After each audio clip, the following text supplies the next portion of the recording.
We have quorum. Welcome to the Standing Committee on Policy and Strategic Priorities meeting for Wednesday, June 12th, 2024. This committee meeting is being convened in person or by electronic means as authorized under Part 14 of the Procedure Bylaw, City of Vancouver electronic meetings, and as such, committee members and the public may participate in person or by electronic means. If a committee member attending by electronic means loses connection during the voting process, team members are available to get you back online quickly while the voting process is suspended. The team member's contact information has been circulated to you. Video of committee members speaking, presentations, and vote results will be projected on the live stream when available. Committee members are reminded that in accordance with Section 1413 of the Procedure Bylaw, members must enable their video to confirm quorum. In case of an emergency where we need to evacuate the building, I would like to direct your attention to the exits. There are 2 exits beyond the glass doors and to the left. If the glass doors are obstructed, please direct your attention to the 4 exits in this chamber. Please use the stairs and do not use the elevator. If you require accessibility assistance, please remain at your location and wait for the security staff member to guide you to a safe location. I would like to highlight that there is a defibrillator located at the end of the hallway outside of the council chamber. We acknowledge that we are on the unceded homelands of the Musqueam, Squamish, and Tsleil-Waututh people. We thank them for having cared for this land and look forward to working with them in partnership as we continue to build this great city together. I also want to take a moment to recognize the immense contributions of the City of Vancouver team members who work hard every day to make our city an incredible place to live, work, and play. Clerk, may we please have the roll call? Yes. Councillor Claassen, you are in the chair. Mayor Sim has a leave of absence today for civic business. Councillor Carr and Councillor Kirby-Young. Present. Councillor Dominato is absent. Councillor Bly. Present. Councillor Boyle has a leave of absence today from 9:30 until 12:30. Councillor Fry. Councillor Montague appears to be absent. Councillor Meissner. And Councillor Jo has a leave of absence for civic business until 1 p.m. today. You do have quorum, Chair Claassen. Thank you very much. Any comments on agenda items can be sent to the council using the web form on the city's website. The link to that form will be posted on X at Van City Clerk. I also want to note the City of Vancouver's long-standing commitment to equity, diversity, and inclusion, including the utmost respect for all genders. I remind the committee that when addressing speakers and the city's team members, we will avoid using gendered honorifics and will instead refer to the person by first name, last name, role, or title. Today we have 1 administrative item, which includes matters adopted on consent, 3 reports, and 7 council member motions. We will break at noon for lunch, return at 1 p.m. to continue to deal with the remainder of the agenda. If needed, recess at 5 p.m. for a dinner break and reconvene at 6 p.m. to complete the agenda. Committee will now consider matters adopted on consent. We have report 3 on the consent agenda for the committee's consideration. We will hold report 1 and 2 to hear from speakers. Committee may adopt the recommendations for report 3 on consent. Does any member wish to hold report 3 for debate or questions to team members? Okay, before we do, does any member wish to declare a conflict of interest on the consent item? Seeing none. So we have report 3. This is the council resolution on brewery lounges. All those in favor say yay. Yay. Okay, so that item has been approved on consent. Okay. Chair? Yes, go Chair, ahead. I have a question. Thank you. As a point of personal privilege, I have to join virtually this morning, and I just, by roll call, could you confirm that we are just at quorum with 6 members present? We are, I believe,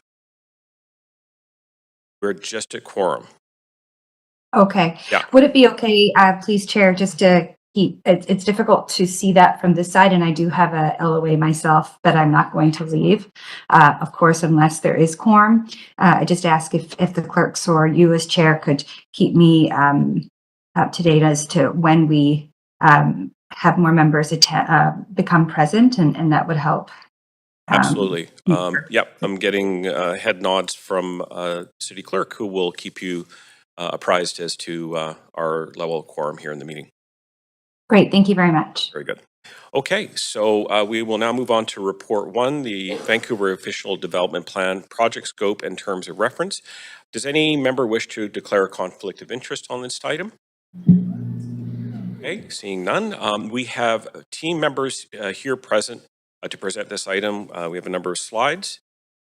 So I will introduce Doug Smith, who will lead off the presentation. Thanks very much. Great, thank you very much, and good morning, Chair and Council. We're excited today to present the project scope and terms of reference for the Vancouver Official Development Plan, also known as the ODP.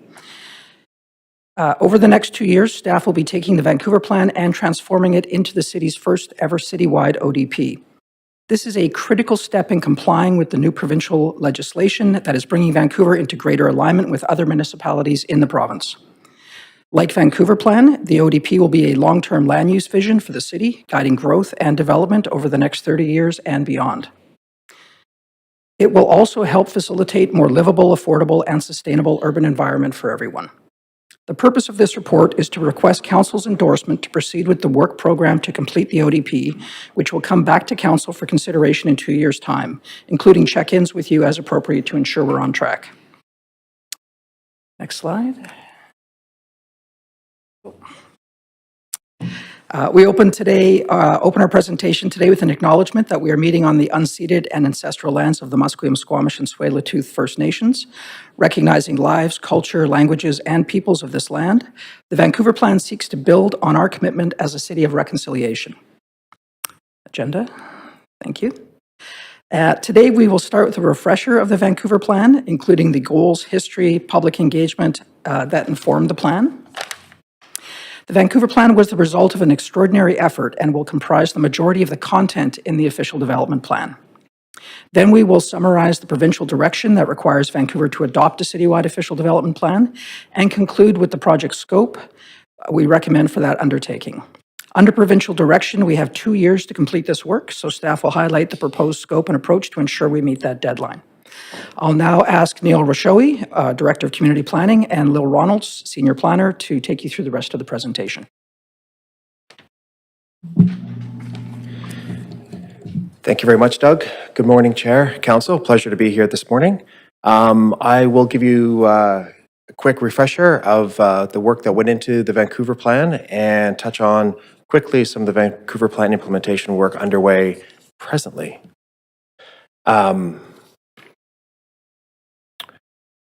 The work that went into the Vancouver Plan is foundational to our ability to quickly respond to the provincial legislation and create the city's first ever official development plan, or ODP, on the prescribed timeline from the province. Creating the Vancouver Plan took nearly 3 years of extensive public engagement and coordination across every department in the city, and the engagement program co-created partnership agreements with the host nations and MVAC that included capacity funding to facilitate participation. The city created many opportunities for the public to get involved, including workshops, online dialogue sessions, and activities delivered to equity-denied communities and youth to ensure we heard from the full breadth of Vancouver's residents, property owners, and business owners. The Vancouver Plan is a long-range guide to guide growth and change over the next 30 years. The plan proposed a new way for the city to grow by committing to a number of factors and goals. Significantly improve housing choice in every neighborhood, make the most of our limited public dollars through better alignment between growth, through better alignment between growth and infrastructure investments, support businesses and job space, address climate change, and make space for nature. The adopted vision statement speaks to the balance between goals and provides an important touch point when the imperatives of the moment compete with the visions for the future. Next slide. I won't spend much time on these because we have reviewed them with you on a number of occasions, but they were created because they reflect both a look back on where land use planning has fallen short in the past and a look forward towards what kind of city we heard residents say they aspire to be. Next slide. The three big ideas allow us to focus and prioritize our future work and ensure we are building on our past efforts towards achieving our bigger goals. Equitable housing and complete neighborhoods focuses significantly expanding housing choice in every neighborhood, including expanding affordable options and ensuring daily needs are within walking distance. There are two main focus areas for an economy that works for all. In business and employment areas, the plan protects and expands spaces for businesses and employment given the very limited supply of that space. For neighborhood job spaces, this means expanding opportunities for home-based businesses. And finally, on climate protection and restored ecosystem, the plan focuses on four main ideas: building a walkable city, reducing emissions from buildings, protecting and expanding natural spaces, and designing infrastructure aligned with natural processes and not against them. Next slide. I'll take a minute to review the land use strategy as it lays the foundation for how Vancouver will grow over the next 30 years. There are four key reasons why we layer the city building systems. First, holistic approach. Put simply, we make better city building decisions when we consider the needs of housing, economy, and climate together versus addressing any of them separately. Second, on fragmentation. Public dollars are limited, and we simply can't afford to chase development with public dollars wherever it wants to go. And fragmented systems are more difficult and expensive to maintain. Third, resilience and livability. Aligning decisions promotes resilience against challenges like climate change and economic shifts and enhances the livability of our neighborhoods. And finally, fourth, regional planning initiatives. We align with Metro Vancouver and TransLink's regional planning initiatives so we can create a more integrated and sustainable urban environment. Next slide. We have 6 building blocks to help build out Vancouver Plan. The neighborhood types vary in size and density according to where in the city they are and the kinds of infrastructure available to support growth. Factors like transit availability, proximity to employment hubs, and local amenities shape the distribution of neighborhood types. A key tenet underlying all neighborhood types is diverse housing choice, with a goal to ensure residents have options that suit their needs, from apartments to multiplexes and more. Next slide. The following 4 maps illustrate how the land use strategy using the 3 big ideas and neighborhood types come together. The first map shows the spatial distribution of the different neighborhood types.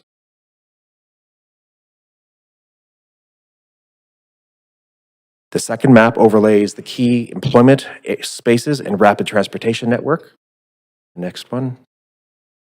The third map weaves the plan's 100-year ecological vision. So, taken together on the next slide, assembled, the land use strategy illustrates where and how we should expect Vancouver to grow and what it will look like to 2050 and beyond. Importantly, it provides the blueprint for the future area-specific planning required to provide the detail necessary to support the development process. Next slide. My last few comments will be on how we are implementing this vision. Next slide. The main goals for the Vancouver Plan implementation are ensuring coordination across teams and timely, transparent communication with both the public and with council. Next slide. There are 10 work program items under the Vancouver Plan implementation umbrella. In the interest of time, I won't go through a summary of each individual project, but we are happy to answer any questions at the end of the presentation. There are also 2 parallel work program items that we will be working closely with to ensure alignment. The Citywide Development Guide being run out of the PIP and the Citywide Public Investment Strategy being led through the City Manager's Office. Now I'd like to turn the presentation over to Lil Ronalds, who will provide you with an overview of the works to deliver the city's first ODP. Thank you.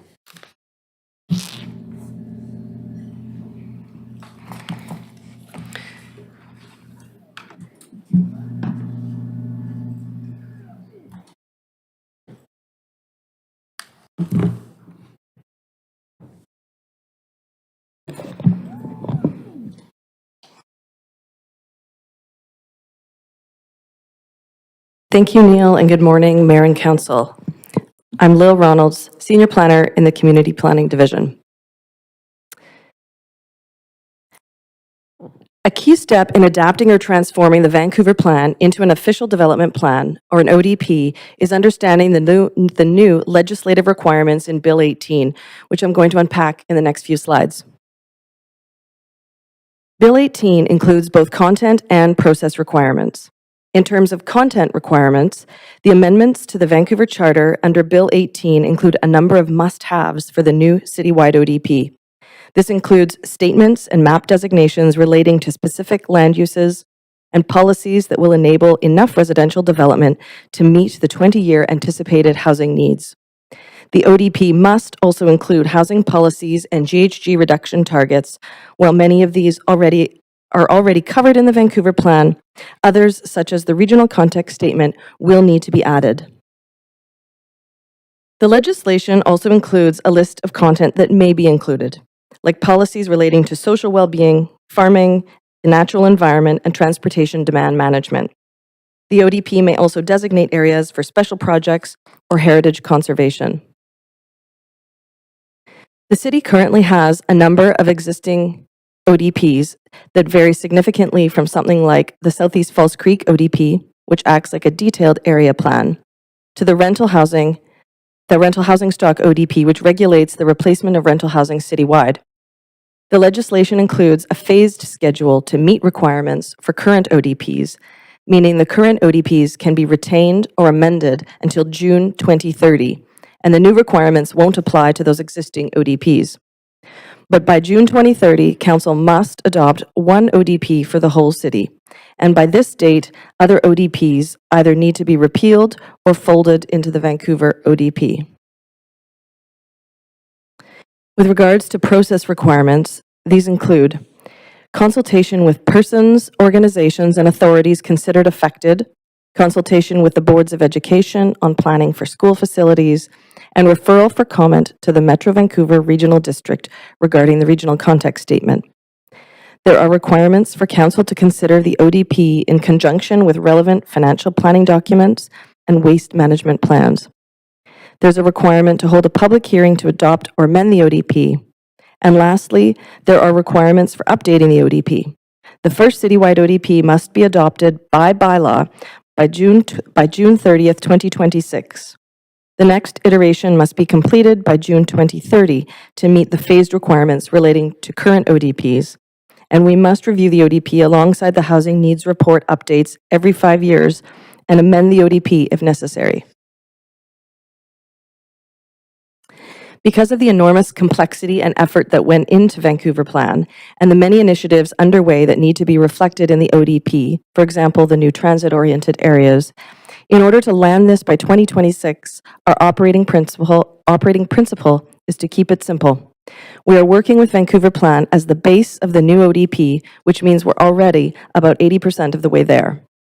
We will limit efforts to that which is outstanding and required under the new legislation, noting some of the outstanding work is expected to be complex.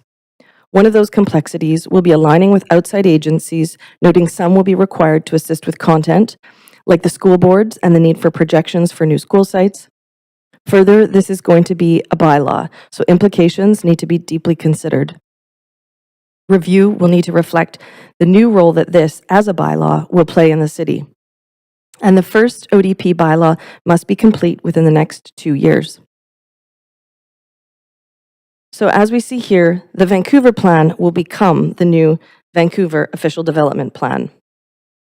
To get there, we will take the Vancouver Plan in its entirety and we will supplement with new legislative requirements, for example, outstanding maps and policies for specific land uses that are outlined in Bill 18, and new council-approved policy updates, For example, new land use directions relating to area planning work, such as the Rupert Renfrew Plan that is expected to be complete early next year, and other related work such as new transit-oriented area policies. This will come together to become the first Vancouver official development plan. To give a sense of what is outstanding and where we will need to focus our attention, we've outlined that here.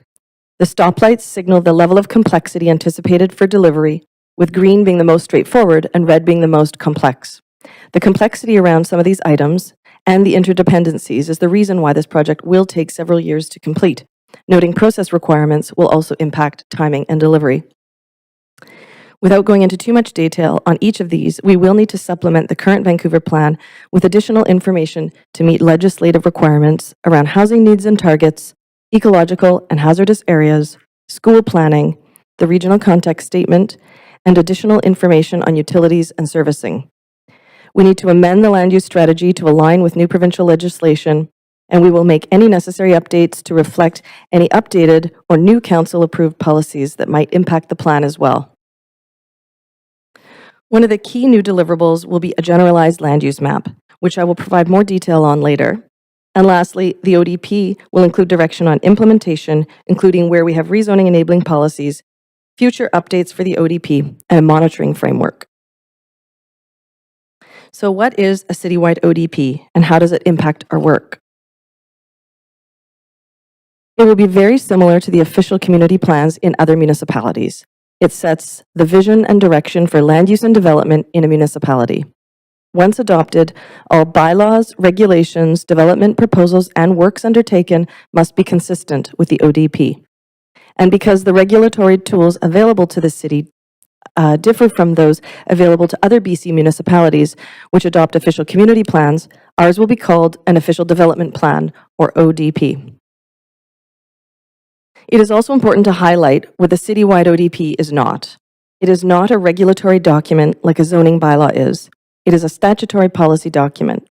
It does not replace area plans, where we have all the details necessary to guide rezonings, and it does not provide details about what you can or cannot do on a particular parcel or property.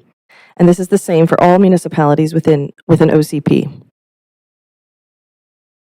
I'll briefly touch on the regulatory and policy context on the next few slides to demonstrate how the ODP fits alongside other planning documents.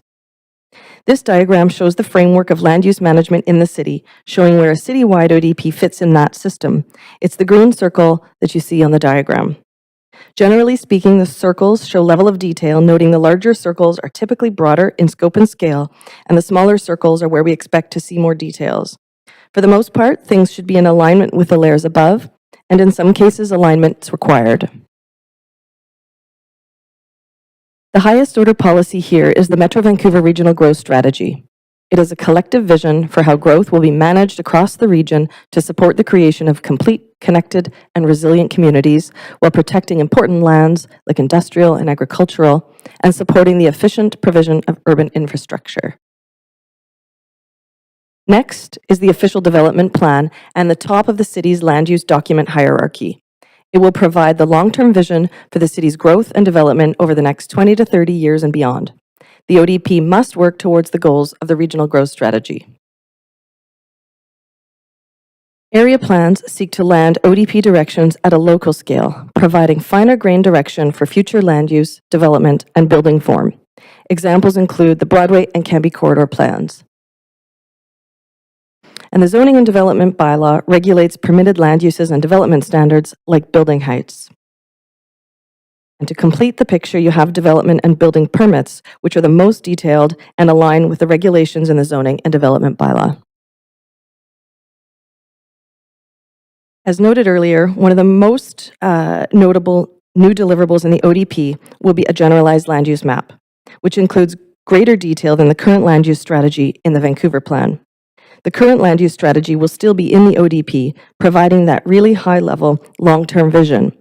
By comparison, the generalized land use map will convey what can be built through the city's rezoning enabling policies and existing zoning, which is notably different.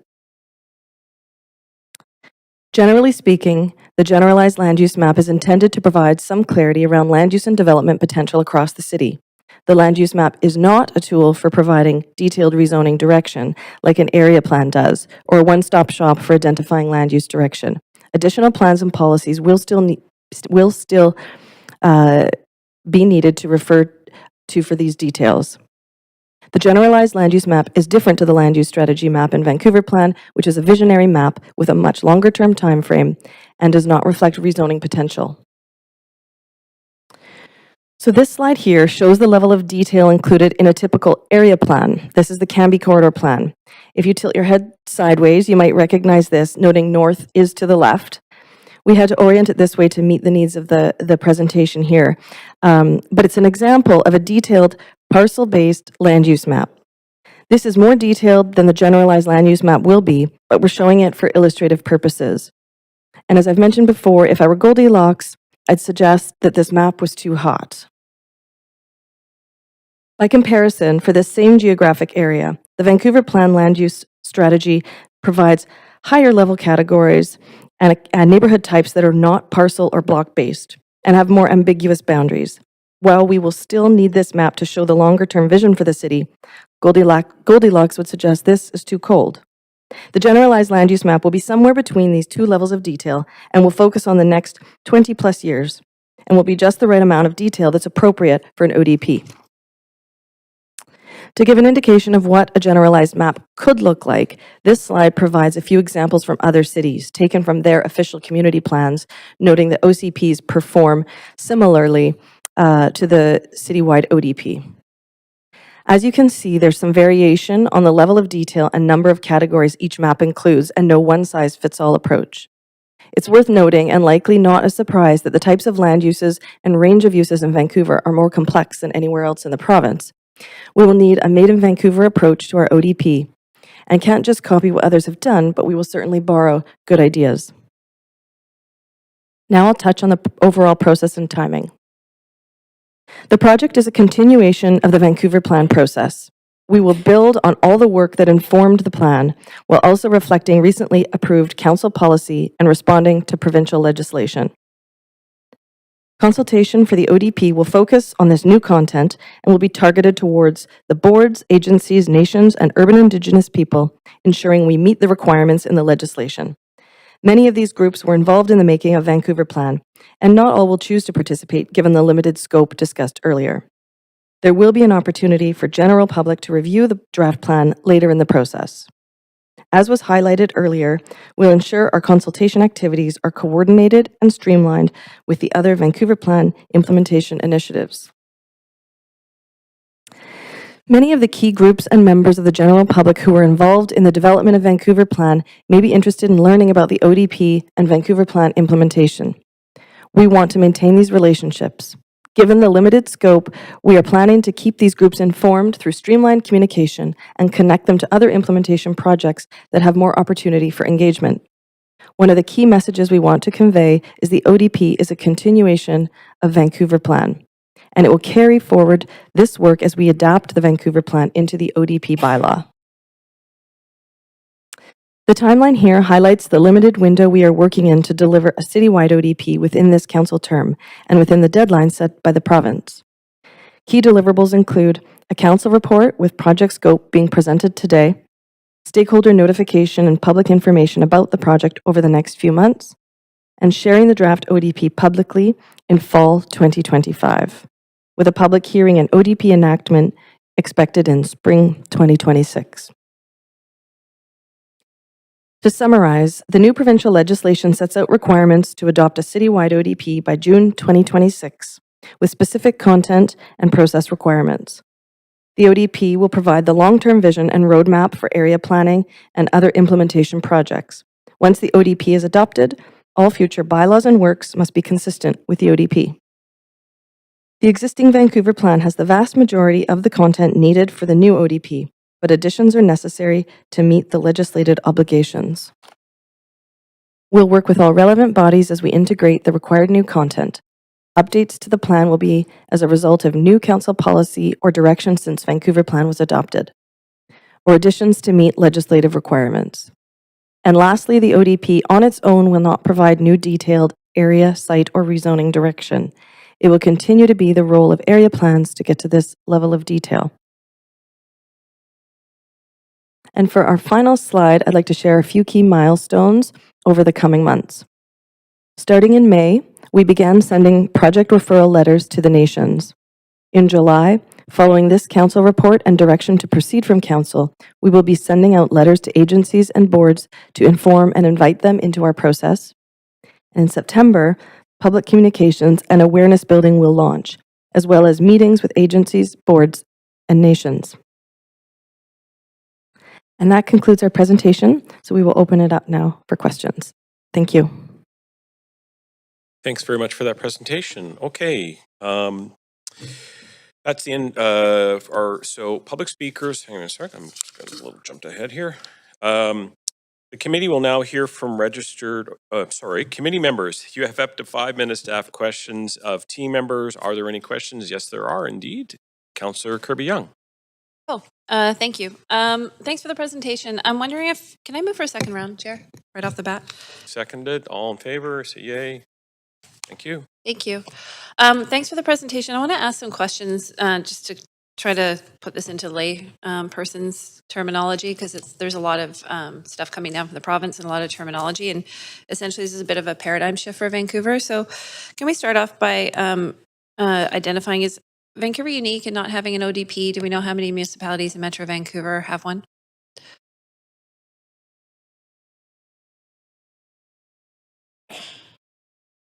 I'm sorry. It was the question, is Vancouver unique in that we don't have an ODP? Do not have an ODP versus the other municipalities in Metro Vancouver, and do the majority of the other munis have them? Yes, we do have ODPs right now, but they're not citywide, and they were developed under different legislation. So we are unique, yes, in that we don't have a citywide ODP in alignment with the current legislation, which is also in alignment with what's required for other municipalities under the Local Government Act. Okay, so in essence, reflecting back, Vancouver's been a bit of an outlier of not having a citywide one. Yes. Okay. So kind of continuing on this theme around, this is a bit of a paradigm shift in terms of what our communities and local neighborhoods are used to.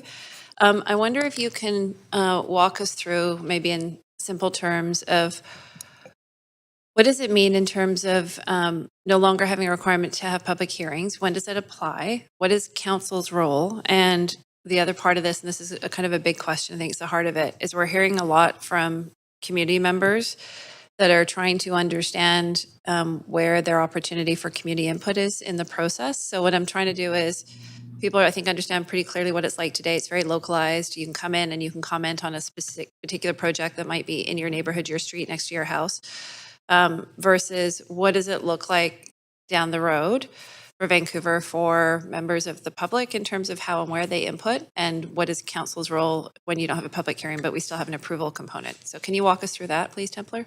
Sure, happy to. Templar Sang, Trinaistich, Director of Rezoning.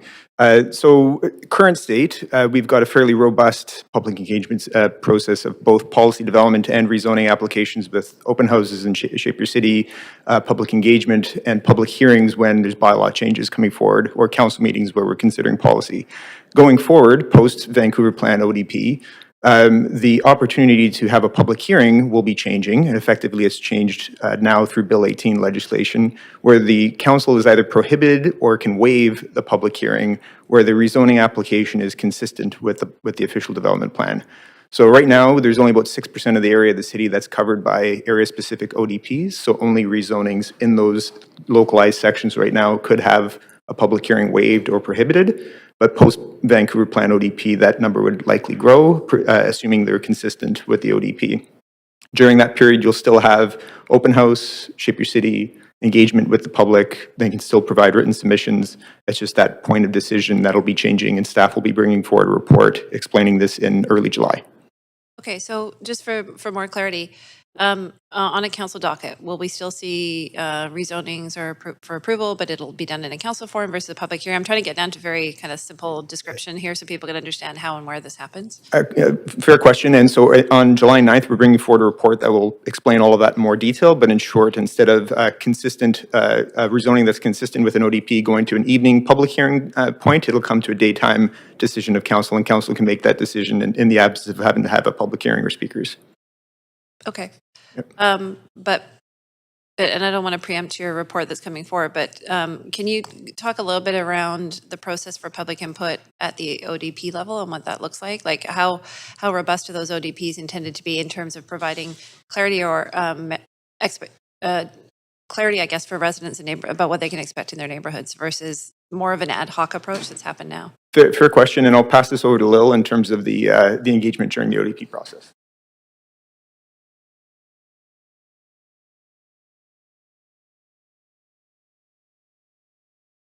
So if I understand the question correctly, it's around the public engagement that's expected for the ODP process? No, it's more around, it is around the engagement, where does it happen in the ODP, but it's also about, does the ODP, will that present clarity for neighborhoods in terms of understanding what the intention is for what their neighborhood's going to look like in future and how it's going to grow, as opposed to more this ad hoc individual rezoning that we've been experiencing in Vancouver because we don't have that level of clarity. I'm going to pass that over to Neil Rishowi. I've run out of time because that took 30 seconds, so I'll come back on. Thanks. Thanks very much, Councillor Fry. Well, glad we have a second round. I'd like to zoom out a little bit, and I'm curious how does this ODP help facilitate and sort of lever against things like population targets and infrastructure deficit? Does this enable us as sort of a tool to recognize where we have infrastructure deficits and where we need to pressure senior governments as far as meeting population targets? Could this be extrapolated in that sense? I'm trying to get ahead of some of the questions that are out in the public realm.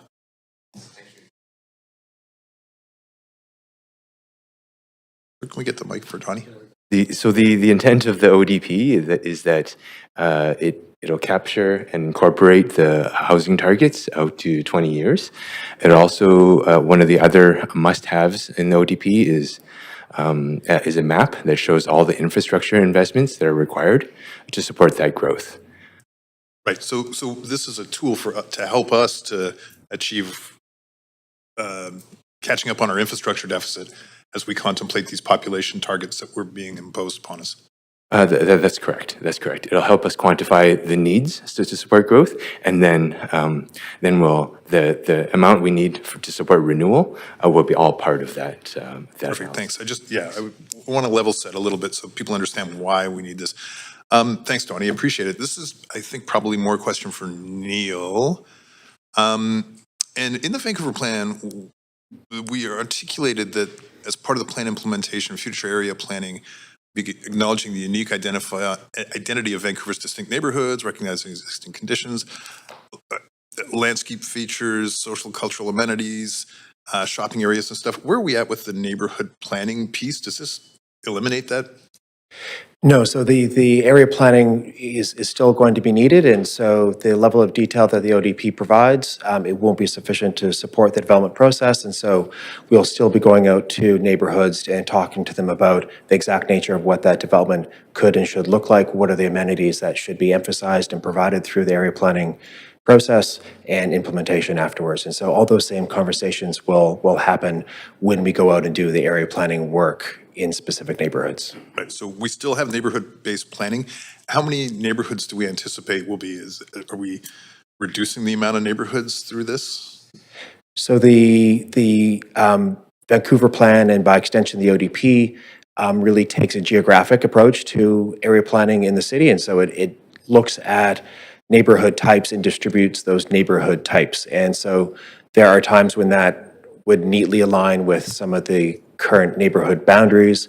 There'll be other times when there probably will be some overlap between, say, a village type and a neighborhood center, which is a slightly more intense version, within one of the current neighborhood boundaries right now. But And so I think it'd be good to think about the distribution of the different opportunities for different intensity of neighborhoods as they're geographically dispersed across the city. And so, no, we're not changing neighborhood boundaries through this plan. That's just And simply a you question. did touch upon something else that I'm interested in this larger context, and that's the kind of urban village idea. Yes. And there's more work coming on the idea of these multitude of smaller retail high street areas that we call sort of villages. Exactly. And so a key piece of delivering the missing middle housing that is a big imperative for Vancouver is this concept of the village, which is up to 6 stories and centered on a neighborhood high street. And so this fall, we'll be coming back with a report recommending terms of reference to launch the first phase of that village planning across the city. And that fits within this ODP. This isn't, obviously it's support. The It is. ODP allows for that urban village vernacular.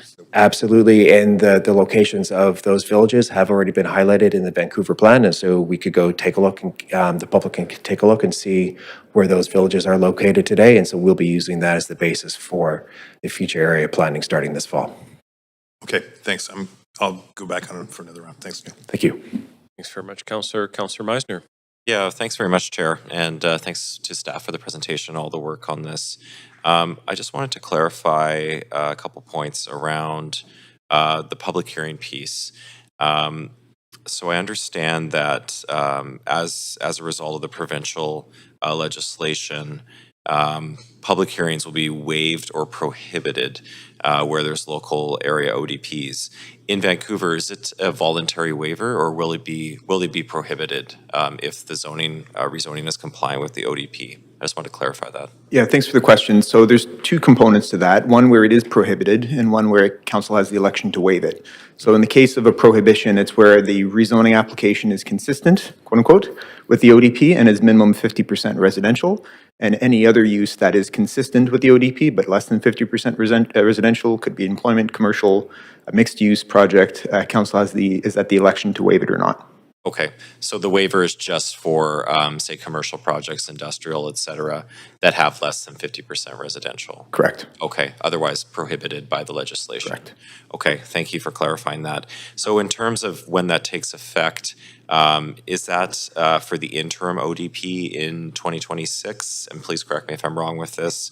Or is it by 2030 when the citywide ODP is implemented?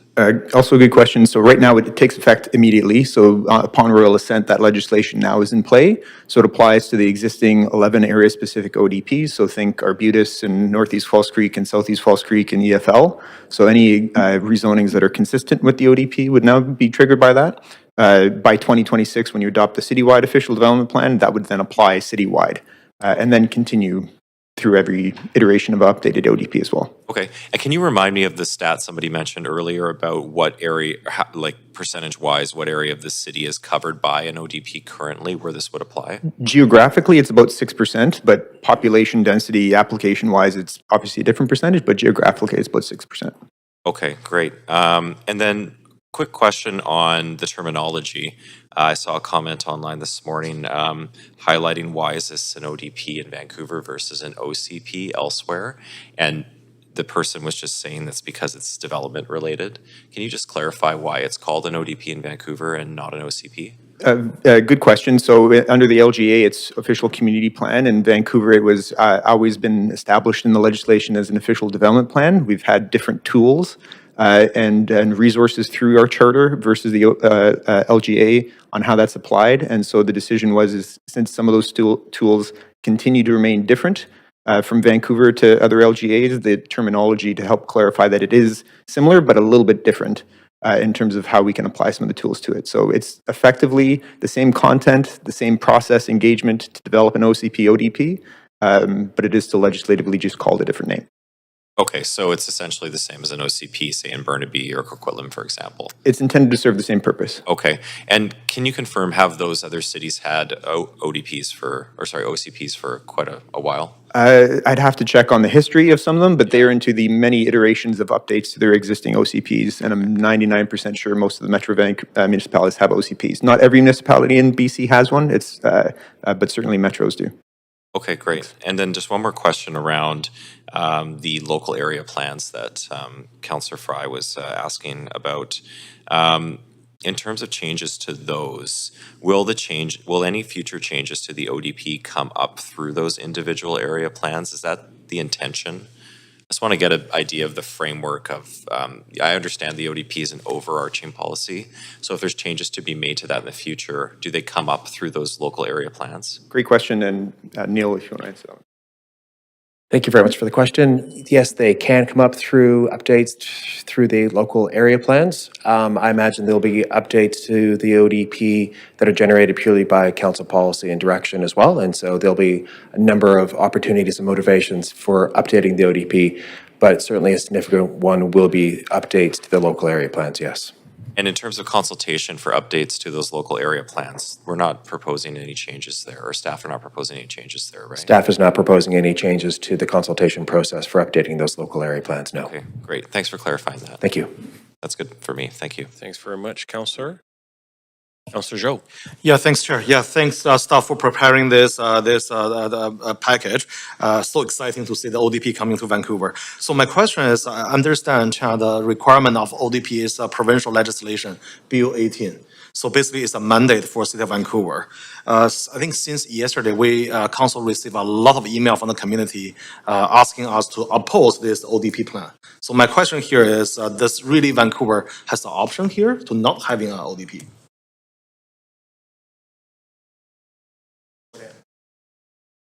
The short answer is no, it is a legislative mandate. Okay. A follow-up question. So also in people's emails, saying this is going to be damaging our democracy system. Can you explain why it is not damaging our democracy system in terms of waiving the public hearing? Try to answer that carefully. Fair question as well. So the province's intention through the various legislations between bills 44, 46, 47, bill 18 is to move the public engagement consultation more robust earlier into the process rather than dealing with it on an ad hoc rezoning application by application basis. So the idea being through the development of the ODP, through area plans, through policy work, residents can work with the city council to help shape what they want their community to be. And then when an application, a site-specific application comes in consistent with that, it's just executing on that plan. So the intention is not to erode democracy and input. Applicant or public will still have the opportunity to provide public comments, input through the Shape Your City forums, through public consultation during a rezoning application. It's just the decision point on that is shifting. Perfect. Thanks, Tumblr. So just to summarize, so what you said is there still will be a channel for public to provide feedback, whether it is online or from the rezoning process. That piece will stay the same. Correct. We're not proposing any changes to the rezoning process in terms of public engagement. And I think you just heard as well that that process through policy and ODP development wouldn't change as well. Perfect. Thank you.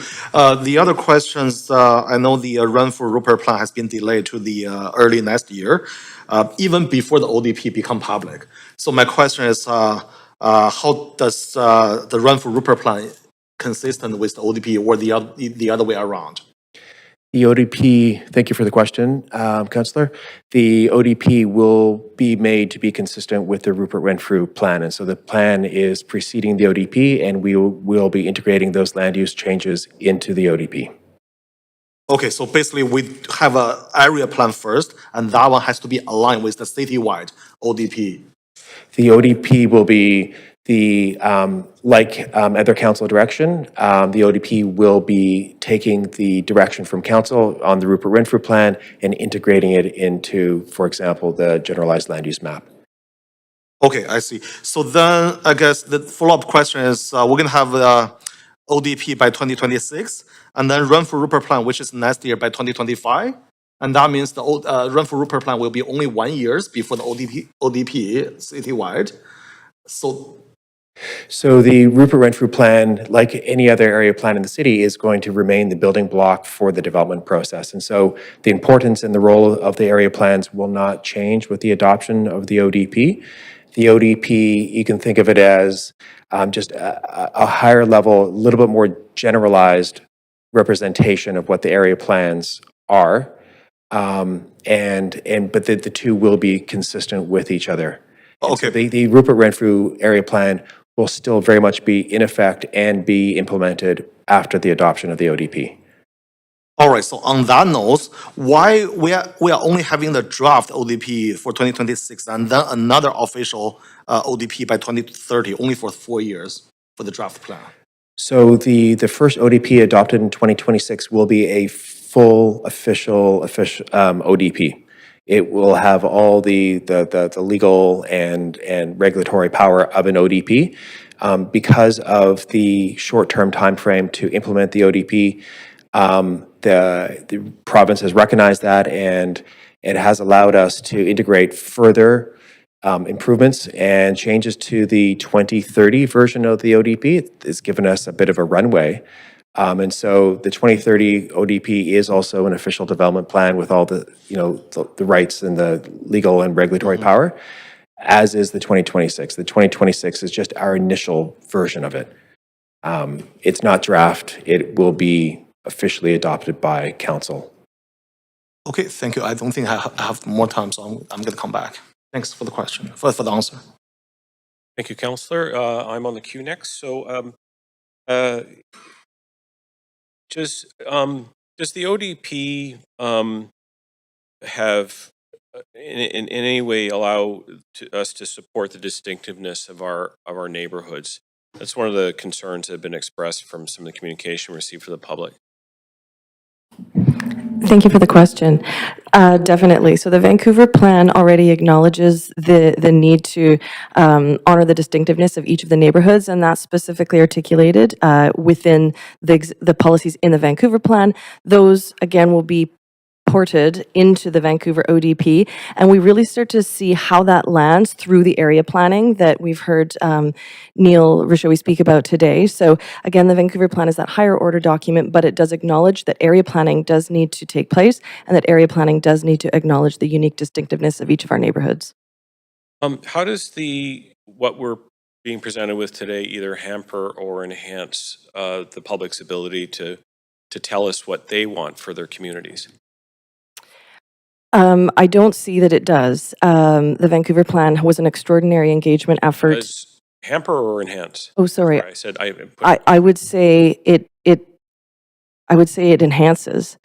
Through ODP updates, we are required to do ODP updates if required every 5 years. So there's going to be monitoring that takes place to see if we are meeting, reaching, exceeding our targets that we've set out through this process. So it does create a more rigorous a rigorous process for the city to acknowledge whether we're achieving the goals that we set out to achieve. What are the advantages or drawbacks of having an ODP for the City of Vancouver?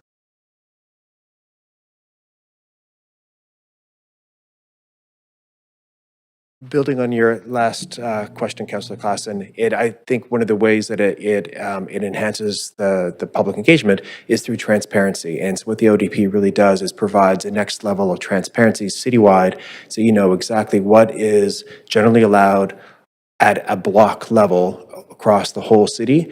And through that transparency, I think it's easier for the public to understand the implications of and the opportunities for growth and change and how best to get involved in the conversation. I know that we have been getting a lot of communication today, for example, about the Jericho plan, which is really not touched by this at all. We did have another discussion around the Jericho plan a number of weeks ago. It makes it clear to me that we are somewhat at the mercy of what's being communicated out there about the work of this chamber. I know that Councillor Meisner asked a question about the distinctions between an OCP and an ODP. Would staff be able to prepare essentially an FAQ, frequently asked questions, that could be easily communicated so we do have more clarity about what exactly is involved here, just so we can address some of the concerns that are coming through to us? Yes, we'd be happy to do that. That would be great. The report states that the Vancouver plan meets many of the requirements set out by the provincial directives. What directives are currently not covered by the plan?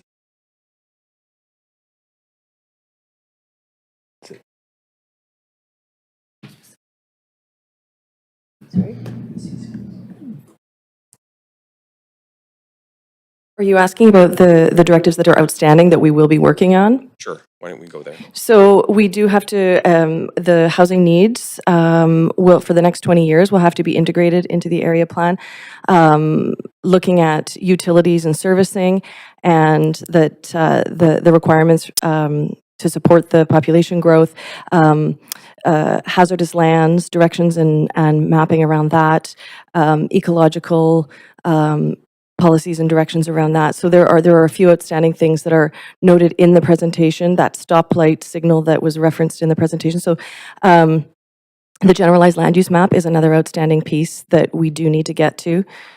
Those are a few of the highlights. Thanks very much. And I saw a graph in the presentation that showed all the different distinct projects that staff are working on right now.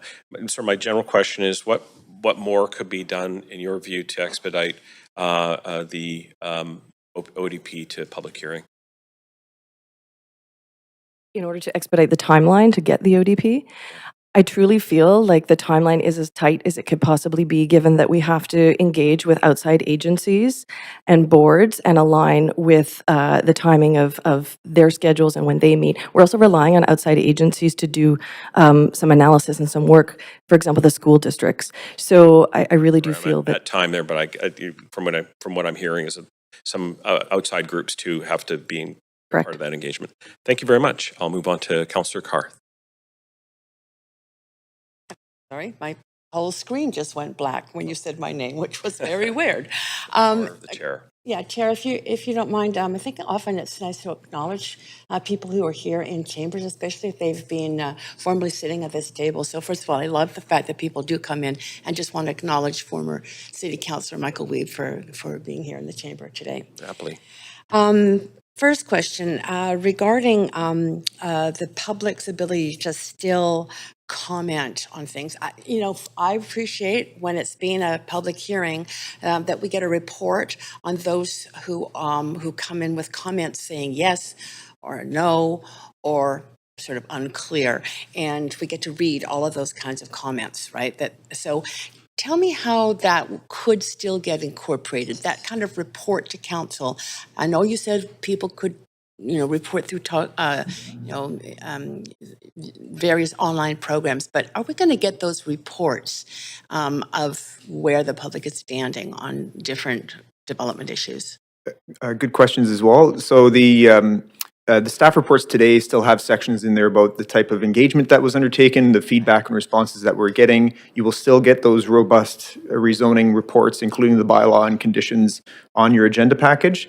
I think procedurally we're trying to still sort out about how we receive feedback. Typically, if you receive feedback between referral and public hearing, that goes on the agenda page for public hearing. Right. So that part may no longer exist, but if people do submit comments and correspondence, we are looking for ways to ensure that you still see those comments and details so that you're informed when making a decision. Okay, so it might be, there might not be a public hearing, but when we deal with the matter at a decision at the council table, there will still be a report, and I hope a robust one around the public feedback, not just the numbers of people, but the kind of comments that have come in. We can make them longer for you too, but yes, the idea is that they're still robust. I don't mind the reading. Yeah. A second question, it's been raised about the Renfrew Rupert plan and how the public gets involved at that local planning scale. How will the public, when that scale of our decision lands with us, will the public be able to come in and speak to us at the decision-making time for a local area plan? Yes, and so for the adoption of local area plans, there won't be any change in process, and so all the opportunities that exist today will continue to exist going forward. Okay. And can you tell me, you might not have this information, if so you can let me know later. I understand that there's very different ways in which the public responds at other municipalities. So all other municipalities have to do local, they don't call them an ODP, but OCP. And I gather that they have the public come in, but I've heard that in some cases people have a minute, or it really varies in terms terms of the time that people are allowed, do you know where we land on that scale of public involvement in this chamber? I don't know whether we've done an extensive survey of what other municipalities are doing and where we land in relation to them. I do believe that we have one of the most, if not the most robust public engagement processes supporting the policy development, whether it's the Vancouver plan or our area plans, or going forward, the opportunities to come and speak to development rezoning applications. And so I think it's on the policy front, we would be happy to take further direction from council if there's additions to the robustness that you foresee that would benefit the process. We'd be happy to entertain those, but we do take that part very, very seriously. Okay. And finally, the official development plan itself, which we have to have pretty short order, not that long. There will be, in the end, just speak to the consultation process you envision for that plan itself. And at the end, if it comes to the council table for approval, can the public again speak to that? Thanks for the question. So we did set out in the report the consultation process. We do see this as a highly technical exercise at this point, recognizing the extraordinary effort and contributions that led to the Vancouver plan. And we certainly don't want to undo any of that work, and we want to carry that forward. So we're supplementing with the outstanding technical work required under the new legislation, and we will be bringing it to the agencies, nations, and boards required, and then to the public for their review as a draft document. And that will be an opportunity for the public to provide feedback at that time, and then again, it will be coming for public hearing after. Great, thank you.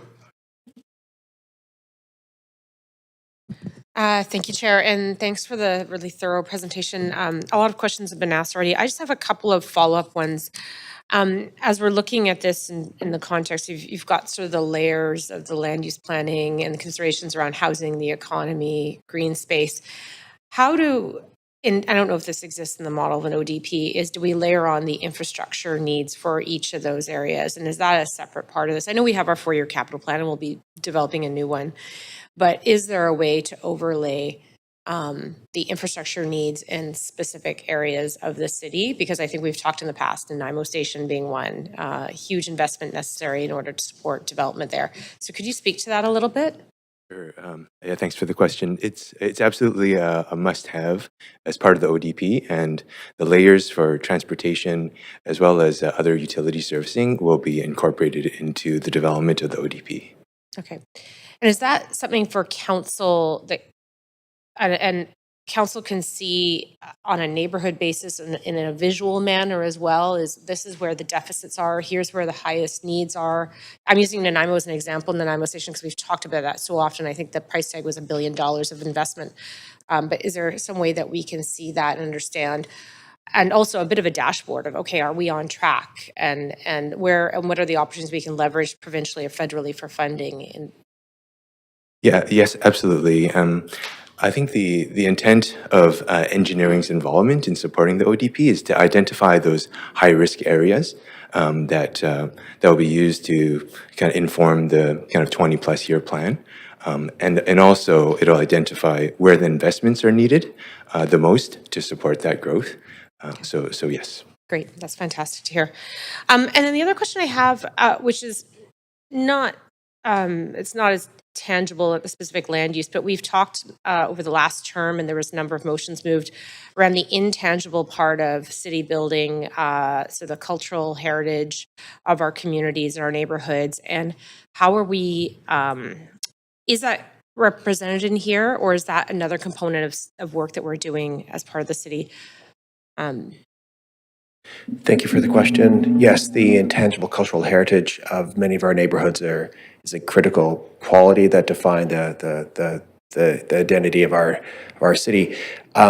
those questions will be addressed through when we do area-specific planning in those neighborhoods. And so the ODP doesn't take a blanket approach to addressing those. It adopts the language in the Vancouver Plan, which recognizes a number of those communities and provides some guidance about how to go about that work. But the specific work would be done with those communities through local area planning. Okay, fantastic. Thank you. That's all my questions.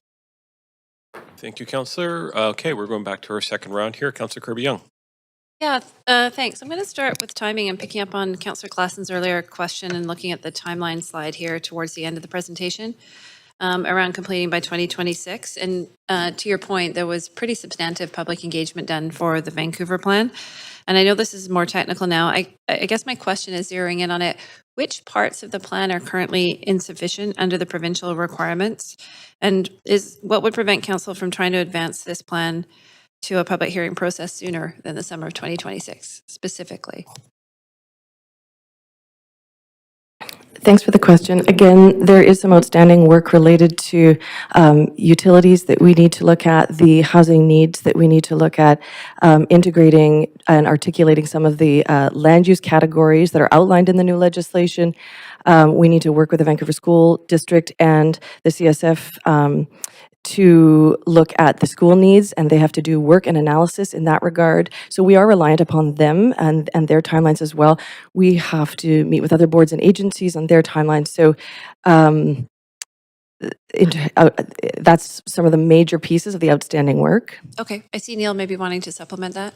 Like, what is a kind of a nice to do versus could we get this sooner? Because having sat on council last term, 4 years on the Vancouver plan, another 4 for this, we're 8 years. So Absolutely, and we understand the imperative.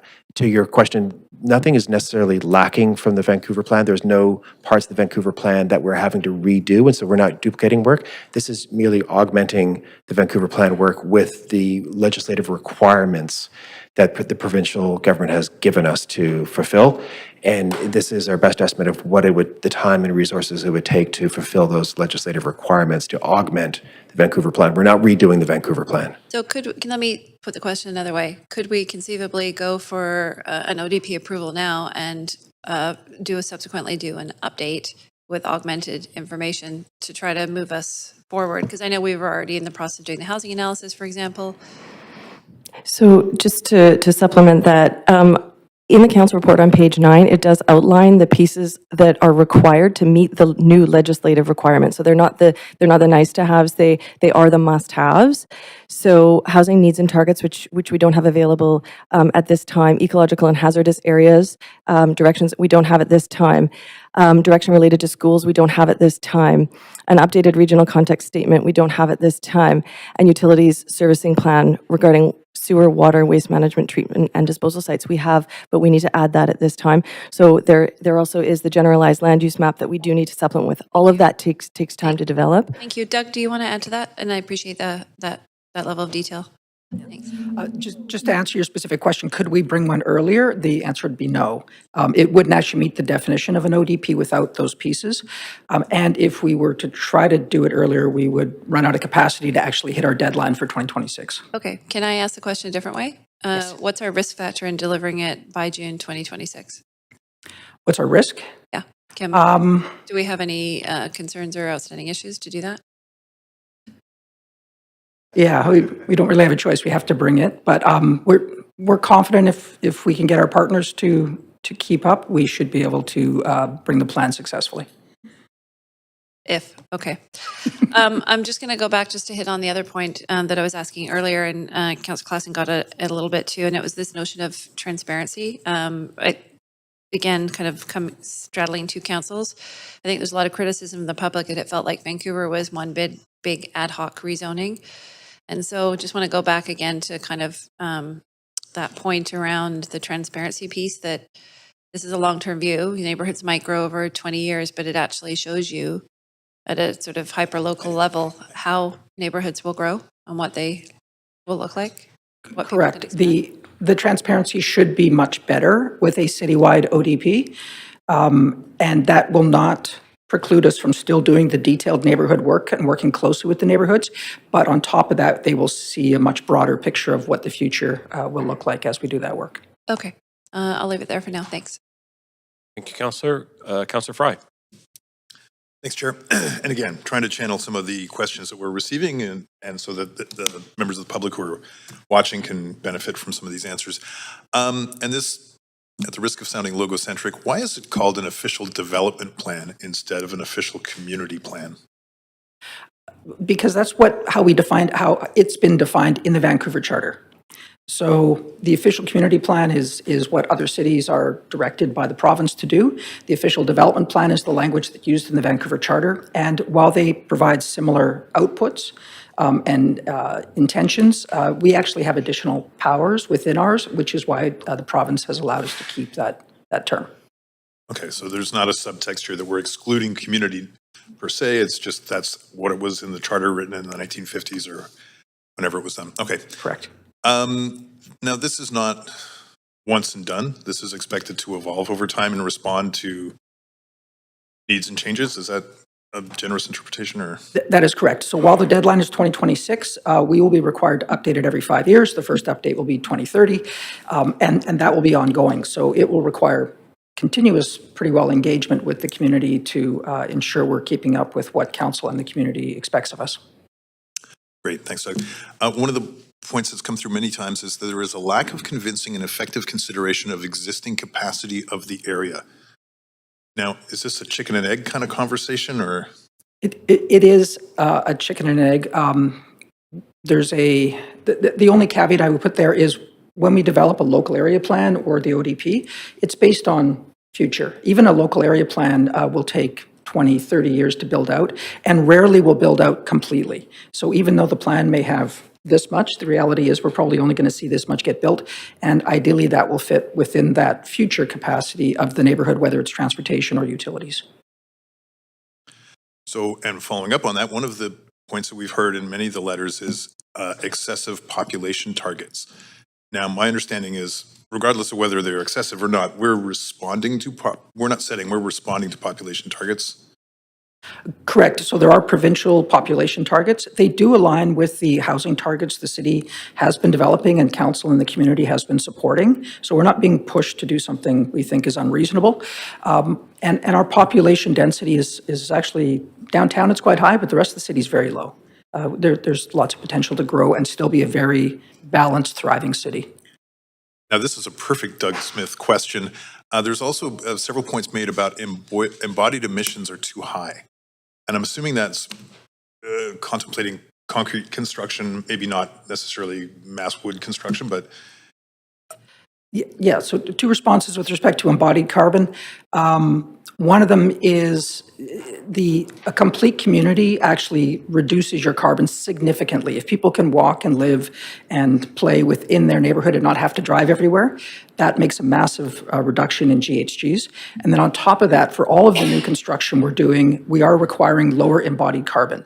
We have set targets, we're going to be reducing that. And then the recent approval with mass timber is a tool that assists that even further. So we believe that the trade-off by replacing older buildings with new ones is still going to be net positive for the environment.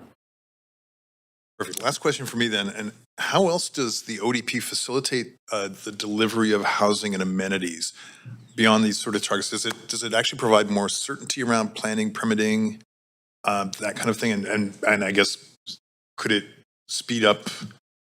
Well, I mean, we know that like carrying costs on land and stuff creates a big factor, red tape, all that kind of inertia.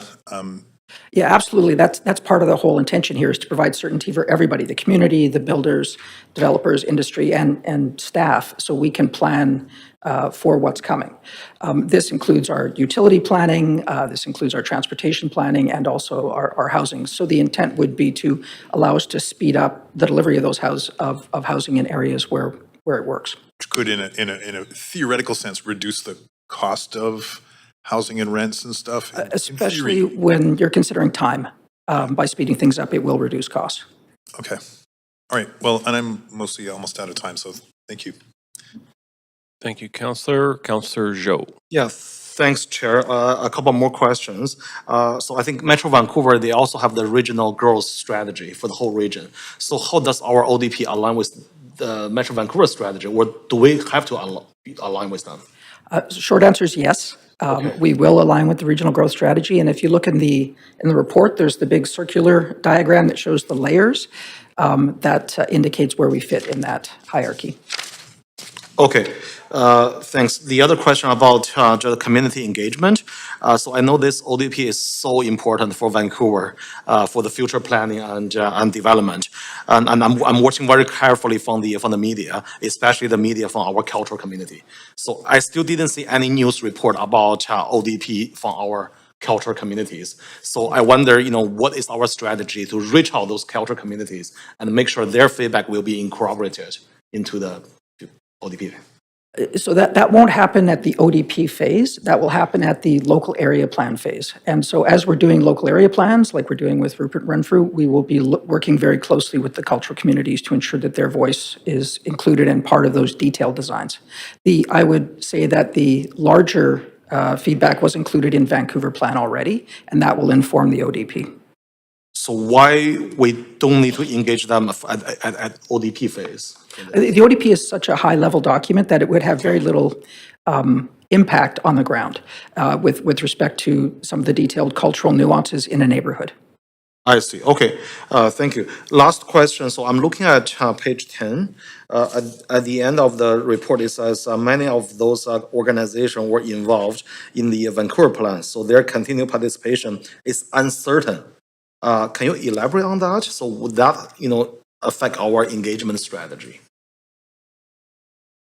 Sure, thank you. Thank you for the question. Again, because this is predominantly a technical exercise and the majority of the engagement occurred during the development of the Vancouver plan, we will invite those different groups and agencies to participate in our process, but they're not required on their part by any means. So at this point, it is uncertain their level of interest in participation. So would that affect our overall engagement strategy? We will still create opportunities for them to participate, so it won't affect the strategy we've laid out. But again, if they opt out to participate, then then there's nothing that that obligates them to participate. Okay, that's fair. Yeah, thank you, Chair. That's all my question. Thanks very much, Chair, or Councillor Zhou. Okay, I have just one question, and this might be a question that may direct to the city manager, but anyone can take it. It's just the most obvious overarching question. What if we decide, as many people have been asking us, to not move this forward? What happens? What are the risks we face if we defy the requirements of the province? So, yeah, thanks, Chair. So this is a legislative requirement. So I would say it's not really an option for council to defy the law. The question as to what the province would do in response, I think TBD. But we're proceeding on the assumption is that this is a statutory obligation and the city will comply. So yeah, at this stage, I don't know, unless the staff have any other members of the team have any indication what the province might do in response. They would presumably take a more interventionist role in oversight of Vancouver's land use than they're currently deferring to council. I would just add that as well, and if Law's on the phone, they can contribute to that as well. Effectively, if they need to, they can step in and do one for us, is the short answer, is my understanding too. Okay, thanks very much. That's the end of my questions. Okay, so we will now, committee, we will now hear from registered speakers for this report. Public speakers should state whether they are in support or in opposition of the recommendation and may only speak once. I will also ask speakers if they are residents of Vancouver if it is not noted on the speakers list. And our very first speaker is Brian Palmquist. Welcome, Brian. Thank you. I'm a resident of Vancouver. I have only 3 minutes to explain why I'm opposed to this report and the use of the Vancouver plan as the basis for Vancouver's official development plan. Given that time limit, I will not be able to address the integration of the Vancouver plan with Bills 44, 46, and 47, except to say that the undemocratic spirit of that legislation, which is being resisted by other mayors and councils around the province, is echoed in this report's turning its back on Vancouver's electors. Notwithstanding my almost 50 years as an architect and designer in Vancouver, I am a City Conversations blogger known more locally for our attention to the numbers underlying the Vancouver plan, the Broadway plan, and others. So we will focus there. There are currently 22 official neighborhoods in Vancouver. The Vancouver plan recognizes none of them. Zero. They show up on no Vancouver plan mapping, and their character, history, and vibrancy are all simply gone, erased. They are to be replaced with just 7 neighborhood types, delineated on the fuzzy plan on page 55 of the Vancouver plan. 5 of our existing 22 neighborhoods appear nowhere in any of the plan's 168 pages, not even the acknowledgements, which is the only place most of the other 17 neighborhoods appear. That's more than 1/5 of the city that's been completely ignored in the plan, and the other 4/5 given very short shrift. Vancouver currently has 70 distinct zoning districts, not including its 700 plus CD1 rezonings, where the rules are made up literally on the spot. The Vancouver plan plans to replace those 70 zoning districts with just 7 neighborhood types. That's 1 new for 10 current. So Killarney becomes the same as Sunrise, as Marpole, as Dunbar, as West Point Grey, as Grandview Woodland. Oakridge, the Broadway plan area, Strathcona, and the West End also become the same as each other. Need I point out that the reason we have 22 neighborhoods is that we have at least that many distinct and valuable character areas in the city, but no longer with the Vancouver plan. When the Vancouver plan slash ODP has eviscerated the life and soul of our city, how do we ever get any of it back? When the city staff discard 70 planning studies, design guidelines, and neighborhood plans just in the Broadway plan area, how can there be any hope? What is transparent in this report, in Appendix A, it proposes a governance structure for the ODP with absolutely zero input from the community and its neighborhoods. Check the governance diagram, look for the word public, you will not find it. There's been mention of it, but it's mentioned by these folks, nothing in writing. This council and the director of planning did not approve the Vancouver plan. I urge you to send it back with direction to revisit the Vancouver plan process with real community engagement. By all means, ask the province for more time. We are, after all, the largest city in the province. We need to get this right, and so far, we have not. Thank you.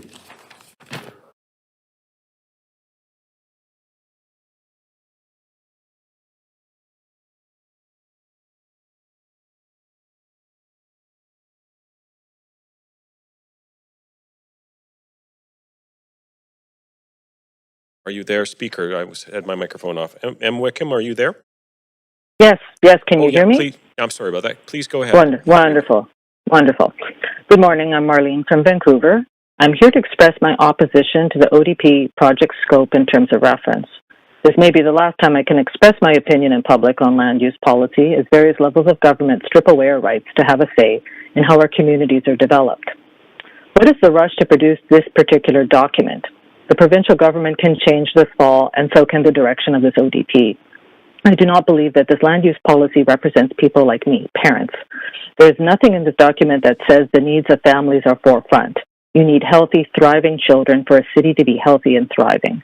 Children, through their schools and activities, provide a common connection to different groups and classes of people. From the city, I've primarily seen approval for towers full of studio and one-bedroom apartments conducive to a stressful family life. But maybe that's the point, to discourage families from living in Vancouver. After the 7th and Arbutus public hearing and the city and province undermining the concerns of neighborhood groups, I have my own high-level understanding of land use and development potential across the city. Currently, big idea number 1, equitable housing in complete neighborhoods, means having a low-barrier tower with a drug consumption room beside a Catholic elementary school, a Catholic recovery home for women with substance use issues, and a toddler park. With housing advocates and the CMHC stating that single-family home owners are blocking the construction of new housing units, equitable housing can have an ominous socialist meaning that potentially no one gets to own property and everyone lives in a unit. I note that future consultations on the ODP will only involve NGOs, government entities, and unionized public schools. I see no equity granted to the Independent Schools Association of BC, Catholic Independent Schools, Vancouver Archdiocese, Little Flower Academy, or Vancouver College, where Mayor Sim loves to attend football games. For big idea number 2, on climate protection and restored ecosystems, most of the tree canopies are in people's backyards. If you replace them with concrete buildings, you reduce the heat protection. And after Calgary's catastrophic water main break, I would say that renewing sewer and water infrastructure should be prioritized over planting clumps near intersections. For big idea number 3, an economy that works for all, what does that mean? The Vancouver economy has been heavily reliant on real estate for decades. It doesn't care about affordability or livability. Many are already facing eviction due to the Broadway plan. Now the province and TransLink want to prop up their coffers with going into the development trade. There is nothing in this document about diversifying our economy away from the real estate industry. I wish it would be possible for Chair and Councillors to see that this document is incomplete and not inclusive to the specific needs of families or alternative school systems, and please oppose it. Thank you for your time. Thank you, Speaker. Okay, our next speaker is Ward Storat. On the phone, is Ward there? Yes, hi. Hi, please. Hi, thank you. Speaking today in opposition to the adoption of the proposed official development plan, the objection rests on the fact that the process arriving at the Vancouver plan has been anti-community. Having abandoned 70 plan studies and 22 community plans, so it's decades in the making in favor of a centrally planned one that erases the efforts of communities to have a voice in what happens in the neighborhood. This, to my mind, is no longer a city for citizens. Our voices are no longer count.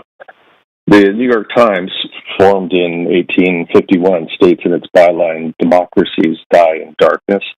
I believe that we need to have a open democracy, and that includes the ability to address our elected representatives in council. In the Vancouver plan is the central planning construct, which aims specifically to exclude the public from engaging in dialogue with its elected officials. Adoption of the ODP will trigger the anti-democratic and top-down dictates of the provincial bills 44, 46, and 47. The underlying premise of clearing away the democratic guardrails is that the public has somehow slowed progress of development.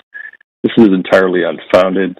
100% of the project's variances brought to council have been approved, despite active community objections. The promise that building more buildings will lead to lower prices is based on no empirical evidence. Throughout the last 300 years that have been studied, and in the last 30 years in Vancouver region has produced 300 times the housing units of anywhere in North America, and yet is the most expensive real estate in North America. Clearly, the foundational premise of building more will increase affordability, lower prices, is false. Building more quickly is the underlying premise of the Broadway plan and the Vancouver plan. In Vancouver, according to the Canadian Builders Association study last year, is right in the middle of the pack in terms of permit approvals, number 15 of 30 cities surveyed. Clearly, building approvals are not limiting growth. 100% variances have been approved by council. Clearly, public opposition to radical change in their neighborhoods has not impacted council's decision to approve projects. So we must ask why, if none of the above foundational premises of the targeted weaknesses of the development system are true, why are we even here today, trying to impose something that is demonstrably unnecessary, demonstrably based on false assumptions, and fundamentally undemocratic? And lastly, I'd conclude, a recent study shows that 50% of Vancouverites 18 to 34 were planning to leave Vancouver and feel that their voices don't matter. Thanks very much. Recommend. Thank you very much. You bet. Thank you very much. Okay, our next speaker on the phone is Frank Heinzelman. Are you there, Frank? Speaker 5 is not on the line. Not on the line. Okay, so one moment. Let's go back. Then I'll move on to Susan Scobie, and in person. Sir, Susan here? Hi, Susan.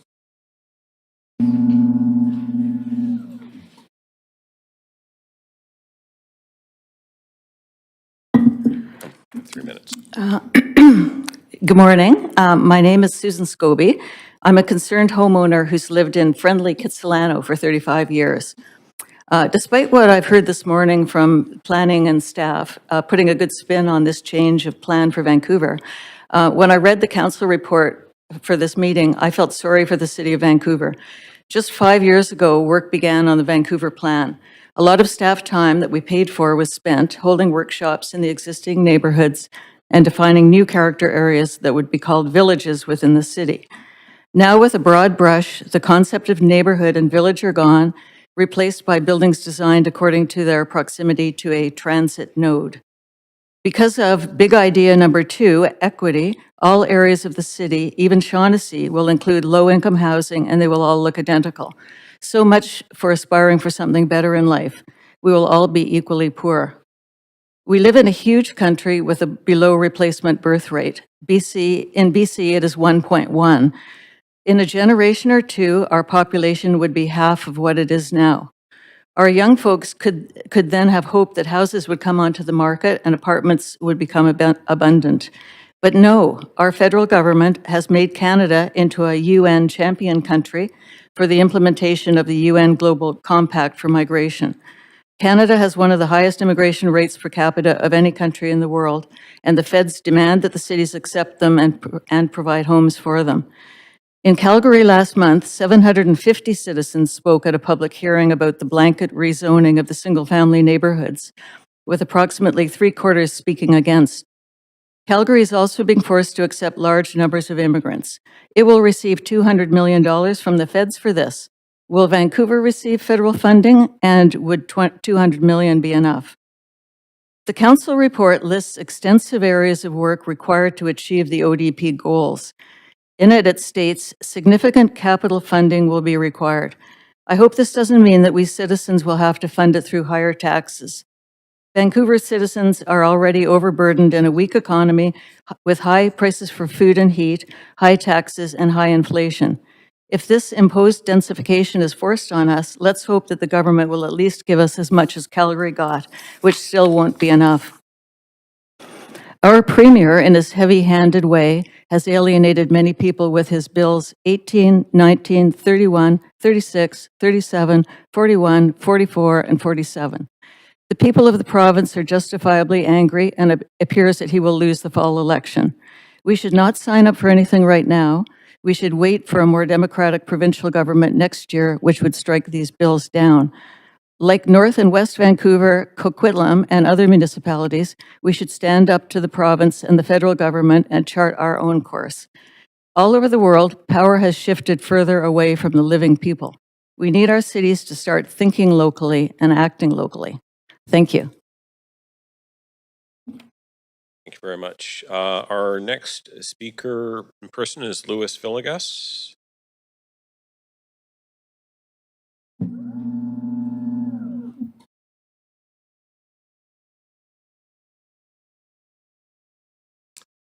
Thank you, Chair. I'm a urban design specialist living in Vancouver since 1988. The new Vancouver ODP for 2024 talks about TODs. These are transit-oriented districts that have been in use in North America since they were first proposed as pedestrian pockets at the University of Washington in Seattle in 1989. Building for 3.5 decades, it achieves human-scale cities by planning and building neighborhoods as a complete unit and seeing the city as a family of neighborhoods. My recent research trip to Ottawa, Montreal, Scarborough, Kitchener, Detroit, Calgary, and Edmonton demonstrated that Edmonton now has the best LRT in Canada, the Valley Line modeled on the 2010 Olympic tram. And Calgary probably has the best plan for delivering on affordability in quantity sufficient to meet or exceed demand. We should all move to Alberta and collect $5,000. What we see in Vancouver is different. Here, the SkyTrain and Towers paradigm shows government has been completely captured by the development industry. Nowhere is this more apparent than in Victoria, where our housing minister is a real estate agent. Bill 44, 45, and 47 passed in the middle of the night without any public discussion.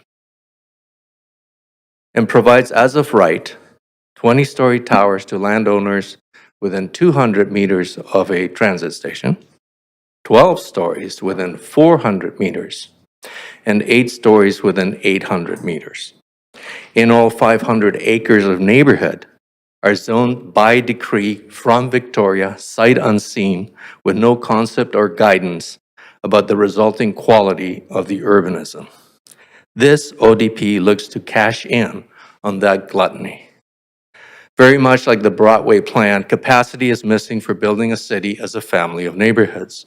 Nowhere is this more apparent than in the absence of public consultation as a function of the ODP.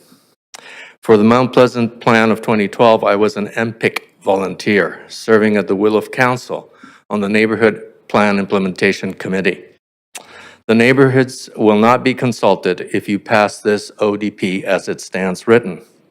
Probably because if the neighbors were consulted, you know and I know what they would say. And I stopped at my coffee shop to pick up 3 cups to show you what is the result of council policy for the last few decades of building SkyTrain and towers.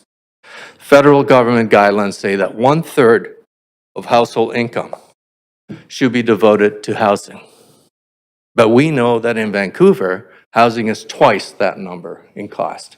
So what happens when we take more money from the household budget to pay for the housing?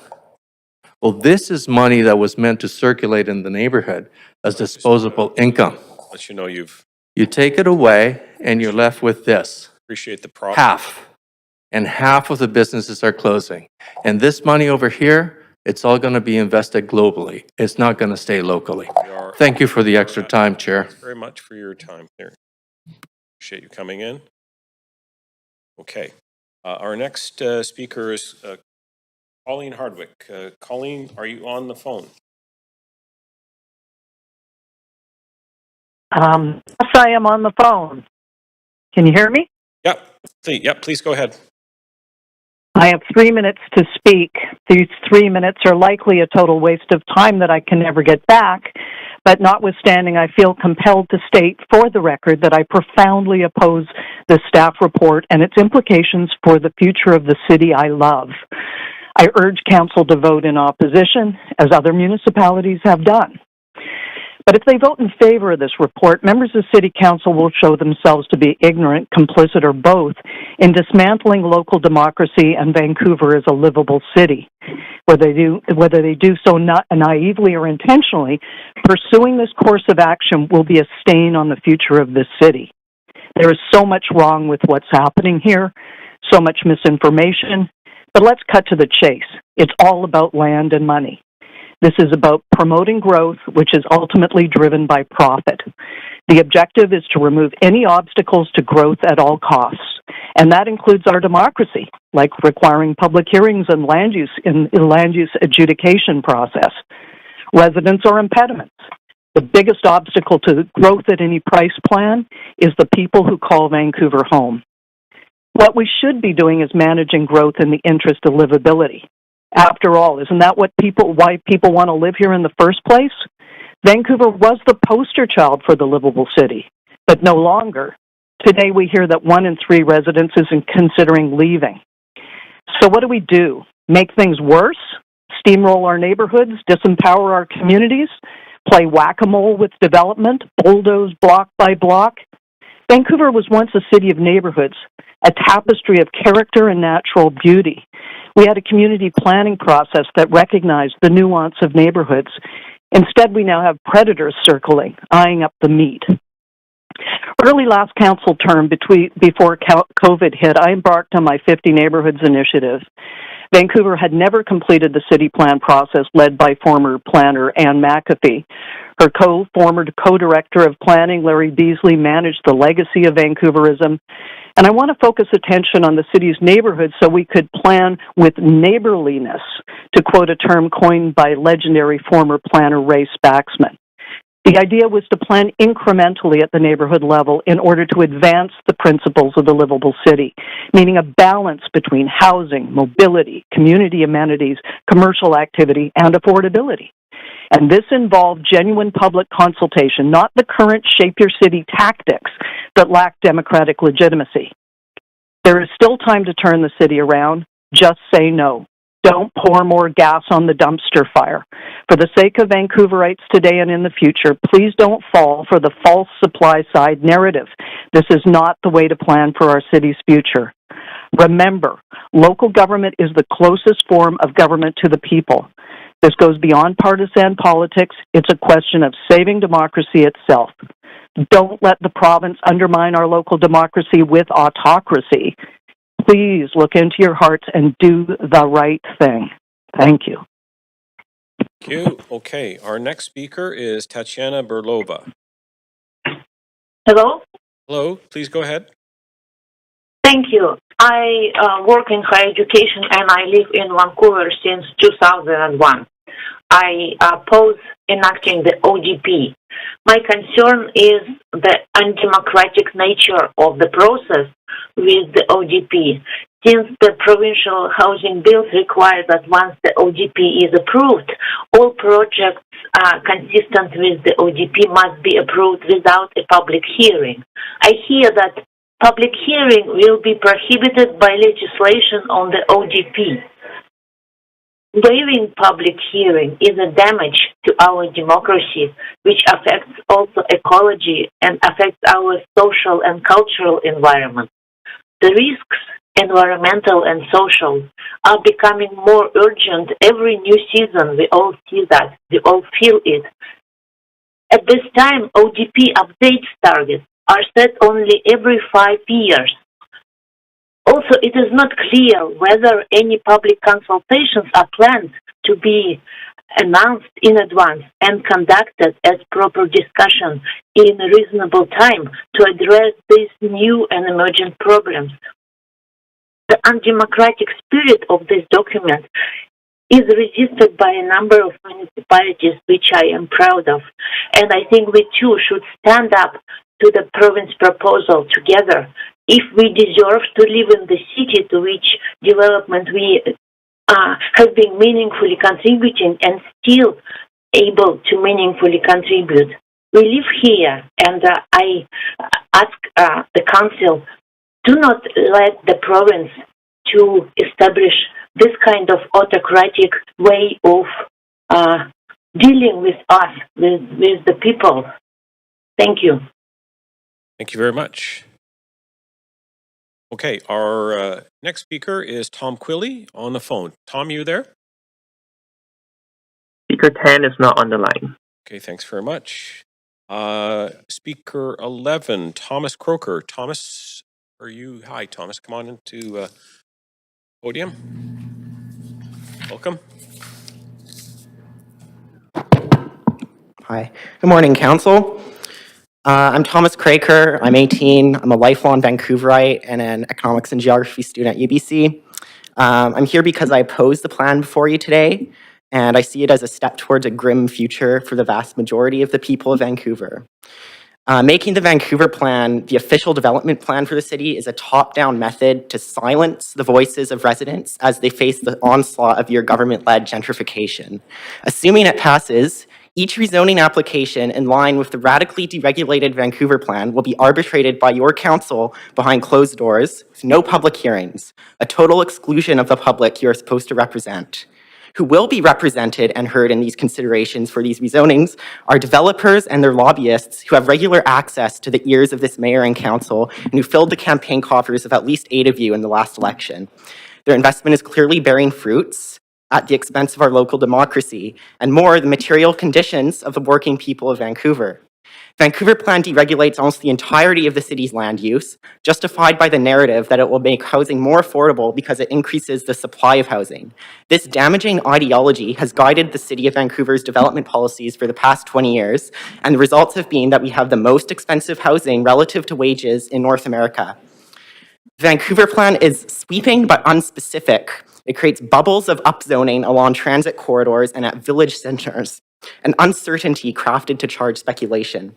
Its ideology is detached from reality. It seeks to destroy some of the most affordable rental housing in the city along the Broadway corridor in an East Van by upzoning it into metro cores, new luxury 25-story towers with no affordability conditions that the majority of workers here cannot afford. The idea that these new luxury units will trickle down into affordable apartments is simply absurd.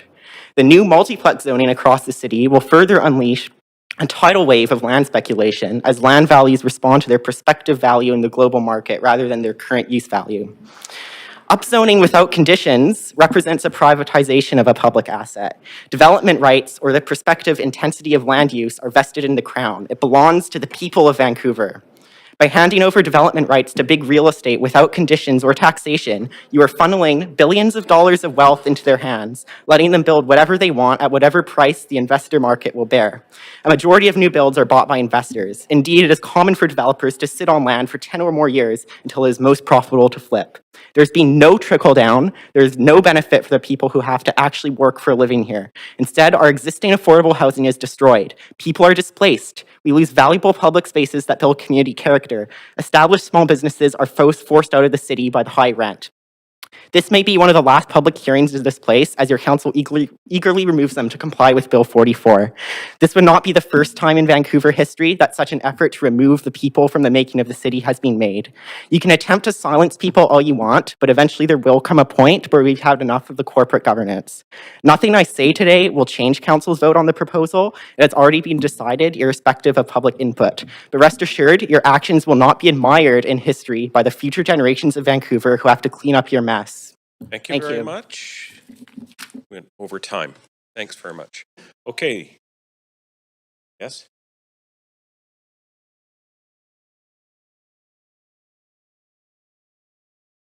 Sure. I will abide that. I just want to make sure we had two speakers that did not get to speak, so I'll just go back to the list if they're there, and if not, then we'll take a short 5-minute recess. Okay, I'm going to just go back to my list here. Frank Heinzelman, did Frank? Yes, I'm here. Yeah, okay, Frank, go ahead. You've got 3 minutes. Thank you. Thank you. Dear Mayor and Councillors, last November, the provincial government passed legislation stripping most municipal governments of their traditional authority to decide about housing densification and consult residents on changes that directly affect them.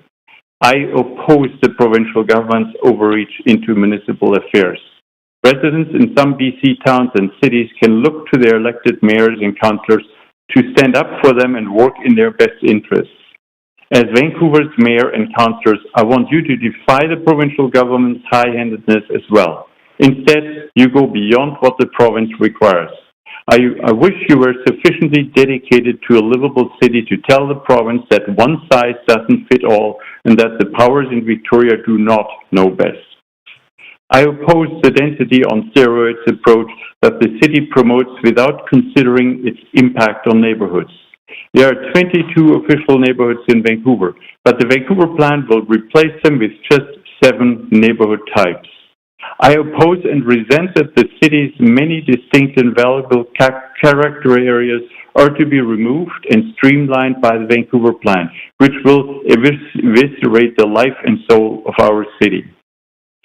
I oppose and resent the governance structure for the official development plan with absolutely zero input from the communities and its neighborhoods. You are actively destroying the democratic governance of the city by blindly accepting the province's dictate to abolish community input. You have consistently and intentionally failed to consult the public on urban planning issues meaningfully. There should be a robust public debate on matters of such vast importance and irreversible consequences for our city. Instead, public debate and cooperative decision-making are shut down, as exemplified by making this report available only about a week ago. It's crucial that we reinstate the value of community engagement in our decision-making process. This council and this director of planning did not approve the Vancouver plan. I would like you to return it with the directions to revisit the Vancouver plan process with real community engagement. Ask the province for more time. We are the largest city in the province. We need to get this right, and so far we are not. As the media has covered, other municipalities have rejected the pressure and are asking for more time or are rejecting Victoria's dictate like West Vancouver. I want Vancouver to do that too. Please vote no. Thank you. Thank you very much. Okay, I'm just going back to the list. One last name, Tom Quilly. Tom, are you on the phone? Speaker 10 is not on the line. Okay, thanks very much. All right, that concludes. Let's take a 5-minute recess.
Okay, thanks. We will resume the meeting. And the plan for right now is to conclude comments and debate on this item, and then see the staff presentation for item 2 on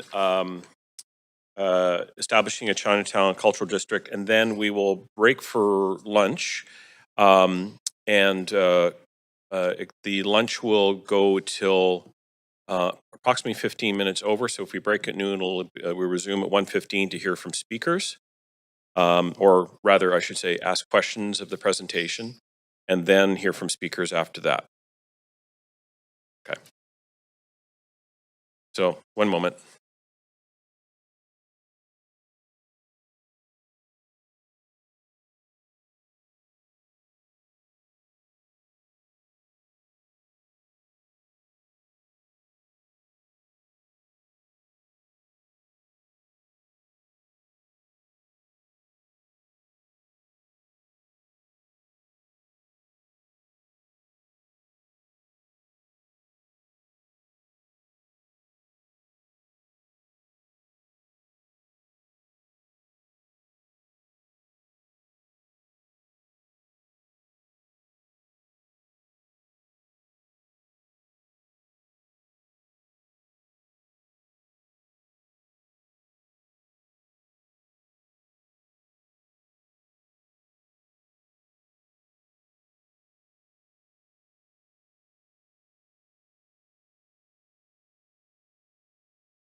All right, so we will continue with this item, conclude this item, then hear the staff presentation and ask questions of staff, and then we will recess for lunch.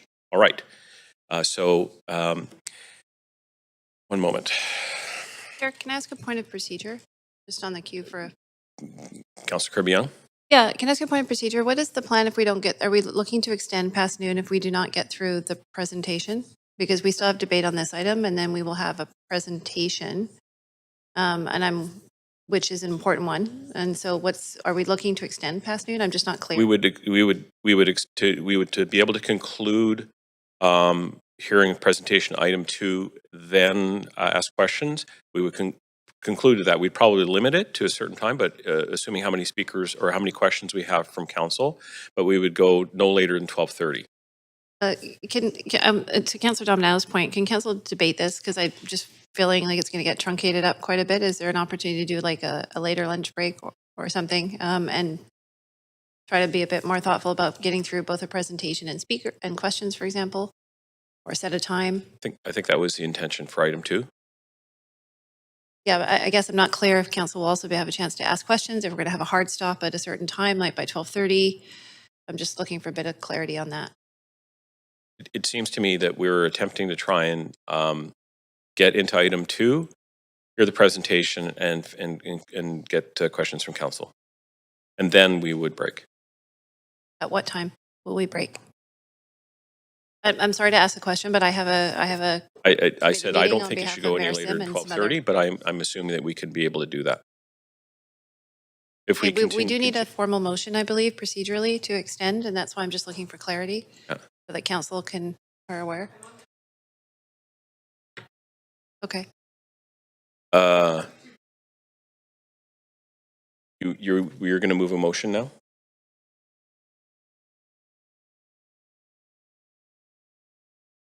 Yeah, I'm happy to cede to Councillor Dominato.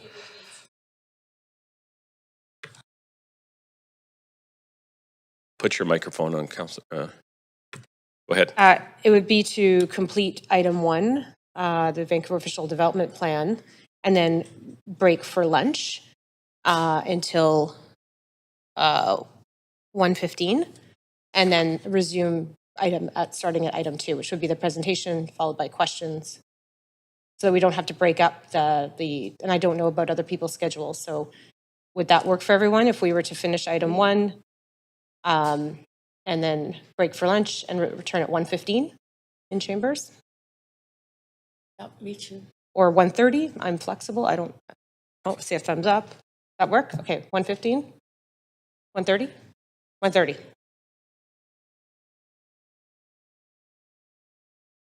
Okay, so that's the motion. Thanks very much. Can I have a seconder? Move for lunch and then return at 1:30. Second, Councillor Carr. Okay, we will, 1:30. 1:30. Yeah. okay, all right. We have to vote. Okay, all right, so can I get all in favor, say yay? Yay. Very good, all right. So that has been, thank you, Councillor. All right, now we're going to move back to conclude item 1 here. So that is the end of we've concluded our speakers. Would somebody like to move the motion? Councillor, sorry?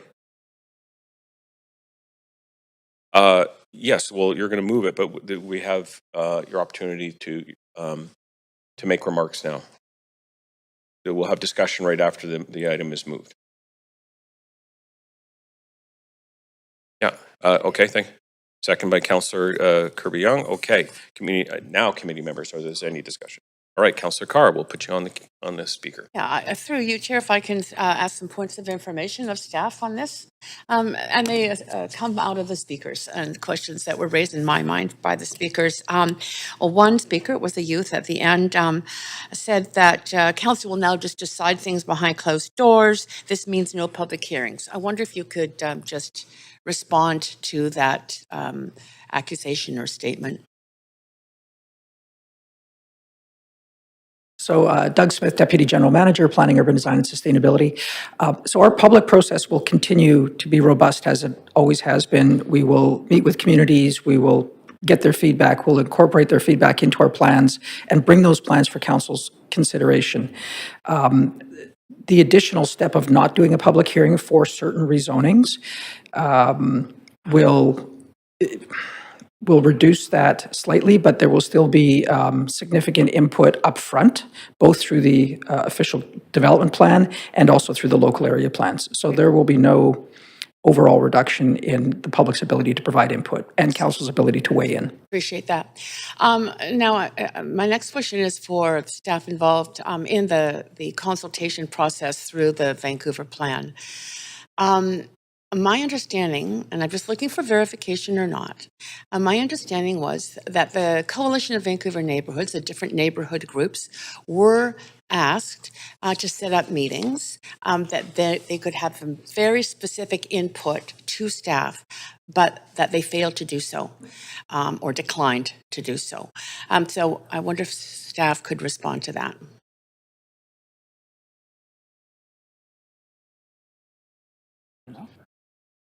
We'll have to get back to you on that. We don't have an answer at this point. Okay. That's it for my questions, but I'll make comments. Oh, yeah. So, I am, as I said, prepared to move the recommendations here and move forward with the Vancouver Official Development Plan. I just want to say that, I listened to the speakers and heard, a lot of concerns that I believe were exaggerations or were fears that people might have, but I don't believe have a basis in reality. And what I don't believe has a basis in reality is that I was there through the whole Vancouver plan process. Some of you may remember it was my motion at the beginning of last term that started that process. I felt a very deep commitment to it. So I went to every public meeting, every online, and it was a lot of online because it was COVID most of the development of the plan.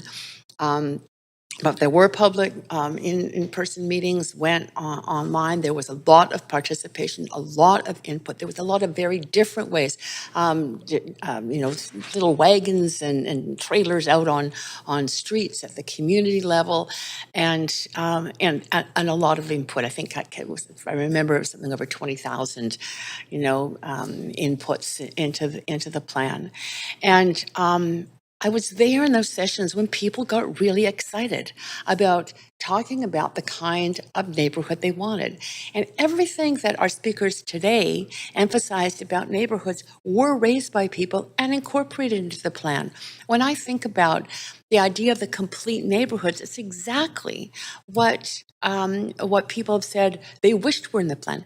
It is in the plan, complete neighborhoods where people can walk to, where there's amenities, where there are services, where they can walk to them, where there's more walking and cycling, where there's more green space. And that's going to be a part of what we do now in terms of implementing the plan. So I really hope people keep an open mind to how this plan evolves into a reality of those more complete neighborhoods, which really speak to sustainability and equity and more housing choices. That's one big thing I remember hearing so clearly. People wanted choices in every neighborhood that they could afford. I hope it rolls out faster than slower. I really want to see that transformation of the 11% of streets at the local neighborhood level into community-oriented spaces that might include, gardens or dog parks or shade trees with benches underneath for people to sit. Anyway, I really want to commend staff for the incredible amount of work I know they put into the plan and that now they're going to put into the official development plan for this city. It's going to be good to have that first document. Thank you. Thanks very much, Councillor Carr. Councillor Kirby-Young. Yeah, thanks. Thanks, Chair, and thanks to staff for all the work and the explanations, and to the speakers. We are essentially at I think, a point of an inflection point in the city of Vancouver where this is a paradigm shift. Right? And so it takes quite a bit, and I will admit it takes a bit for me as a councillor, and it does for the public, to get your head around how do we do things now, how are we going to do things differently, and what does it look like. So I think about having been through this process similarly last term and now on this one, when we went through a lot of public hearings last term, a lot of really long ones, and then we heard a lot of common themes with people confused about, I don't understand how this fits into my neighborhood. It feels like some of these things are ad hoc and the rezoning's coming forward. How can I get a better sense of what is going to be happening in my neighborhood and how it grows? A lot of comments that we welcome neighbors, but we want to better understand what that looks like. All of those things. And so now what we're actually doing is trying to articulate that through admittedly a very substantive, some might say a little bit heavy lifting on the process to develop a plan. But I'm always one that would appreciate kind of the fulsomeness of the work. It's always nice to move faster. We're almost 6 years in now, so 4 years for the Vancouver plan. That took the bunch of last term. Now we're almost halfway through this one, 2 years in getting towards Vancouver having an ODP. But I can tell you, having sat at Metro Vancouver and at the Regional Planning Committee, it's really quite an interesting lens to look at, that Vancouver is pretty much the only municipality that doesn't have an official one. We have the neighborhood plans. They've been incredibly important. We've retained a lot of those. They informed the Vancouver plan and things like the protection and recognition of the uniqueness of the village areas and keeping the character of those in the different neighborhoods and looking around that. But we also hear a lot around, we don't have the transportation to support it. We need to plan for infrastructure and what that looks like. So when I asked those questions earlier around what are we missing yet and what do we need to do? And there's some pretty fulsome answers from staff around utilities, land use categories, some engagement with school boards, something that we hear a lot. We need to make sure the school capacity in the neighborhoods, are we doing our best to engage with our partners at VSB and bring those processes together, the ecological assessment. They are really important. And so I do think there'll be a lot of benefit from having a plan, not only to so that neighborhoods have transparency, they know how their neighborhood is growing and when over a period of time. And again, remembering that this is generational. Things are not going to change tomorrow. This is part of a process of setting a good roadmap for the future. But also, I think, really being able to better articulate, as we're all fighting, all municipalities, for infrastructure needs, not just aging infrastructure, but also for new, to support population growth. We don't have control over who comes here. Vancouver's beautiful. A lot of people like to live here. Cost of living is high. We have a finite land base with the ocean and the mountains. We will grow. That is not a question. The question is, can we do it in a way that is well managed? Is Vancouver going to look different tomorrow than it does today? Sure. Are there a lot of things that people love about it that they want to retain? Absolutely. And I think that's what we're trying to do is provide some balance on those pieces. I think it's really important that there's transparency. I think there's more education to happen. There's some misnomers out there that public input is going away. It's not. It'll come more directly to the council table versus the paradigm that people know about as the public hearing previously. But it will also help to remove some of those roadblocks and processes. For example, we know it takes longer to get housing delivered, to know where and how that can happen, where we have constraints around things like sewer capacity and others. So I think this is a bit of a process. I do think it's incumbent on us to continue to engage with community and to help explain the different steps and what this means and what it doesn't mean as we go along. I like the suggestion that was raised earlier by Councillor Klassen about putting together a bit of an FAQ for the public so that we can bring people along, because it is complex. There's a lot of legal speak. There's a lot of bills with numbers and planning terminology. But I think what people want to know is, what does the Vancouver look like in the future? Can I have a livable neighborhood? We're going to respect where we came from, but still make room to grow and have a good place to live. And so that's, I think, what we're striving to do here. I recognize again that it's changed, but I think that it will be an 8-year process. So I want to stress that this is not a fly-by-night initiative that has suddenly happened. This is a pretty substantive one, and one that existed and Vancouver was pursuing prior to the senior government housing bills coming forward, because we felt that there was merit in the process. So I'll leave it there, and I appreciate the work. Thanks. Thank you, Councillor. Councillor Zhou. Yeah, thanks, Chair. So through you, Chair, I want to ask a couple of questions to our staff. First question is, I think one of the speakers said regarding the preserve the characteristics for each specific neighborhood. So what is our plan in terms of make sure that the neighborhood, they are not identical in the ODP?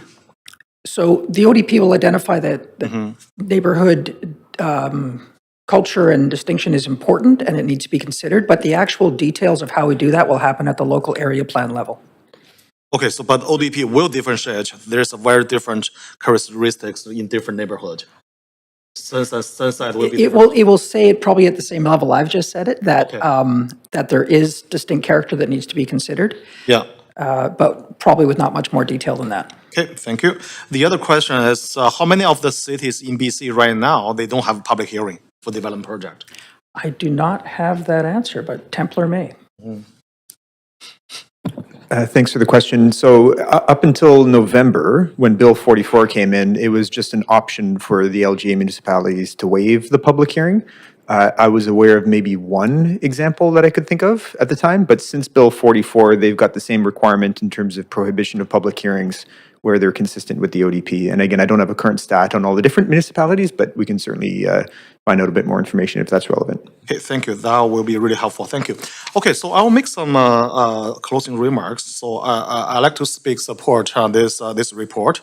I think really Vancouver is in a housing crisis, as we all know.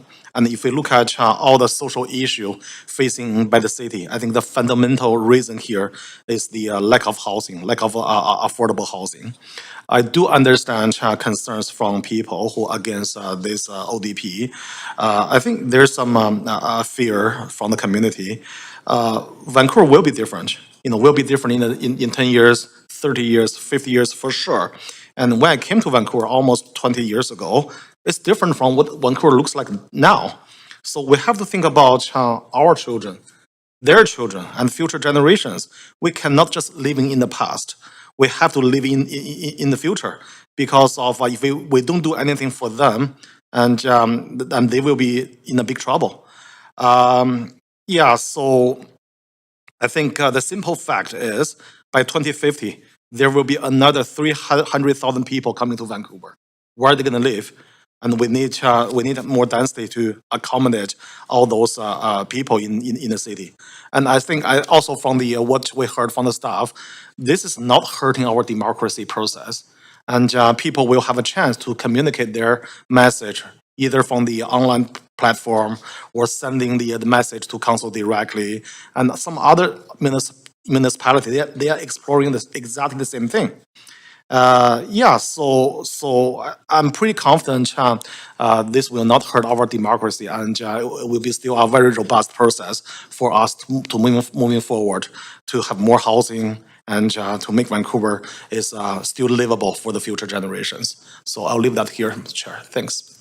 Thank you very much, Councillor Meisner. Yeah, thanks very much, Chair.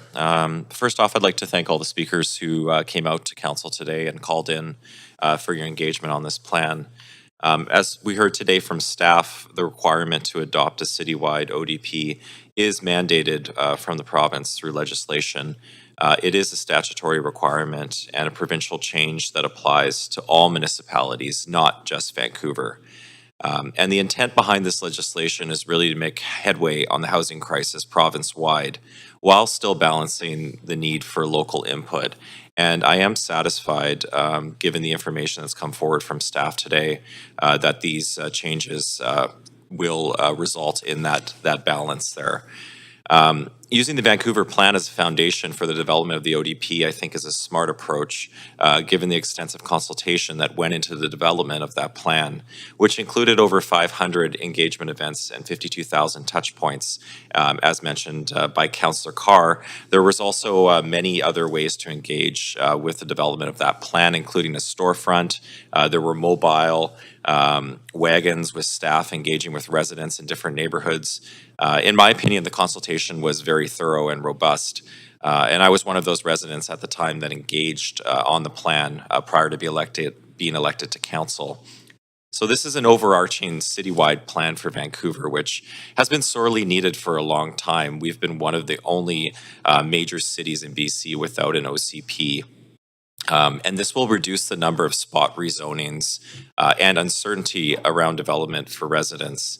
And that has been a frustration that I've heard expressed at council around development. The spot rezoning approach does create a lot of uncertainty for neighborhoods.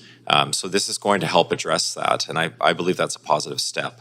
I also believe that it will enhance our neighborhood planning efforts to create complete walkable communities that work for everyone in Vancouver, and increase the supply of all types of housing, rental, below market, and ownership, and fund crucial public amenities like libraries, community centers, parks, and aspects of our city that Vancouverites enjoy every day. I don't think doing nothing is an option, and I don't believe that not changing our neighborhoods is an option. I strongly believe that is what has gotten us to this point. That has contributed to the housing crisis that we're in today, and we need to take bold action in order to address that. And that's what we're doing here today. So in closing, I plan to support this recommendation and keep moving forward our efforts to create more housing in Vancouver, improving affordability through more supply of all types of housing, below market, rental, and ownership, and create better neighborhoods for Vancouverites for decades to come. Thank you. Thank you, Councillor. Councillor Fry. Thank you. Yeah, it's interesting to frame this within the larger global context of every other city everywhere that has similar plans in place, official development plans, official community plans, just official plans. And, when we embarked in the last term around the Vancouver plan, which ironically was spearheaded by Councillor Carr and Councillor Hardwick, as I recall, the intention was to really recognize the fact that Vancouver lacked any kind of official community plan or development plan or any official plan since the 1930s, when the Bartholomew Plan had sort of established some kind of planning paradigm for Vancouver. And of course, we exist under this unique Vancouver Charter context. But I think that when we embarked upon that work, and more accurately, when we tasked staff with embarking upon that work to work with the community and come up with the Vancouver plan and develop a Vancouver plan, it was always with the impetus and the intent to create an official development plan. And perhaps fortuitously, we're now well positioned with the pending provincial legislation that requires us to actually have that. So, I think we're in a very good place, and I think that, in fact, this is a very thoughtful plan. And I do want to acknowledge the speakers and the people who wrote in with their concerns around this. And I hope that through the course of the conversation today, there's a little bit more clarity and some of those fears may be assuaged. This is going to be an evolving piece, and it is really level setting for a lot of what we need to do, what we can expect to do. And I really want to thank staff for all the work in presenting this, and I appreciated the Goldilocks analogy. I think that really did kind of capture the piece. And yeah, thanks for all the work. I'm down with ODP. You know me. I could not resist that. I'm sorry. Thank you, Councillor, and I'd like to see the chair to Vice Chair Meisner while I just provide some of my own concluding remarks here. First of all, I'd like to also thank all of the speakers who came to speak in person and on over the phone, and also the emails that I've received quite a few emails since yesterday, and I've read them all. And I want to address sort of, and I think the questions that we asked as staff were an attempt to try and get some clarification, because truthfully, there is a lot of misunderstanding and mistrust of this process. As has been pointed out previously, we are the last in a long line of municipalities in British Columbia that are now given direction by the province to remove the public hearing process when there is an official development or a community plan in place for the municipality. So when I speak to councillors and mayors from other municipalities, they're already doing this now, and things, from what I gather, are working well in those jurisdictions. So we are not unique in doing this. In fact, we're probably one of the last to be doing this.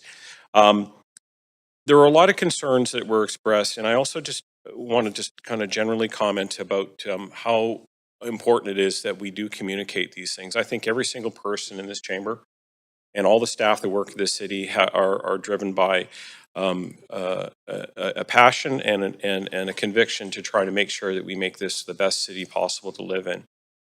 There are tensions, though. We have other levels of government that are looking at local government right now and saying that we're not doing enough to try and make sure that we build a housing supply to meet the demand that's out there in the marketplace right now. Tools like these do provide us an opportunity to get clarity and push harder, and of course, it's a lot of the work of the staff that we depend upon to be able to make sure that we can get these plans forward so we can actually start getting shovels in the ground and getting more homes built. But I also know that with new housing development must come the commensurate amenities and green space and schools. Some of these things were raised by people who have commented about this. I know that all of these things do not necessarily go away. In fact, they are an enhanced part of the conversation when we're talking to senior levels of government about a requirement for schools, funding for either housing development or helping to support some of our capital infrastructure. So all of these things are going to continue as they have done. When we do bring in a new plan for a neighborhood, an enormous amount of work goes into communicating it within the community itself. We've seen the signs for that are erected in front of lots to indicate that there are new construction coming and new development.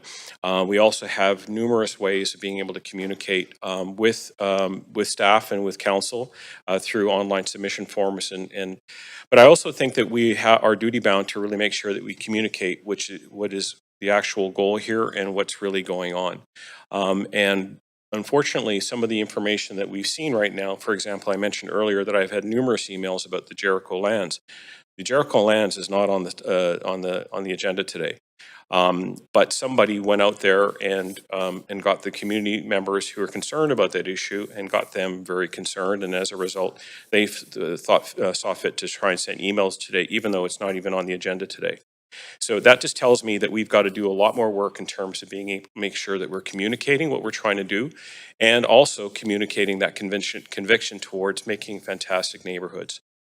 And so the idea of an FAQ or some kind of fact sheet that would allow people to better understand, easily shared through email and social media, that would allow us to make sure that people have a really better understanding of what we're trying to do with this process, which of course is required of us by the provincial government.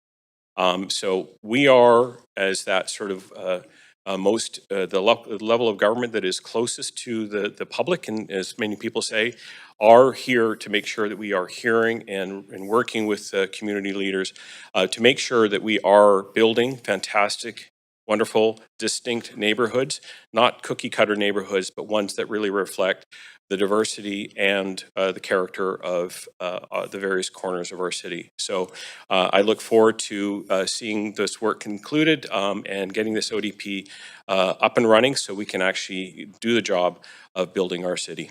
Thanks very much. All right. That concludes our speakers.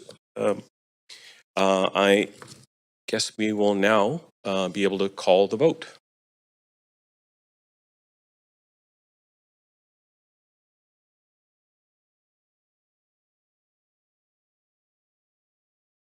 Okay, that passes with none in opposition. All right, we will now recess this meeting and, sorry? No, just one moment. I don't want to revisit the necessary, but we are not going to be hearing the presentation. We are concluding this item if we're all agreed based upon your motion, Councillor. We're returning at 1:30. Okay, and we'll begin item 2 at 1:30. We'll hear from the staff presentation then. So the idea of varying the agenda is being proposed, but of course we only have one other item, and that's already been adopted on consent. We have the motions. Okay. I know that Councillor Kirby-Young has to be away for the first between 1 and 2, I believe. So I would like to try to be able to accommodate that, just given your interest in item 2. Is there a way that we might be able to vary the agenda, clerk, to make sure that when we do come back at 12:30 that we're able to at least, I'm sorry, 1:30, that we're able to pick up item 2 after 2 o'clock? Yeah, I'll turn your mic on.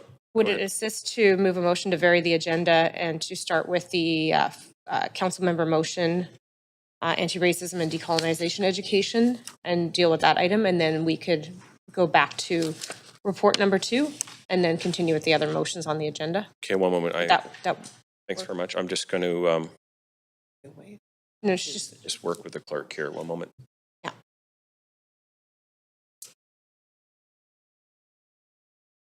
Thank you for the opportunity to comment on that motion. The procedure bylaw allows you to vary the agenda. It requires 2/3 vote.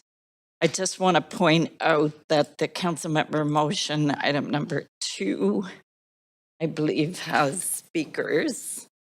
So we would have to make sure speakers are advised because, and we can do that. It just might create a bit of complication.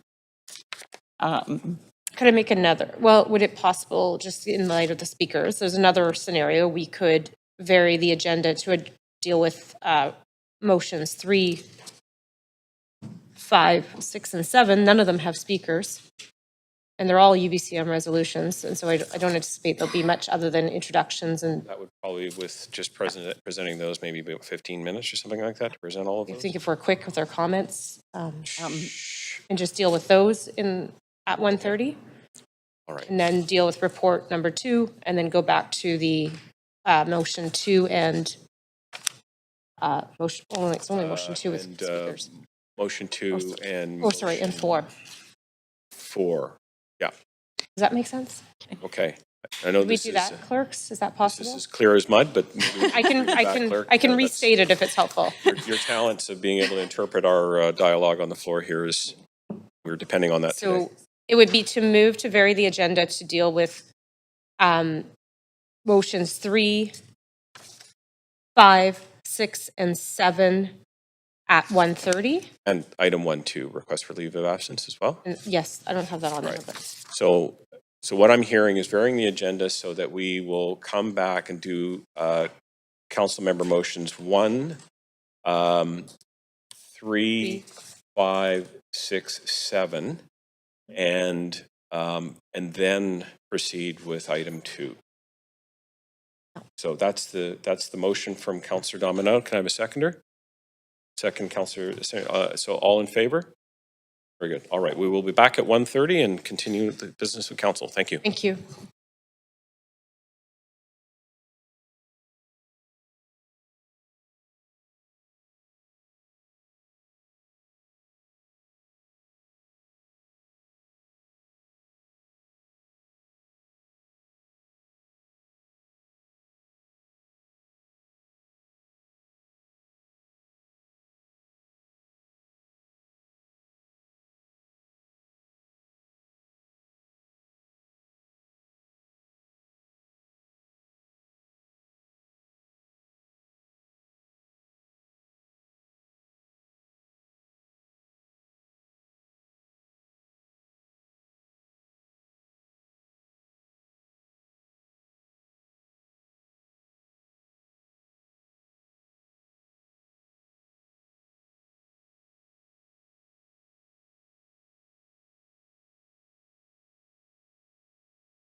Welcome to TELUS Conferencing. To join the conference, enter your access code followed by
Hi, Olivia. It's Rowena here. Are you able to hear me? Yep, I can hear you. Can you hear me? Yes, I can. I'm just going to mute you now until, well, when David hops on, you won't need me anymore. But yes, I can hear your sweet voice. Same here. Anyways, Thank good you. luck. Thank you. Bye.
Okay, we have just got quorum, and we will bring this meeting back to order. For those who missed what we resolved before the recess for lunch, that we have adjusted the agenda for standing committee today, and we are now going to move to council member motions 1, 3, 5, 6, and 7.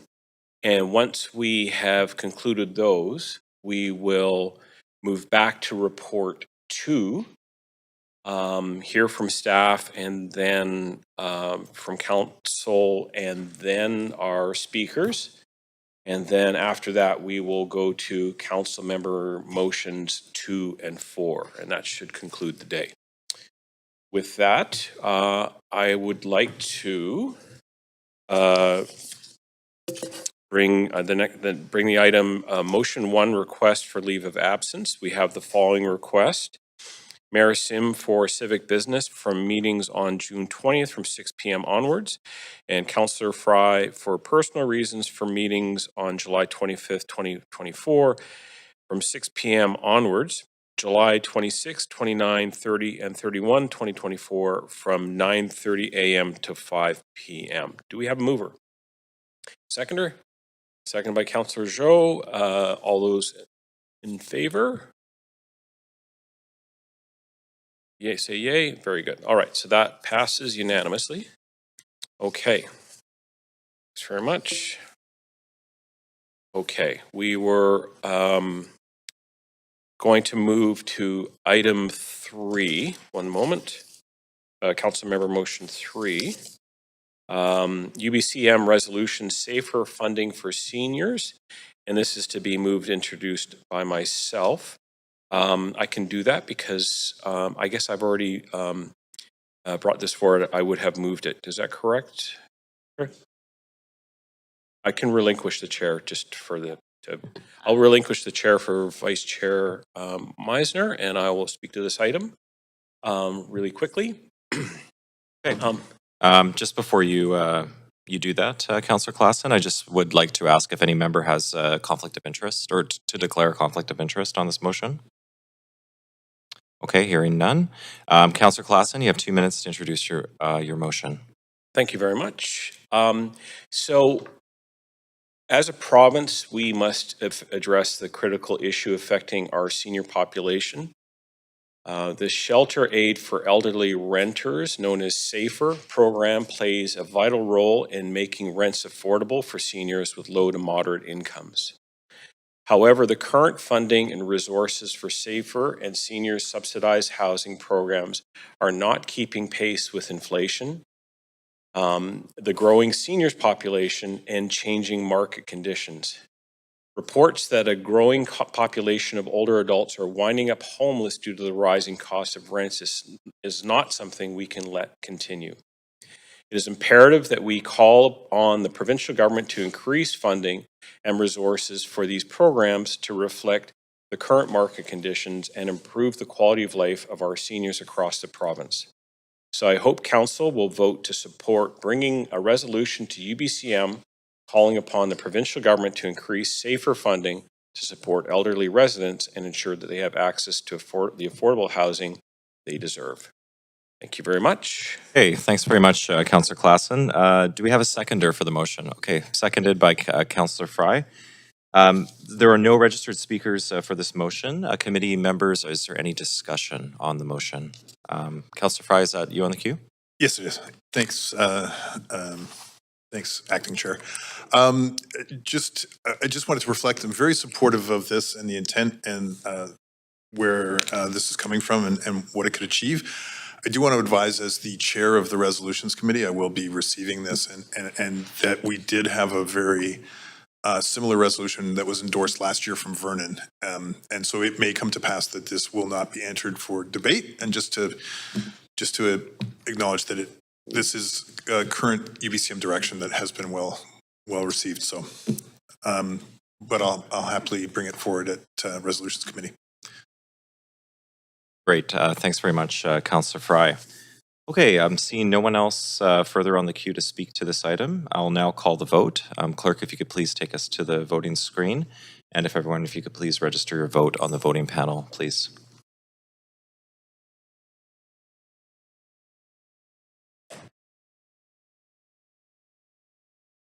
Councillor Bly, do you want me to do a vote assist for you? Assist in favor, okay. All right, that passes with no one in opposition. Thanks very much, Council. All right, sorry? We will now move to item, and I'll take the chair back from you. Thank you, Councillor Meisner.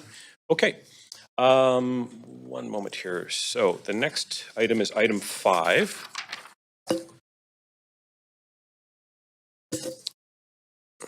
One moment. Sorry. UBCM resolution prioritizing infrastructure investments to support new housing in municipalities, and it is to be moved and introduced by Councillor Dominato. Does any member wish to declare a conflict of interest on this item? Seeing none, Councillor Dominato, you have 2 minutes to introduce your motion. I'll put your mic on. Oh, yeah. Right. Thank you, Chair. And yes, so the title of this motion is Prioritizing Infrastructure Investments to Support New Housing in Municipalities, proposing that this go forward to UBCM as a resolution. This really flows from a number of conversations I've had with regional councillors and mayors, not only in the Metro Vancouver region, but also throughout the province, as municipalities are working towards compliance with Bills 44, 46, and 47 related to added housing and density across the province. One of the key areas that's been identified as a challenge and ongoing issue is the infrastructure needs, particularly around sewer, water systems, transportation, roads, active transportation, as well as some of the social infrastructure, community centers, schools, parks, and health services.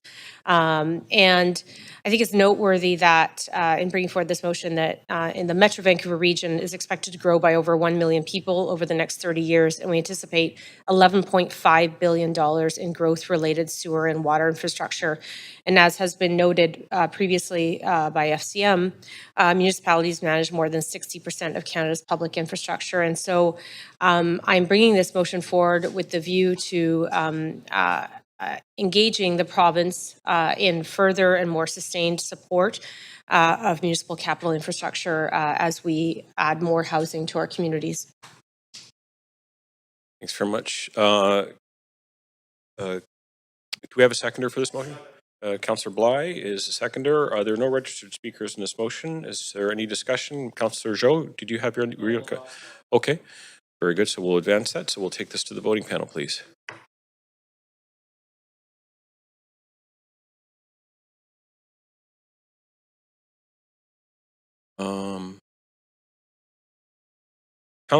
Councillor Kirby-Young, are you online?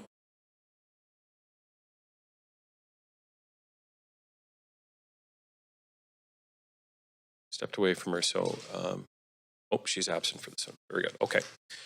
All right. So that passes with none in opposition. Okay. All right. So we will now move on to item 6.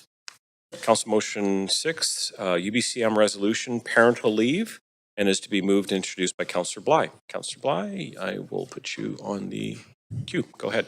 Thanks very much, Chair. So I'm happy to bring forward this UBCM resolution today to advocate for parental leave. It can oftentimes be quite surprising when talking to members of the public that in order, if you are a member of council, you're not entitled to any maternity or parental leave as part of your elected role. And I'll just give credit where credit's due. Councillor Melissa DiGenova, previous 2-term city councillor, advocated at great length, as has city councillor Jenna Stoner in Squamish for this change that is required as a provincial change to enable municipalities to allow for some regulatory change framework to allow for parental leave. Of course, we are required to be in our seats, and any leave of absence that extends 60 days means a loss of one seat, unless granted special permission by the council, which of course can politicize something as simple as a new parent needing to take some time off to be with their child. So we want to make sure this is a welcoming and an inclusive space for all people in all ages. And I'll just say, full disclosure, I am well out of my child bearing days with a 19 and 24-year-old. So this is certainly not something that I'll be looking for an accommodation around, but I certainly do want to see parents and younger parents bringing those voices and lived experiences to the council chambers. And so by advocating for this, I think we are sending the message that that is important. And so I'll leave it there. Thanks very much. Just wanted to make sure that I forgot to ask if any member has a conflict of interest. Seeing none. Okay. So we have a seconder. There are no registered speakers. I'm going to advance you, Councillor Bly. You've had your chance to speak. So we'll call the vote on this one. Chair, can I get a vote assist in favor, please? It's Councillor Kirby. Very good. I will do. Gotcha. Oh, I have not voted yet. Hang on. Councillor Fry? Okay, that passes unanimously with none in opposition, obviously. Okay, so that concludes item 6. We have one more council motion before we move on to the regular agenda. Item 7 is UBCM resolution, PFAS free firefighting gear funding, and is to be moved and introduced by Councillor Bly. I will put you on the queue. Go ahead, Councillor Bly. Thank you very much. Again, very happy to bring this forward to UBCM. Should it pass today at council, we can very recently, remember, Vancouver City Council, April 9th, in fact, unanimously approved a one-time budget increase to Vancouver Fire Rescue Services for the purchase of PFAS free bunker gear, which essentially is the cancer-causing chemical that's found in firefighters' turnout. That can be is proven to be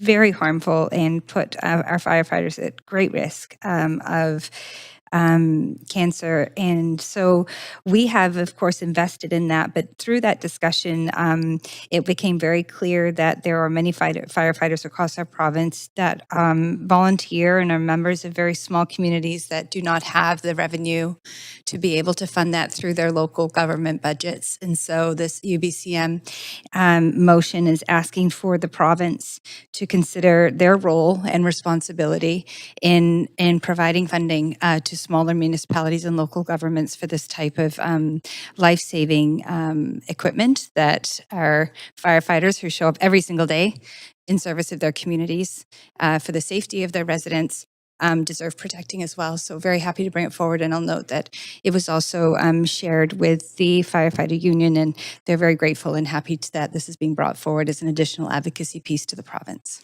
Just have to double check to make sure that nobody has declared a conflict of interest on this item. Seconded by Councillor Carr, really appreciate you bringing this forward, Councillor Bly. I know that a few of us got to speak to IAFF representatives at FCM last week, and they're really excited about this. Okay, so we'll go to the voting panel, please. Chair, can I have a vote assist in favor, please? Councillor Kirby. You bet.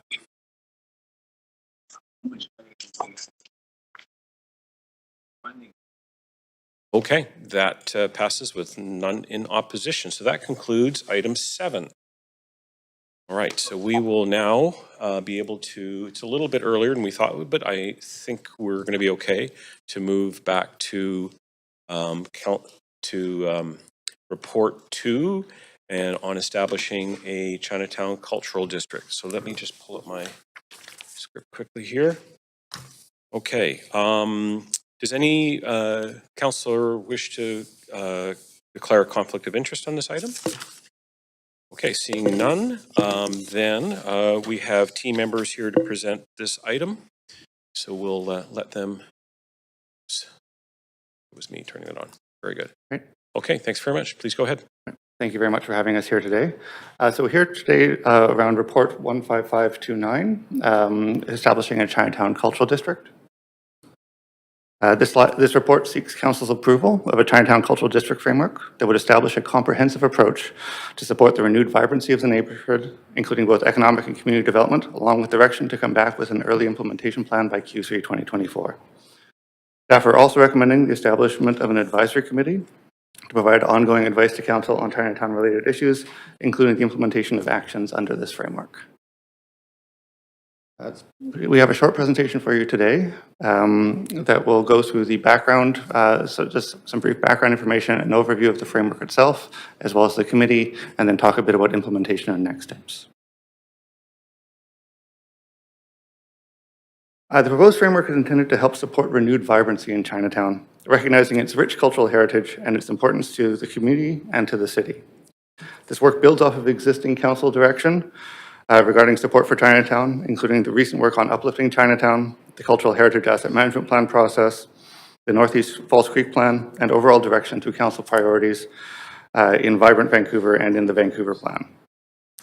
The framework consolidates and expands on these directions, resulting in a single overarching development document that addresses urgent needs, while also undertaking the critical strategic work necessary to support Chinatown's long-term success, responds to key priorities as identified by community partners, and will provide consistent and cohesive strategic direction to the city's ongoing work in Chinatown.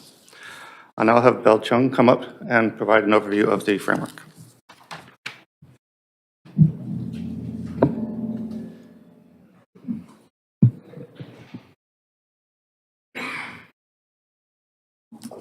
Bell Chung, Senior Manager, Strategic Initiatives, and I'll be walking us through the draft Chinatown Cultural District Framework today. Vancouver Chinatown is one of the oldest Chinatowns in Canada and one of the top 3 in geographic size in North America. Since its establishment in 1885, Chinatown has remained in the same location as a living and thriving neighborhood. A National Historic Site marked by its historical heritage buildings and intangible cultural heritage, Chinatown is an important part of Vancouver's history and adds to the rich diversity of the city's cultural fabric. The Chinatown Cultural District Framework will guide the city's work in Chinatown to help manage development and change, steward intangible cultural heritage, prevent displacement and loss of important cultural uses and culturally significant businesses, and support the local economy. The Chinatown Cultural District approach takes into consideration the many facets of a thriving neighborhood and community with a rich cultural heritage. This includes, but is not limited to, land use, economic development, regulatory work such as permitting and licensing, arts and culture, heritage, services and amenities, housing, public spaces and infrastructure, and public safety. To address this broad range of interconnected issues, the framework will be implemented through a cross-departmental and collaborative approach in partnership with community and senior orders of government. The Chinatown Cultural District Framework has 5 key goals, all of which work together to take a holistic approach to supporting the wide range of needs and priorities in the neighborhood. The framework's broad goals and areas of work respond to key priorities identified by community partners and current challenges facing the neighborhood, and also highlight new opportunities to support renewed vibrancy in Chinatown. The goals are, Goal 1, explore and update planning tools to support a cultural district approach. Goal 2, improve the overall environment in Chinatown. Goal 3, support Chinatown's cultural heritage assets and businesses. Goal 4, optimize use of city properties to co-deliver housing, services, and amenities. And Goal 5, work together to support Chinatown vibrancy. The first goal of the Chinatown Cultural District Framework responds to feedback highlighting the need for the city to consider planning approaches that prioritize Chinatown's cultural heritage and specific needs. This goal will explore current and new policy, land use, planning, heritage, and regulatory tools to better manage and support Chinatown's unique cultural heritage and character. Some of this work includes exploring a cultural district approach with appropriate and new planning and land use tools, identifying how current planning and land use tools can be updated to support this new cultural district approach, exploring updates to the city's heritage conservation tools, policies, and processes to better support Chinatown's intangible heritage, and streamlining city permitting and regulatory requirements to support culturally significant businesses and Chinese society buildings. The Chinatown Cultural District Framework builds on the Uplifting Chinatown Action Plan, which focuses on cleanliness and public safety in the neighborhood. Goal 2 continues to improve the overall environment in Chinatown to ensure a clean, well-maintained, and vibrant public space where residents and visitors feel safe and make frequent visits to events, activities, and businesses in the neighborhood. Work in this area includes supporting ongoing public safety and public realm cleanliness, ensuring Chinatown's roads and public infrastructure are well-maintained, and enhancing Chinatown's public spaces. The third goal of the framework supports the neighborhood's mix of businesses and intangible cultural heritage activities, which are a critical anchor for the neighborhood and community. Chinatown's cultural heritage assets and culturally significant businesses face not only the same challenges and pressures as other areas of the city, but also additional challenges due to culturally specific needs and the needs of the community. Goal 3 focuses on better supporting these specific needs, such as investing in and supporting the long-term conservation and success of Chinese societies and benevolent associations in Chinatown, continuing to support intangible heritage assets and activities, protecting and enhancing cultural food assets and culturally significant small businesses, and highlighting Chinatown as a cultural destination for visitors by working in collaboration with local and regional economic development and tourism partners. Goal 4 in the framework considers the city's large footprint in Chinatown and highlights opportunities where city-owned properties can be optimized to support co-delivery and co-location of housing, services, and amenities to support and address critical needs in the neighborhood. This includes maximizing the potential of the city-owned Chinatown Plaza property to support the local economy and draw visitors to the area, supporting and exploring opportunities at other city-owned properties, including supporting the activities at the Dr. Sun Yat-sen Classical Chinese Garden and the Chinese Cultural Center, and exploring partnership opportunities to deliver housing, services, and amenities in the neighborhood. The last goal of the framework focuses on working together to support Chinatown vibrancy. The framework's holistic approach will need to be implemented as a well-coordinated cross-departmental initiative within the city, as well as working collaboratively with external partners and senior levels of government to ensure a concerted and effective effort towards Chinatown vibrancy. This work includes engaging with Chinatown communities and partners, including through the proposed council-appointed Chinatown Advisory Committee and other forms of engagement. Advocating to senior levels of government on coordination and alignment needed to support Chinatown vibrancy and long-term needs such as housing and healthcare. Establishing a cross-departmental approach led by the city manager's office to support delivery of Chinatown priorities and implementation of other city strategies that relate to Chinatown.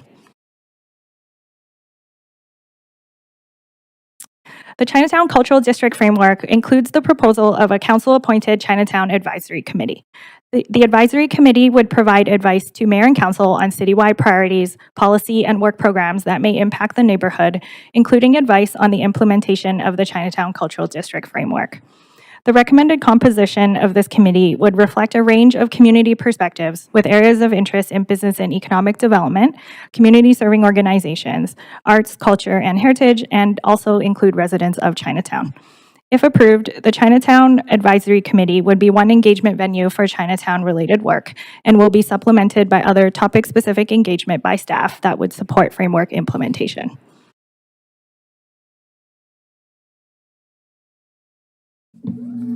So in terms of the implementation of this framework, we are looking to come back in Q3 2024 with an early implementation plan for council consideration. This would be informed by advice from the proposed Chinatown Advisory Committee, as well as by continued work within the city itself. As Belle mentioned, we will also be continuing to implement this through a cross-departmental coordination approach that will be led by the city manager's office in order to ensure that the projects stay aligned, and we are recognizing the many different ways the city touches Chinatown. So that concludes our presentation and the recommendations. Thank you very much.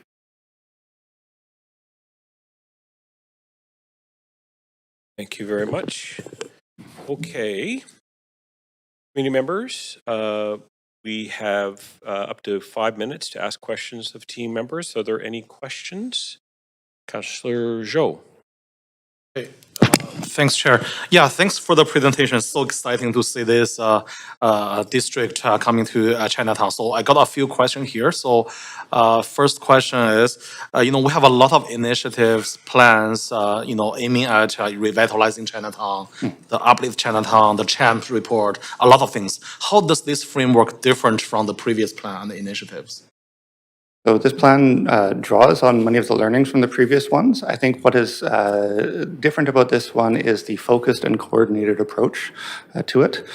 We are trying to be as much as possible very action-oriented, as well as recognizing that we do need to start laying the groundwork for some of the longer-term strategic considerations in the area. So it is really very much an action-based framework of what we are going to do, and we are going to be very consistent in our reporting on progress in that space. Okay, so that's actually lead to my second question. So I saw the report. It's pretty high level, actually. Yeah. So, but if the idea is to have an action-based framework, how does the specific action align with this high level strategy? Yeah. So what will be happening? So it is a lot of work being considered underneath the entire framework. Part of the implementation plan is a question of prioritization and which key pieces are going to be moving forward first. So the intention in all of this is for us to develop detailed action plans around each of the activities that are within there, including consideration of how we would measure outcomes and monitor progress towards results. Okay, so talking about that, do we have any indicators or metrics we can share to measure the success of this framework? Yeah, so it's going to be a combination of things. There are going to be some pieces which are going to be kind of output measures and activity measures in terms of the changes that we've seen in terms of graffiti reduction, in terms of those types of pieces. A lot of it is going to be around the sense of confidence. It's going to be around the visitors to Chinatown. It's going to be looking at the business retention, business confidence, those types of questions. So we are planning on having a fairly robust performance measurement framework attached to this to ensure that we are meeting the goals. Okay, so I'm assuming those evaluation plan will be shared with council as well as the stakeholders. Yeah, so as part of the implementation, early implementation plan, we'll be identifying the priorities for action, and each of those actions will come with an evaluation framework attached to it that will show us how we will monitor implementation. Okay, and it will be shared with the community stakeholders as well. Yeah, for sure. Yeah. Okay, on a regular basis. Yes. Okay. The other questions about this advisory committee. So what are the criteria to make sure that we have a diverse representation membership? Is this completely council's decision or? It is within council's discretion. There are some general guidelines that exist for council advisory bodies. We are proposing that there is a core set of organizations that are represented there, which are some of the key partners in Chinatown. But beyond that, it is within council's discretion as to how they would constitute the remainder. Okay, thanks. One more question about, we just talked about the ODP this morning. So how does this framework align with the citywide policy like Vancouver plan or the future ODP? Yeah. Do we have any? Yes, I'll let Doug Smith. Good afternoon, Doug Smith, Deputy General Manager, Planning, Urban Design and Sustainability. So this definitely aligns with the ODP, especially with response to the ethno-cultural districts that are highlighted in the ODP. And the work we do here will refer up to it, but the detailed work will be done in the Chinatown conversation. It won't happen at the ODP level. Okay. Yes. Okay. So one more question regarding the, I think we heard from the community, there's some concern regarding the gentrification, regarding the heritage building. So how do we balance the preservation of the cultural heritage with the need of modern development in Chinatown? So that is one of those conversations that we are going to have with community, as well as that will be something that we'll be seeking specific council direction on. It is a challenging balance in terms of recognizing the heritage and the community that exists, as well as recognizing that there may be some desire for development in the area as well. Okay. One more last question. Let me see my time. Yeah. So very quick. So how can we use this framework for other neighborhoods facing similar challenge like Punjabi market or other place? For sure. So this is actually, as was mentioned in the report, we are thinking about this as being the testing ground and development ground to support those other areas as well. We will, a lot of the issues that are in Chinatown are specific to Chinatown, but also general across areas such as Punjabi market, as Doug mentioned. There is a commitment under the van plan and around the ethnocultural and redress areas, Punjabi market being, of course, one of those. And so we would look to build from here to support those as well. Okay, thank you. To the end thanks. of your time. Thanks a lot, Councillor. Okay, Councillor Bly. Thanks very much, Chair, and thanks very much, Ben, for the presentation. I just going to zero in a couple of my questions around the first piece that I think is quite interesting here, which is around the economic development, specifically named as the Chinatown Plaza. We know as a city-owned site that there are actually many great services that are provided through that plaza itself. But there's also been quite a few persistent open tenancies and struggle to sort of maintain a vibrant economic hub, shall we say. What do you think about this report coming forward is an opportunity that council should really be zeroing in on to create some change around that? For sure. And I think this is a real opportunity for the city to consider what it does, especially in the mall area of the Chinatown Plaza, and in how we might use it as a place to both support some of the local businesses, but also to create that sort of magnet that we're looking for in terms of, a destination for people, and to bring more people to the neighborhood and to highlight sort of the range of retail and services that are available in Chinatown. So it is really looking to use that space. Okay, and I mean, I guess, that we have a lot of incredible staff that work within many different factions in our city hall and overall city services. How do you see, what is the city's role? Is it entirely the city that's to manage that, or do you see an opportunity to partner? So we're definitely looking for partners in that space. Okay. I have never managed a mall. And so I think it's really looking for, there'll be some conversations around that with the community in terms of what types of things they'd be looking for in the space, but also in terms of the right partnership model for the delivery and management, ongoing management. Yeah. Okay, great. I look forward to learning more. And so switching gears a little bit around the advisory committee. And so just to sort of note here that it's a type D advisory committee, which could you just remind the public what that looks like? We have, and I'll just say there's a nomination subcommittee, of course, that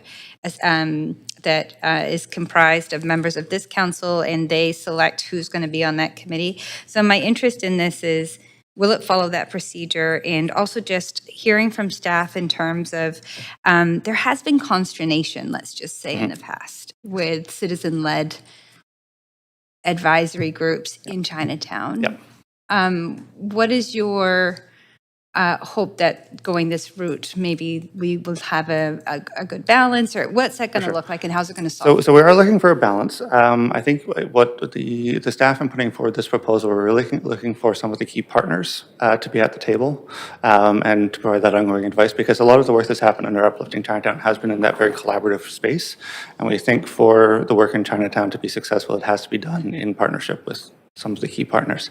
We are also, two things, we are also looking for a broader representation, recognizing that those partners are not the only voices in Chinatown, nor are the only people that council may wish to listen to. So that is why there is council can choose as to how many additional representatives they would like to add in that space, as well as what particular concerns they might want to have addressed to those things. We will also continue to do ongoing engagement in other forums. This is really an advisory to council and to inform this process, but also we will continue to do broader engagement as necessary to ensure that we are getting that broad diversity of voices. Okay, so just to zero in, so there's a total number of members, 12 to 20, determined by mayor and council. And then there's 1, 2, 3, 4, 5, 6, 7, 8, 9, 10, approximately 11, maybe 2. So at what point does mayor and council determine the composition of this, given that if the range is about 12 to 20 and there's seats identified for about 12, what would that look like? So that would be the remaining 8 in that space would be available for council to to make decisions. When do we do that? So we would do that through a nomination process, where we would be looking to have to gather some names for the remainder of that, and council can make a decision as to, if council wants to give us a specific direction as to what the makeup of the rest of those are, we can do that now. Otherwise, it can happen through the nomination process and council deliberation. Okay, and is there a term limit there we go, term limit to be November 1st, 2026, and then we can renew the committee if we decide it's necessary? Yep. Excellent. Thank you for answering all my questions. Appreciate it. Thank you very much, Councillor Bly. Oops, sorry, Councillor, I've just messed up the queue here. I'll put you back on there. Councillor Boyle. Go ahead. Thanks, Chair. Most of my questions have sort of been asked, but to follow on Councillor Bly's questions, I am wondering if there's interest in making sure there are some youth voices at the table, however we want to define that by age, but would your recommendation be that council provide that direction now, or that just be part of what we look at in those those positions that are council appointed on the? The greater clarity we have around the composition that council would like to land will help through the process. So if you would like to provide an amendment at this time, in terms of the composition of that group, then that would be helpful, because that would then help with the nomination process itself in terms of where we would search for and what the attributes we'd be looking for. That makes sense to me. And what is the plan in terms of that outreach for nominations? I know, having chaired the nominations committee for all of last term, that we made sure we were doing some specific outreach to make sure those folks heard about it, the opportunity. So what's so we'd be working with communications and engagement in terms of developing an approach to ensure that the word gets out, and that we get sort of the range of nominations that will get you the right advisory group. Great. Yeah. And then my other question also builds on what's been asked, but I know there's been a lot of community engagement, and particularly around the development of CHAMP, that a lot of folks put time into that, and I'm conscious of how we, not just here, but in issues across the city, can kind of burn people out on consultation when they feel like, well, we gave you all this feedback, and now what? So how are we making use of all of that good community input and wisdom that we already have, so we're not For sure. just going back to the same folks again? For sure. And so there is a lot of the work from CHAMP has come over into this report. So we definitely did not start from scratch again. We started from recognizing sort of the value of that original set of input, but also wanting to look at how we can frame it in a way that kind of keeps it focused and action oriented. But a lot of those pieces would be very similar across. Okay. Yeah. Okay. So we're not going back out to the community again and again. No. So anyone involved in the CHAMP process should see their input being reflected in here. We don't think that there's a significant. There have been differences, and there's different framings, different approaches being identified through it. But a lot of the core pieces are, and the core directionality is similar. Right. Okay. Those are all my questions. Thanks for this work. Thank you, Councillor Kirby-Young. Yeah, thanks, Chair, and thanks very much to staff for the presentation, the work. Really seeing the community reflected in this. Couple questions.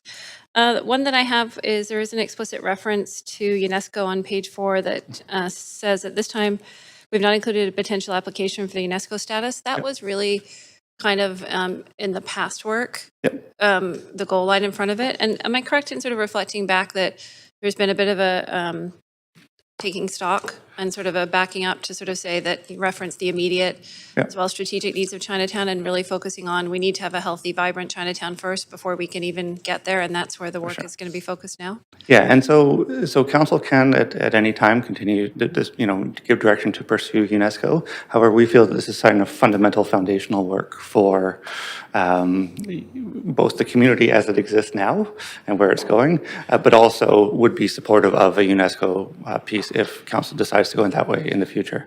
I think there needs to be more discussions with the community around UNESCO before any thing comes, and that would be a separate decision point for council at a later date. Right. Okay. That's good. I just wanted to clarify that because I think that's helpful to say out loud because that certainly is reflects what I hear about people saying what's needed now.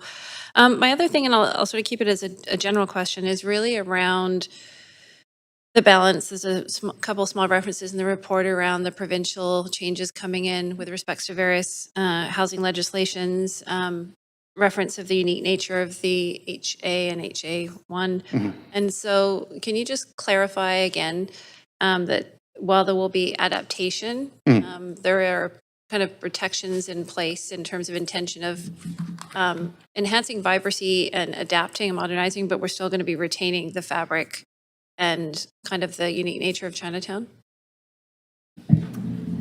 Yes, with respect to the provincial legislation, we can't restrict based on height and density as far in neighborhoods, but we can restrict based on other considerations from council, which includes heritage. So there are a number of heritage and cultural buildings that are already, or heritage buildings that are designated in Chinatown. And then of course we got the whole two zones that are designated as heritage zones. So that provides significant protection. So we're not required to build to those height and densities because council has put a bit of a blanket over those areas. Right. Okay. That's really helpful because obviously it's a neighborhood that everybody wants to preserve, and so evolution, but preservation. Is that a fair? Yeah. Okay. I just want to go back to, there's a couple questions asked by my colleagues with respects to the committee, and just in terms of what's been brought forward as it's currently contemplated, without any amendments. I know that there's a lot of discussion with the community, including CHAMP, including sort of additional follow-up and other pieces. Does staff sort of feel that this strikes the balance in terms of what you're recommending by the categories? Because to me, it looks pretty explicit already in terms of the business groups, the society legacy groups, the arts, culture, and heritage residents. So like this is fairly defined. Would you say that the way that you've crafted it is reflective of all Yes, the and I think this group we were trying to have it be sort of reflective of, recognizing that there may be specific additional attributes you'd be looking for. But we're also recognizing that there will be ongoing engagement in other mechanisms that will have a broader community outreach as well. But I think what we were hoping for here was to have a set of individuals who were sort of consistently engaged and who were sort of as partners in the co-creation of this space. And so how do we make that framing and ensure that we're getting that type of advice to council as well? Okay. And I was going to say, because I worry a little bit, I'm hearing some of the dialogue that if we get prescriptive, we might potentially, through a nomination in our open process, shut out some opportunities to bring forward some other unique or diverse voices that we haven't heard before. And so council can choose to either give direction now, or they can choose to have that be a consideration in their nomination process and how they decide at that time. Right. Okay. Because it can be weighed at that time. And sometimes you get lots of folks, sometimes you don't. And sometimes there's some really great expertise you want to bring on. Okay. That makes sense to me. Thank you. Thanks very much, Council. Okay, the committee will now hear from registered speakers to this report. Public speakers should state whether they are in support or in opposition of the recommendations and may only speak once. I will also ask speakers if they are residents of Vancouver, if it is already not noted on the speakers list. And in this case, everybody has indicated that. So our first public speaker is Michael Tan. And Michael, I believe you're on the phone. Are you there? Hi. Hi, Michael, you got 3 minutes. All right. Good morning, Council. Oh, it was that morning. Michael Tan here. I'm the former co-chair of the Chinatown Legacy Stewardship Group. I've spent the last 25 years volunteering and advocating for Chinatown revitalization. I am here to voice my support of the formation of the Chinatown Cultural District. Having spoken with most of you in the past, I know that Council is well aware that Vancouver's Chinatown is a special place, and so it is my hope that you will vote in favor of today's motion, as without a broad structural framework such as the one in front of you to guide future policies, we may instead end up with a patchwork of motions which could very easily miss protecting the intangible things that make Chinatown special, whether it's visiting a cultural business to buy a stainless steel wok, or watching Chinese seniors doing Tai Chi in the park, or just being able to go down and grab some affordable dim sum. Many cities around the world, such as Georgetown in Malaysia, San Francisco, and Seattle, have utilized the form of the cultural district to ensure their Chinatowns don't just survive the unique challenges facing them, but actually thrive. Cultural heritage districts enable cities to develop specialized policies that can better address the issues that heritage communities face, which their surrounding neighbors may not. I also support the formation of the Chinatown Advisory Committee. Well, while co-chair of the Chinatown LSG, my co-chair and I both had voiced to council and city staff that an advisory committee with its mandated governance and civic standing was the logical evolution of the LSG to ensure council heard directly from those in Chinatown. My suggestion for this advisory committee is to explicitly allocate seats for seniors and young people to foster intergenerational collaboration. For seniors, I mean specifically Chinese-speaking seniors that live in Chinatown. Many seniors who reside in Chinatown now do not have a voice. I know that recently, Mayor Sim and Councillors Kirby Young and Councillor Joe had visited a seniors group with Gaia Community Cares, and that those seniors had raised issues regarding what was happening to the community they all live in. And it's that reason that seats should be explicitly allocated to resident Chinese seniors so they have a voice in shaping the Chinatown that they not just live in, but rely on for access to services and businesses. For young people, we have seen some strong positive youth energy over the last few years, and to ensure we don't lose that momentum, it's absolutely critical to ensuring that they feel seen and heard. That is indeed for these young people and for future generations like them that we are all working so hard to ensure there is a thriving Chinatown for them to experience. So I hope that council will vote in favor of this motion today to create a Chinatown Cultural District and also to create a Chinatown Advisory Committee with amendments to create seats explicitly for young people and for Chinese-speaking resident seniors. Thank you so much. That's my 3 minutes. Thanks very much.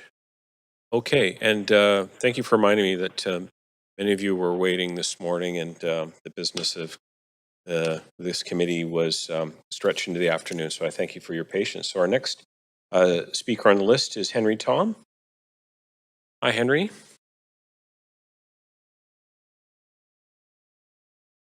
Thank you, Chair Klassen, councillors. My name is Henry Tom, a director of Vancouver Chinatown Merchants Association. I'm speaking today to express our association's support for the recommendations contained in the report establishing a Chinatown Cultural District. I made presentation on behalf of the VCMA to Council in June 2022 to express the VCMA's concerns at that time over the proposed Chinatown Cultural Heritage Assets Management Plan, CHAMP, in short. Following Council's decision to adopt CHAMP with direction to further consult with the community, I attended those consultation meetings with staff on behalf of VCMA. I believe that the meetings that my community colleagues and I have had with staff over the past 2 years have been very productive and very rewarding. Staff was forthcoming with facts and data. They invited open and frank discussion and were responsive to suggestions from the community.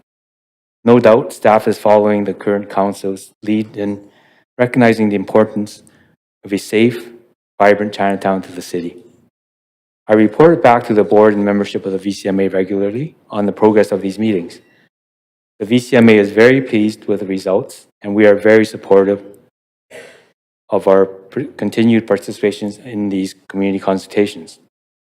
The VCMA is very excited to participate in the proposed Chinatown Advisory Committee. We are also very excited to be part of an reimagined Chinatown Plaza, as VCMA was instrumental in the development of the original plaza and parkade. We're also excited about further exploring the proposed systems approach to problem solving in Chinatown. The VCMA sure has enjoyed working with the business planning and support group working out of the satellite office on Kiefer. Imagine a friendly insider who can help navigate with the hundreds of city departments and offices to help with projects and resolve issues. The VCMA would like to thank Mayor and Council for their leadership and support for Chinatown with policies and programs that started with uplifting Chinatown. Just as important, we thank you for your attitude towards Chinatown. We'd like to thank staff for taking time and effort to do community consultations right, and for developing a framework that addresses both immediate needs of Chinatown and longer-term aspirations. The VCMA supports the recommendations made in this report, and we're ready to work with staff on continued refinement of the framework and implementation. Thanks. Thanks very much for coming in to speak. Okay. Our next speaker on the list is Jordan Eng.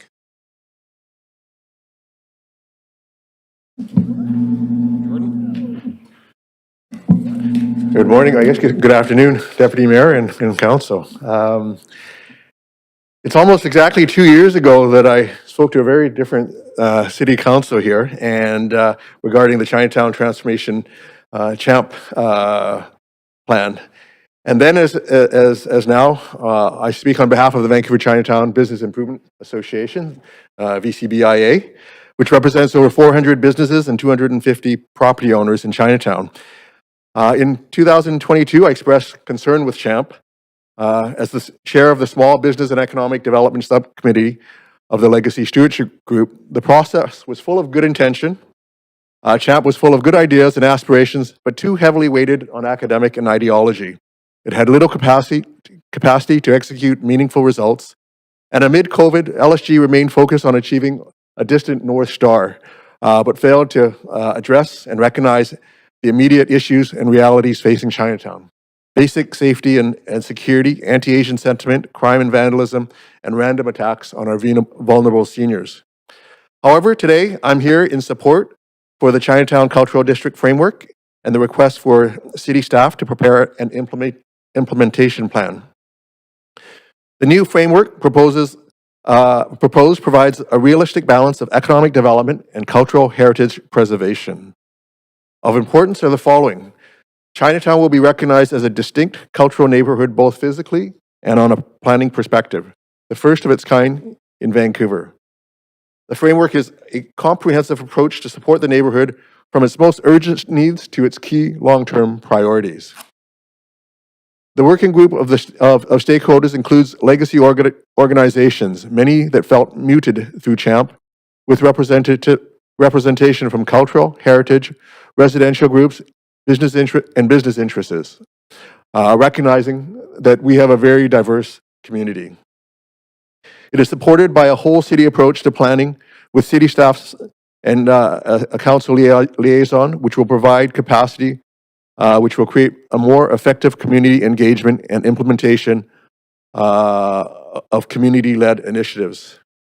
We thank Mayor and Council for making Chinatown a key priority, starting with Councillor Kirby-Young's first motion as a new council, uplifting Chinatown, the Uplifting Chinatown Action Plan, and further engaging in the legacy organizations in a new stakeholder consultation process. And city staff, of course, for taking the time to build trust amongst the legacy organizations and working towards a practical framework that builds in capacity and balances the importance of economic development with cultural preservation and providing focus on near-term results. Our community has already experienced the benefit of the new planning approach that has provided immediate resources for graffiti removal, safety and security, and it has also been leveraged by provincial and federal government funding for enhanced neighborhood beautification programs, business support programs, and support for our foundational cultural institutions.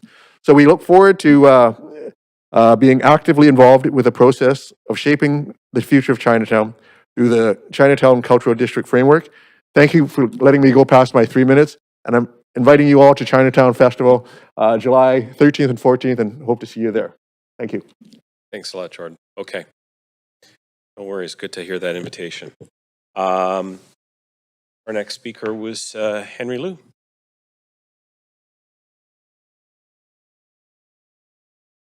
Hi.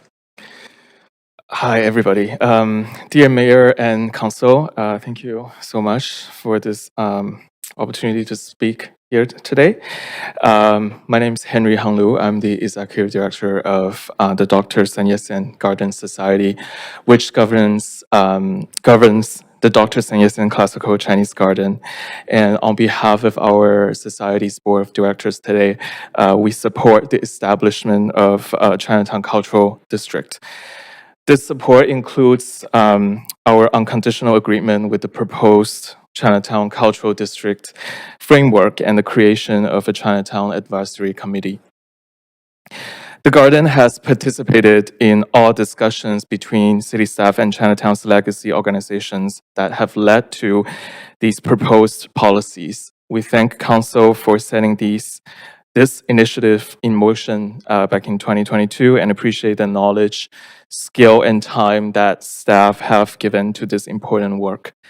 We believe the proposed comprehensive approach will go a great distance to meeting this the immediate needs of this historic district while leaving room for future actions to safeguard its important cultural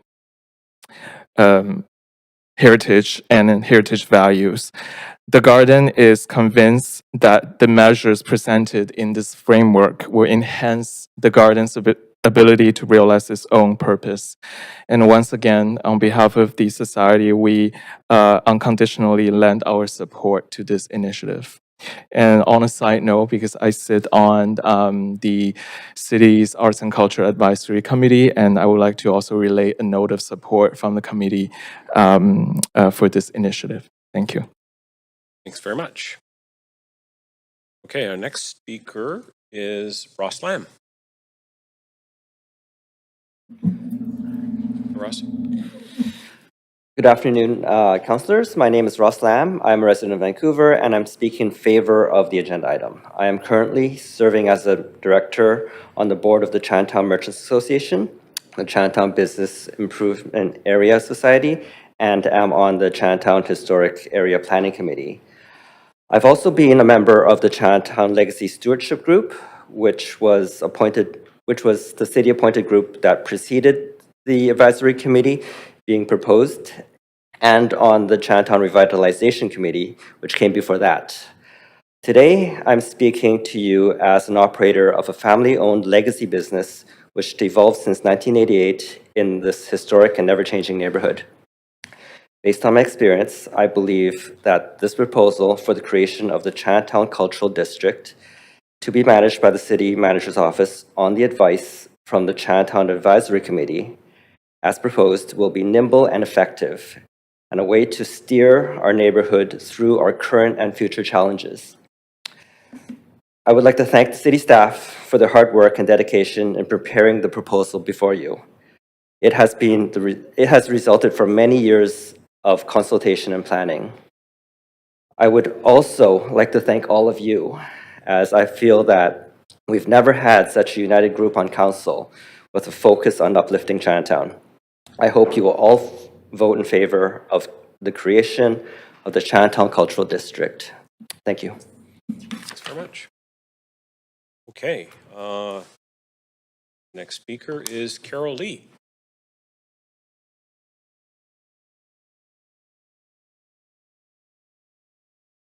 Hey, Carol.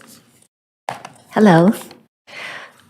On behalf of the Vancouver Chinatown Foundation, I'm writing to express, because I actually have the letter, so I'll drop it off later, to express our support for the recommendations contained in the report regarding the establishment of a Chinatown Cultural District. Founded in 2011, the Vancouver Chinatown Foundation is dedicated to preserving and revitalizing Vancouver's historic Chinatown. Our mission is to build a more resilient and inclusive community by promoting the well-being of those in need while preserving Chinatown's irreplaceable cultural heritage. Our revitalization strategy has been built on 3 interconnected pillars: physical revitalization and social housing, economic revitalization, and cultural revitalization. We view the proposed Chinatown Cultural District framework as a significant milestone for our community. one that navigates the balance between promoting economic development and preserving our rich cultural heritage and aligns closely with our revitalization framework. This comprehensive framework addresses both the immediate needs of Chinatown and sets a solid foundation for its long-term prosperity. The inclusive nature of the proposed advisory group ensures that the diverse voices within our community are heard. In 2023, the Foundation, with support from the U.S. Mission in Canada, hosted the inaugural Chinatown Solidarity Conference. We will again be hosting a follow-up summit in 2025, in which we can showcase how our Chinatown is an example of an effective revitalization and community building strategy. By integrating Chinatown's planning into the broader city framework and with the support of the designated city staff and a council liaison, we can ensure that Chinatown's unique needs and opportunities are addressed in a coordinated and thorough manner. The Vancouver Chinatown Foundation would like to thank Mayor and Council as well as city staff for their leadership and dedication to recognizing and supporting the importance of Chinatown. Given our experience and proven track record, the Vancouver Chinatown Foundation welcomes the opportunity to further engage with the community and city staff in refining and implementing the framework. We would be delighted and honored to participate in the proposed Chinatown Advisory Committee. Together, we can achieve the successful revitalization of Vancouver's historic Chinatown, creating a community that its people can be proud of. Thank you.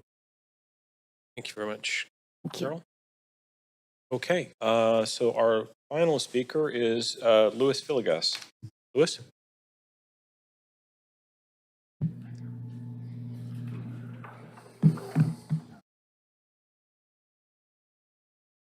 Chinatown Cultural District Framework. Every neighborhood, not just Chinatown, should have a CAB or a Citizens Advisory Body.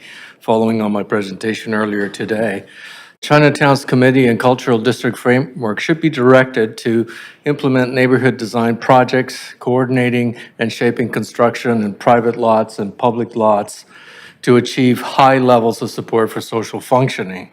Chinatown streets, lanes, parks, and public squares should be activated through these kinds of combined actions. I brought 3 images and I would like to show the first one.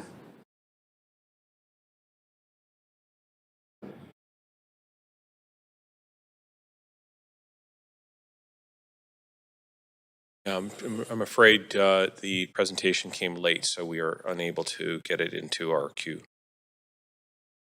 I'm used to handing in things before 8 o'clock in the morning, the day of the presentation, and city clerks managed to get it up. Okay, well, that's a bit of a problem.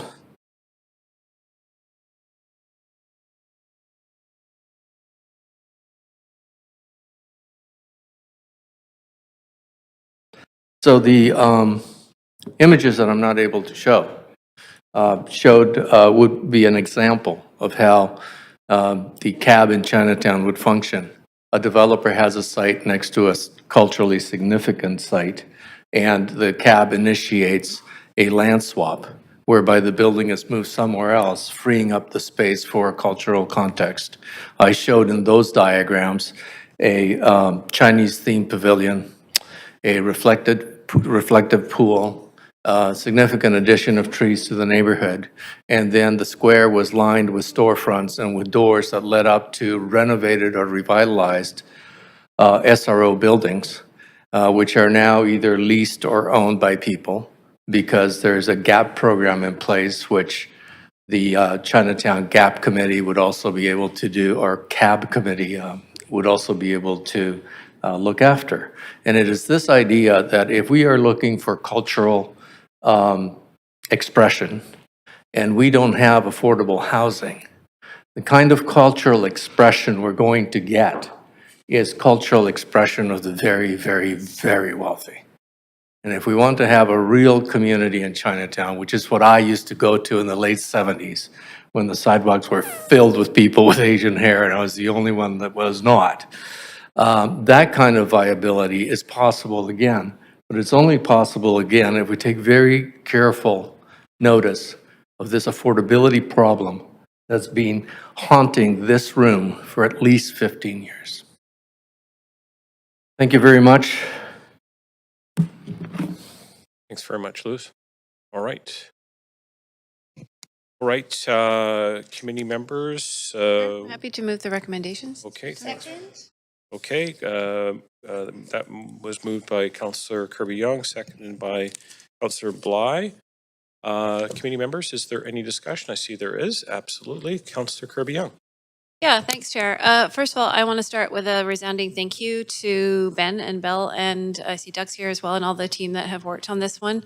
It is a really good place to be, to hear all of the community united and coming together behind saying that this is a plan that feels like it is in balance. Because I don't think that we achieved that 2 years ago. We weren't in balance, just like the neighborhood wasn't. And now I think that those challenges have been overcome. We're in a really good place. And we're starting to see, I think, the positive benefits of bringing everybody together. So I really appreciate and applaud the extra work that was done there. And I really appreciate the community for participating in that work. It is, we want to have a united group that we can put all of our shoulders to the wheel in terms of addressing the challenges in the neighborhood and not having gaps in terms of perspective on where it is that we are trying to go. And I think what we have now is a very well-articulated plan that sort of, I use the word rebalanced, but it feels to me like it's sort of the perfect recipe. It's kind of like, you know, when you go out and you have the perfect soup dumpling and it's hot and the wrapper is just right, and then you bite into it and a little steam comes out and you get to sort of soup dumpling and everything about it is just hits the spot and is right.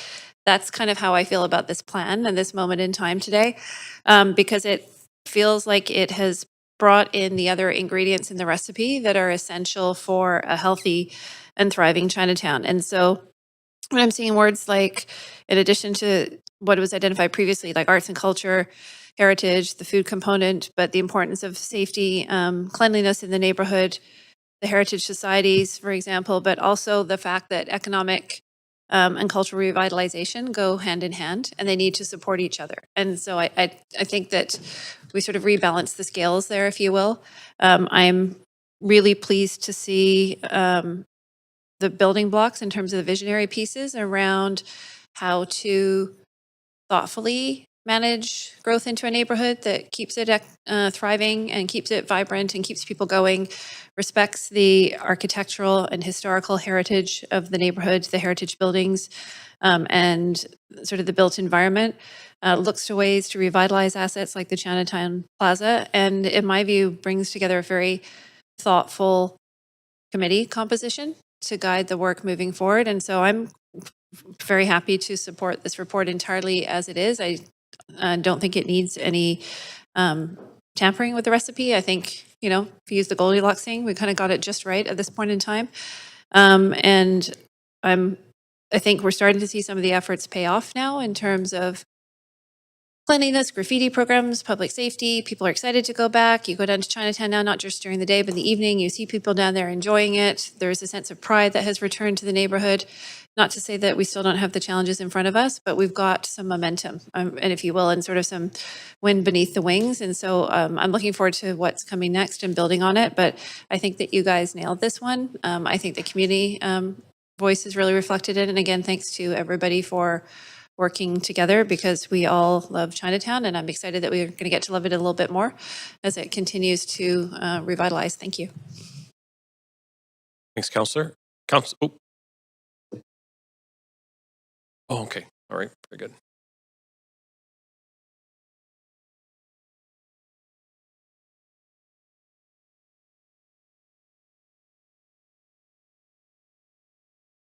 Okay. All right. Councillor Zhou. Yeah, thanks, Chair. Yeah, thanks. Also, thanks all the speakers for coming to council today. Also, thanks for the staff for the amazing work behind the scene. Yeah, also I'm also feeling very excited to see the people coming together for a same goal. I go to Chinatown every week, sometimes more than once a week, and I do the Chinatown open office every month, meeting with the people there. And from the people I talk to, I think there's overwhelmingly positive feedback feedback to see the change in Chinatown. But they also want to see, you know, what is the next step? How can we take Chinatown to the next level? I think this framework will get us to the next level. So I'm going to strongly support this framework because really as we stand in a pivot moment in the city's development, the establishment of this Chinatown Cultural District represent not only a commitment to preserving our cultural heritage and also a strategic investment for the future of Vancouver and Chinatown. This framework is a comprehensive plan designed to rejuvenate and sustain the vibrancy of Chinatown, addressing both of the immediate needs and also the long-term aspiration. This proposed framework honors the legacy of Chinatown by aiming protect and enhance Chinatown's unique cultural heritage, including the historical building, intangible and cultural practice. And by doing so, we are not only safeguard a vital part of our past, but also enrich the cultural fabric of our entire city. And this framework is not an isolated initiative, but a strategic alignment with broader citywide plans, such as the Vancouver plan, and also we talk about the ODP this morning. And this will ensure a cohesive and integrated approach to urban development. It could maximize the impact of our effort and resource.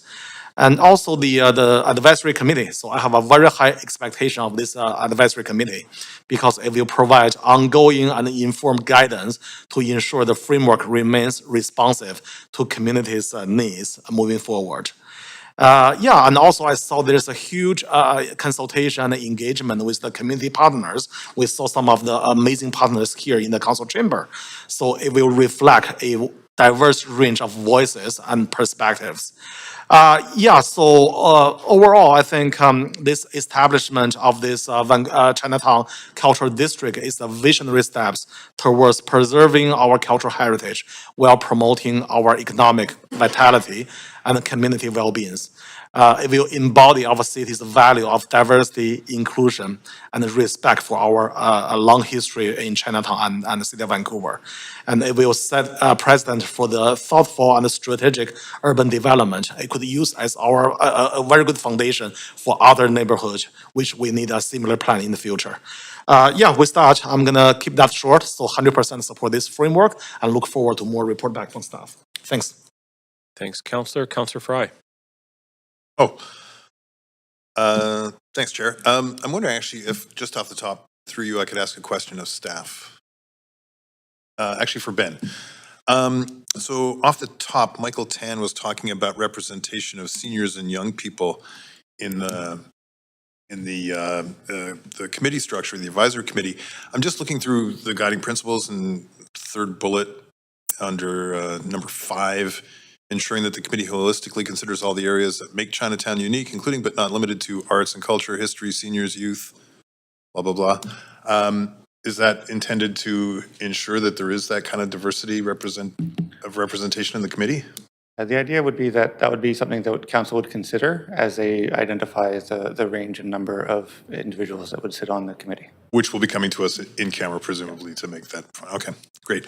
That was. I just wanted to make sure that that was being captured. And okay, great. So I just that's all I have. Just in closing comments, happy to support this. Happy to see so many familiar faces, and you know, having lived in Chinatown for several decades now, it's not always that we see everybody coming together on anything, and this is great to see. And I'm very excited to see the future revitalization of the neighborhood. It's obviously seen better days, it's seen worse days, but I feel very confident that with this direction that we're heading for much better days. And I'm excited about especially some of the ideas around economic development, particularly around the plaza. I'm still waiting for Jordan's activation of the plaza parking lot with a rooftop patio to come to fruition, but maybe that will be an outcome that we can expect at another time. But in the meantime, excited. Thank you. And thank you to staff for all the work and thank you for everybody to come to speak to this. Yeah, thanks very much, Councillor. Okay, Councillor Meisner. Yeah, thanks a bunch, Chair. Thanks to everyone who came out today. to speak in support of this framework, and of course to staff for your work on the development of the framework. It's really encouraging to hear the broad support from the community who believe that this is the right way forward. As you know, one of our top priorities as council has been to revitalize Chinatown, and we've already taken several key initial steps to breathe new life into the neighborhood, including the Uplifting Chinatown Action Plan, which has included increased cleaning and graffiti removal, improvement of the public realm through painting and maintenance, bringing back $2 an hour parking to encourage people back to the neighborhood and support residents and businesses. I've also heard personally from many community members in Chinatown who say that council's recent investments have made a measurable difference in the neighborhood, and that includes improved public safety situation as well. But we need to balance the neighborhood's unique cultural identity and history with the need for more economic development, including attracting new businesses to the neighborhood and residents. So I do feel confident that this proposed framework will be beneficial to continue to improve the health of Chinatown, and I look forward to continuing to work with our community partners in Chinatown who are incredibly dedicated and whose input during this process has been critical. So I'm excited to support this framework here at Council today. Thanks. Thanks very much, Councillor Meisner. Councillor Boyle. Thanks. Also really excited to see this work move forward and to see the focus on implementation, having heard so many voices and seen so much good leadership and so much good work on the ground in the community to have this framework, to hear the strong community support for this direction moving forward is great. So hugely grateful for all those voices coming together on it.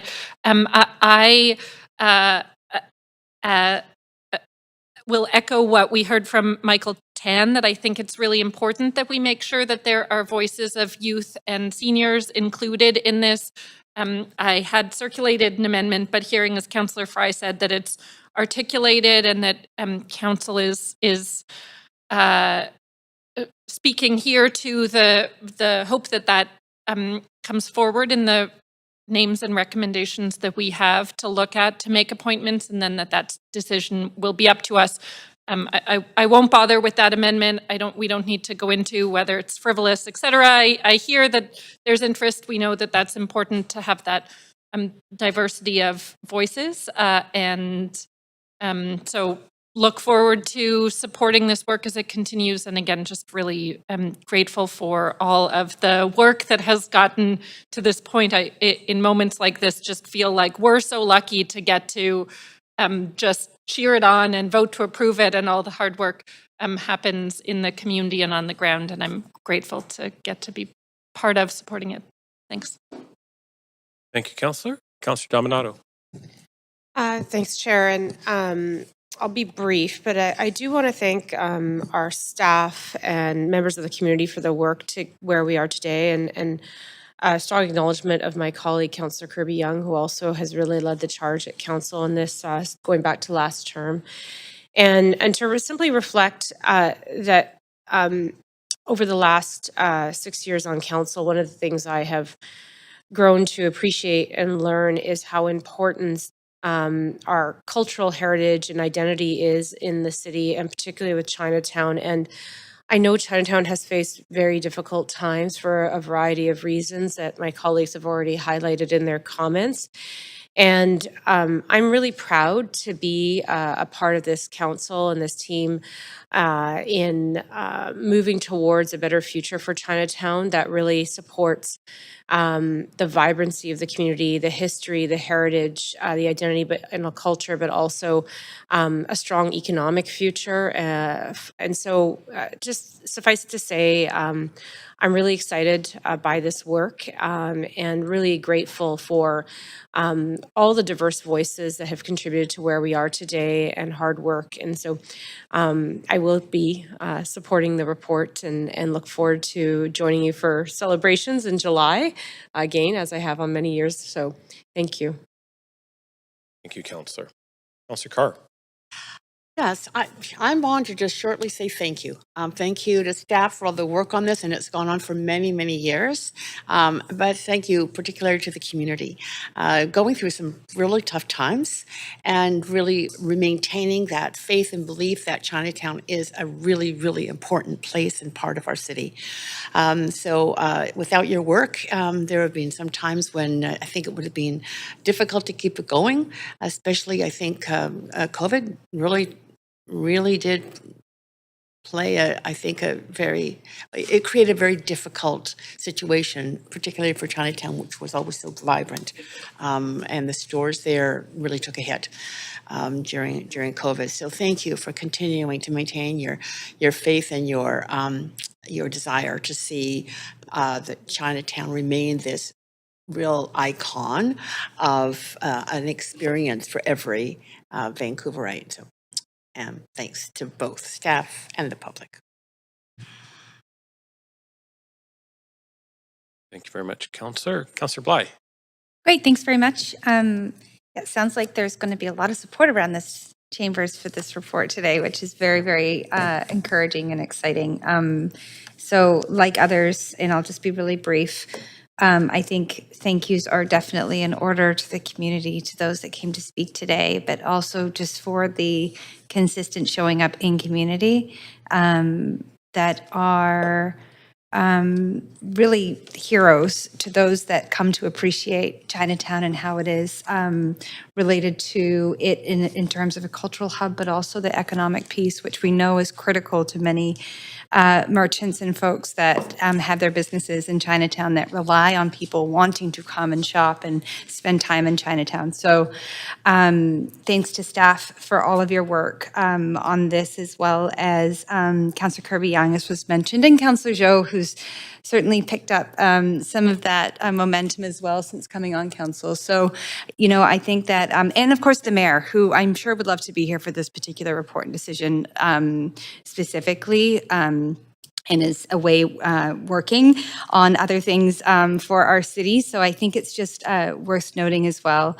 There's a tremendous amount of momentum right now in Chinatown in a positive way, and I believe this report continues to build on that. I'm really excited about the Chinatown Plaza and what the potential could be there, and suspect that the advisory committee will play a big role in bringing those voices together. And as represented in the terms of reference, I think we're well covered in terms of folks who continue to engage in different organizations that support Chinatown. So, I just want to say again, thank you, and again for the ongoing work from councillors and staff around the room here. Very happy to support and look forward to seeing what comes of this work in the coming months and for the balance of our term. Thanks very much, Councillor. I'll just see the chair for just a brief moment to Vice Chair Meisner, and just add my own very brief remarks, just to really kind of echo what I've heard around the chamber here today. And much appreciation for the legacy and the previous work done by Councillor Kirby-Young, and as well the ongoing work by Councillor Zhou and the mayor, and as well to staff, and of course to the incredible community, some of whom are out here today to give their voice to this effort. There are numerous challenges that are ahead of us, but driven by the love and passion, I know that for this neighborhood and this community, we will see even better and brighter days for Chinatown through this work. So thank you very much, and I really appreciate again this work and the report that we're voting on now. So with that, I will take back the chair from you, Councillor Meisner, and we have now going to call the vote.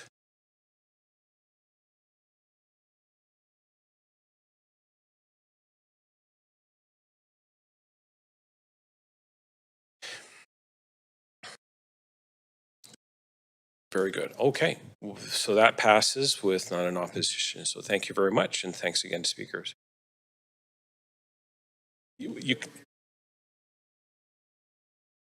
Okay, we will pause one moment for Yeah, I will allow that. We'll just take 1 minute for recess and we'll come back in 60 seconds.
Okay, looks like we have quorum here. Great. Okay, so that brings us to council member motions again. And the next item is motion 2, anti-racism and decolonization education, and is to be moved, introduced by Councillor Fry. And Councillor Fry, I'll put you on the queue here. Does anybody wish to declare a conflict of interest on this item? Okay, seeing none, carry on. Councillor Fry. Yes, thanks, Chair. So I'm bringing this motion forward on behalf of the Racial Ethnocultural Equity Advisory Committee. It's a pretty brief motion, and it really just asks for, this is a follow-up to an amendment that was passed by council from Councillor Dominato that the mayor and councillors receive updated human rights training as part of the regular education sessions with the Education Commission, or with the Integrity Commissioner's Office, and it's adding more specifically to that education the role of anti-racism, distinctions between decolonization and reconciliation, and mayor and council acknowledging our settler land acknowledgement and colonial stories about how we came to this land dating back to the first settler of the family history. I know that members of the committee will be here to speak to the specifics of this, and Councillor Zhou and I are both liaisons on this committee. I'll also note that it was it apparently was picked up by the far-right news outlet True North Media, and who have somewhat mischaracterized this. I don't think this is about shaming or really anything other than just an educational moment and an opportunity for us to reflect on what decolonization, reconciliation, and anti-racism means, and sharing those stories. It's not for public shaming, though, as it seems to be implied by the far-right media outlet True North. And I think that's it for me. All right, thanks very much, Councillor Fry. All right. Okay, we've already, so I guess we're now just going to go to, oh, we need a seconder for this motion. Councillor Boyle, okay. All right, we will now go to speakers, seeing nobody on the queue here. The first person on the queue is Steph Kallstrom. Steph, are you on the line? I am here. Can you hear me? I can, please. Go ahead. You've got 3 minutes. I'm Steph Kallstrom. I'm the chair of the Racial and Ecocultural Inequity Advisory Committee, and I'm speaking in favor of this motion. It's very important to me and to the committee that mayor and council be anti-racist. In order to create an equal society, you must be able to make unbiased choices, which only happen when you are anti-racist. Learning about subconscious biases and prejudice will assist in making the city more equitable for equity-deserving communities. We live in a society that gives privilege to white people and prioritizes whiteness. Racist ideas are considered normal within media, social systems, and institutions. Being anti-racist is fighting racism. There are many different kinds of racism, and in order to relearn, we need education. Types of racism can include overt, subconscious, microaggressions, bootstrap theory, structural, institutional, among others. When we choose to be anti-racist, we become conscious about race and racism and make changes and take actions to end inequality in our daily lives. We also take accountability for our own actions and contributions we have and do make that continue the systems of oppressions today. Being anti-racist is understanding and accepting that racism is everyone's problem, not just the racialized community. Being anti-racist is different for white people than it is for people of color. White people must acknowledge and understand their privilege. They must work to change their internal racism and stop racism when they see it. For people of color, it means to recognizing how race and racism have been internalized and whether it has been applied to the people of color. All racialized groups struggle under white supremacy, and people of color are not always united with other people of color. People of color can work on their roles of prejudice against other racial groups by challenging their own internal white supremacy. No one is born racist or anti-racist. These are results of the choices that we make. We all must be anti-racist in all aspects of our lives. Being anti-racist is an ongoing practice, and starts with education. By engaging in anti-racism education, writing out your colonial stories, you will start to take active responsibility in the roles that you each play in shaping a city who has made promises to decolonize and end racism. I will leave you with a quote from Ibram Kendi, who is the author of How to Be Anti-Racist. To be anti-racist is a radical choice in the face of history, requiring a radical orientation of our consciousness. Thank you.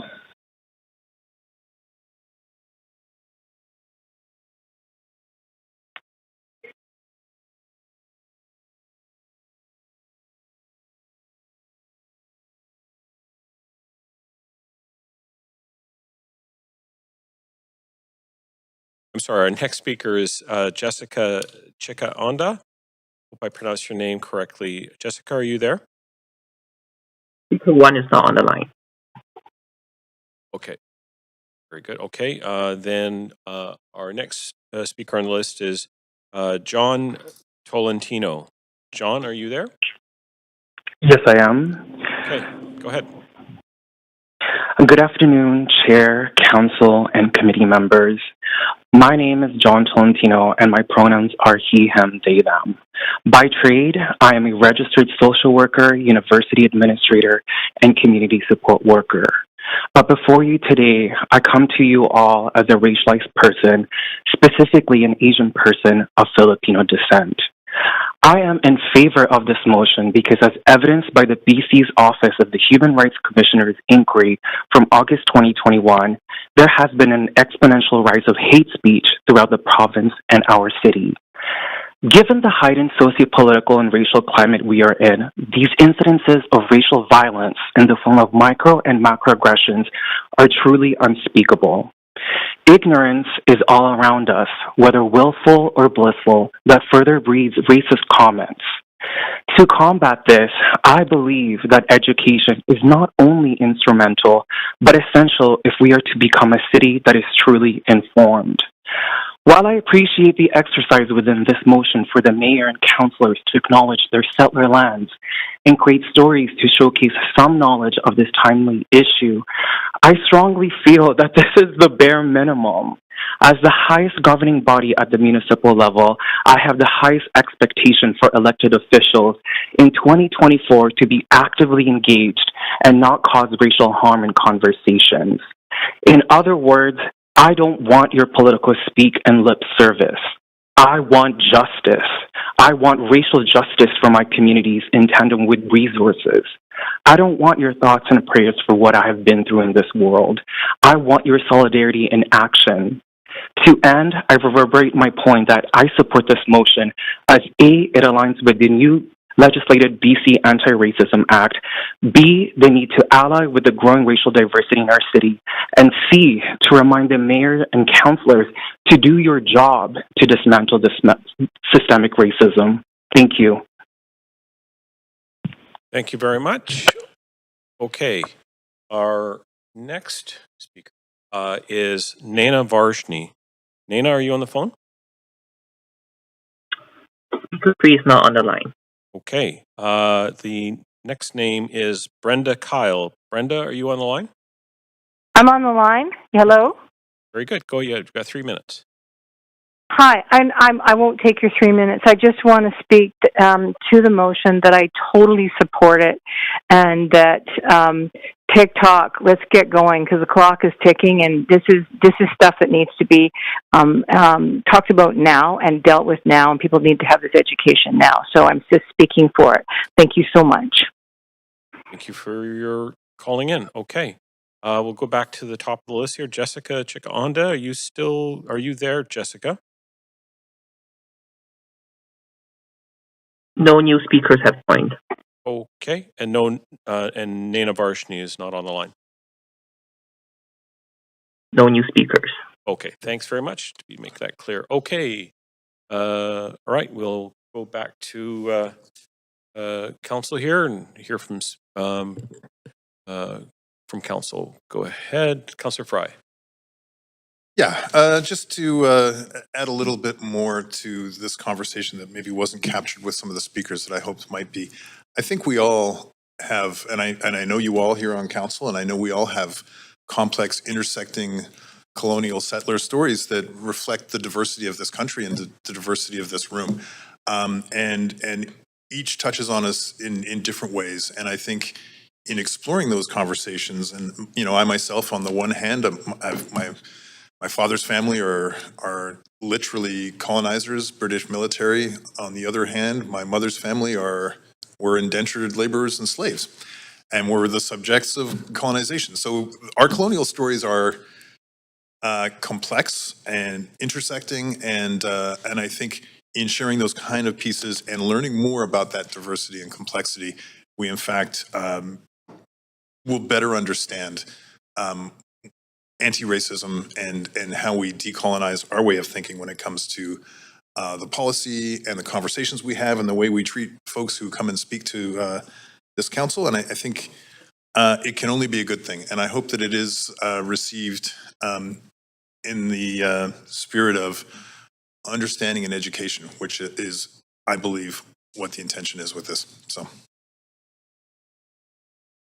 that's it, Chair. Thank you very much. Councillor Kirby-Young. Yeah, can I just ask one quick point of information through you to the mover, please? Yep, go right ahead. Yeah, and it's just a kind of a practical housekeeping question. The further that suggests the councillor's travel and training expense budget as a source of funds, and I was just wondering why that was, because I know sometimes we've had training come out of the integrity commissioner's budget. Sometimes the chief equity officer has put on training for us. I'm not aware that particular training of this type has specifically come from that one. Perhaps it has. I'm just wondering why that fund versus some of the other sources that we've received.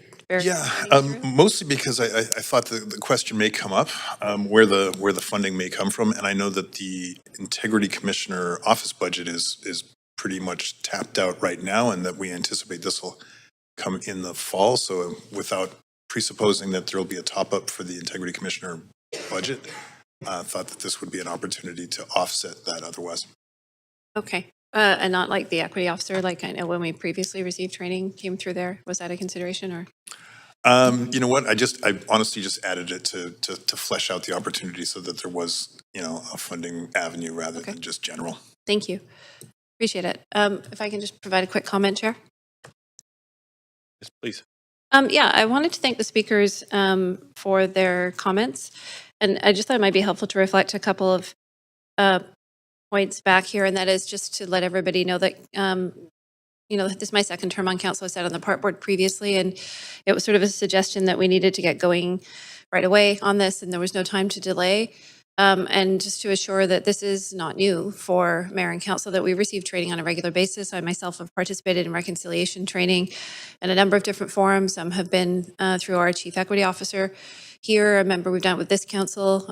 Previous council, we've sat, or park boards, we sat in rooms where we've done traditional circles and been invited to participate. So it's sort of an ongoing commitment, I think, that council has. So I just thought it would be helpful to reflect that and share that with the public, that this is, whether it's work that we do around the UNDRIP table with different councillors involved in that, or it's different training opportunities that we've had. I think a number of councillors have had that. So I thought that would be helpful to level set in that. And I do agree that I think council has a leadership role to play in setting a tone of inclusiveness and welcome and openness and celebration of in our city. And coming from an informed place there, I think a lot of our councillors around the table strive to do that on a daily basis, and yet we still see challenges within the city of Vancouver. So clearly there's still work to be done, but I did want to acknowledge and appreciate councillors' efforts. As Councillor Fry said, I think that that's something a lot of councillors hold near and dear to their heart and try to model and bring that forward. And so those are my comments. Thank you. Thanks very much, Councillor. Okay, now I'm going to call the vote. Clerk, please take us to the voting panel.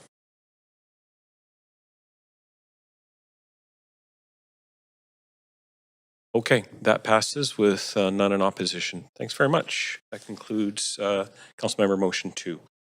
All right, we are now going to go to Motion 4, increasing Vancouver's tree canopy for a safer, healthier city. This will be moved and introduced by Councillor Boyle and seconded by Councillor Carr. Does any member wish to declare conflict of interest in this item? Seeing none, Councillor Boyle, you have 2 minutes to, let me just put you on the advance you there. Go ahead, you have 2 minutes. Thanks. It has been a real privilege to get to work on this motion with Councillor Carr, whose advocacy on this topic goes back many, many years and more, and also for the two of us to work with many young community leaders who have been advocating on this issue out in the community as well. So look, we know gray tree-lined streets are a sign of a healthy and vibrant city. They remove carbon dioxide from the air and they remove other particulate matter, creating healthier, cleaner air. They provide beauty and a connection to nature that can lower stress levels and produce numerous mental health benefits. And they provide shade and reduce the air temperature during extreme heat events, what we often talk about as the urban heat island effect. And in cold weather, they can reduce the need for space heating by acting to reduce wind speeds. We know that Vancouver is experiencing more extreme weather, and we should expect and be planning for more heat domes and higher temperatures because of the climate crisis. Planting climate resilient trees is one important tool that we have as a city on the mitigation side and the adaptation side. They absorb carbon pollution, helping to lessen our overall emissions, and they help us adapt to the growing impacts of the climate crisis. We also need to be doing more on buildings, as we did yesterday. In Vancouver, 55% of our carbon emissions come from burning gas in buildings. And as we saw in the heat dome in 2021, buildings can be unsafe for people in extreme weather events. So the motion directs staff to focus on areas with lower tree canopy and areas where residents are at higher risk during heat events. I also just want to name Union Gospel Mission released a report today called Unhoused Under Pressure, which notes the importance of increasing urban greening in neighborhoods like the downtown east side and other means of addressing the huge impacts that the climate crisis is having on homeless and housing insecure populations. Very much, Councillor Boyle. Okay, we will now hear from registered speakers to this motion. Public speakers should state whether they are in support or in opposition to the recommendations and may only speak once. I will also ask speakers if they are residents of Vancouver, if it is not noted on the speaker's list. And that will not be necessary because everybody has already indicated. So our first public speaker is Imtiaz Popat. Supposedly in person, but nobody seems to be coming forward. So then I will go to the rest of the list. I've got Prabhi Deal. Prabhi, are you on the line? Both speaker 2 and 3 not on the line. 2 and 3 are not on the line. Okay.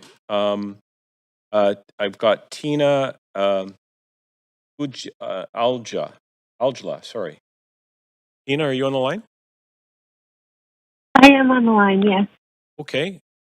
Thank you. Welcome. You've got 3 minutes. Thank you. I'm here to speak today about the inequitable distribution of tree canopy across the city of Vancouver. I support the motion brought forward today.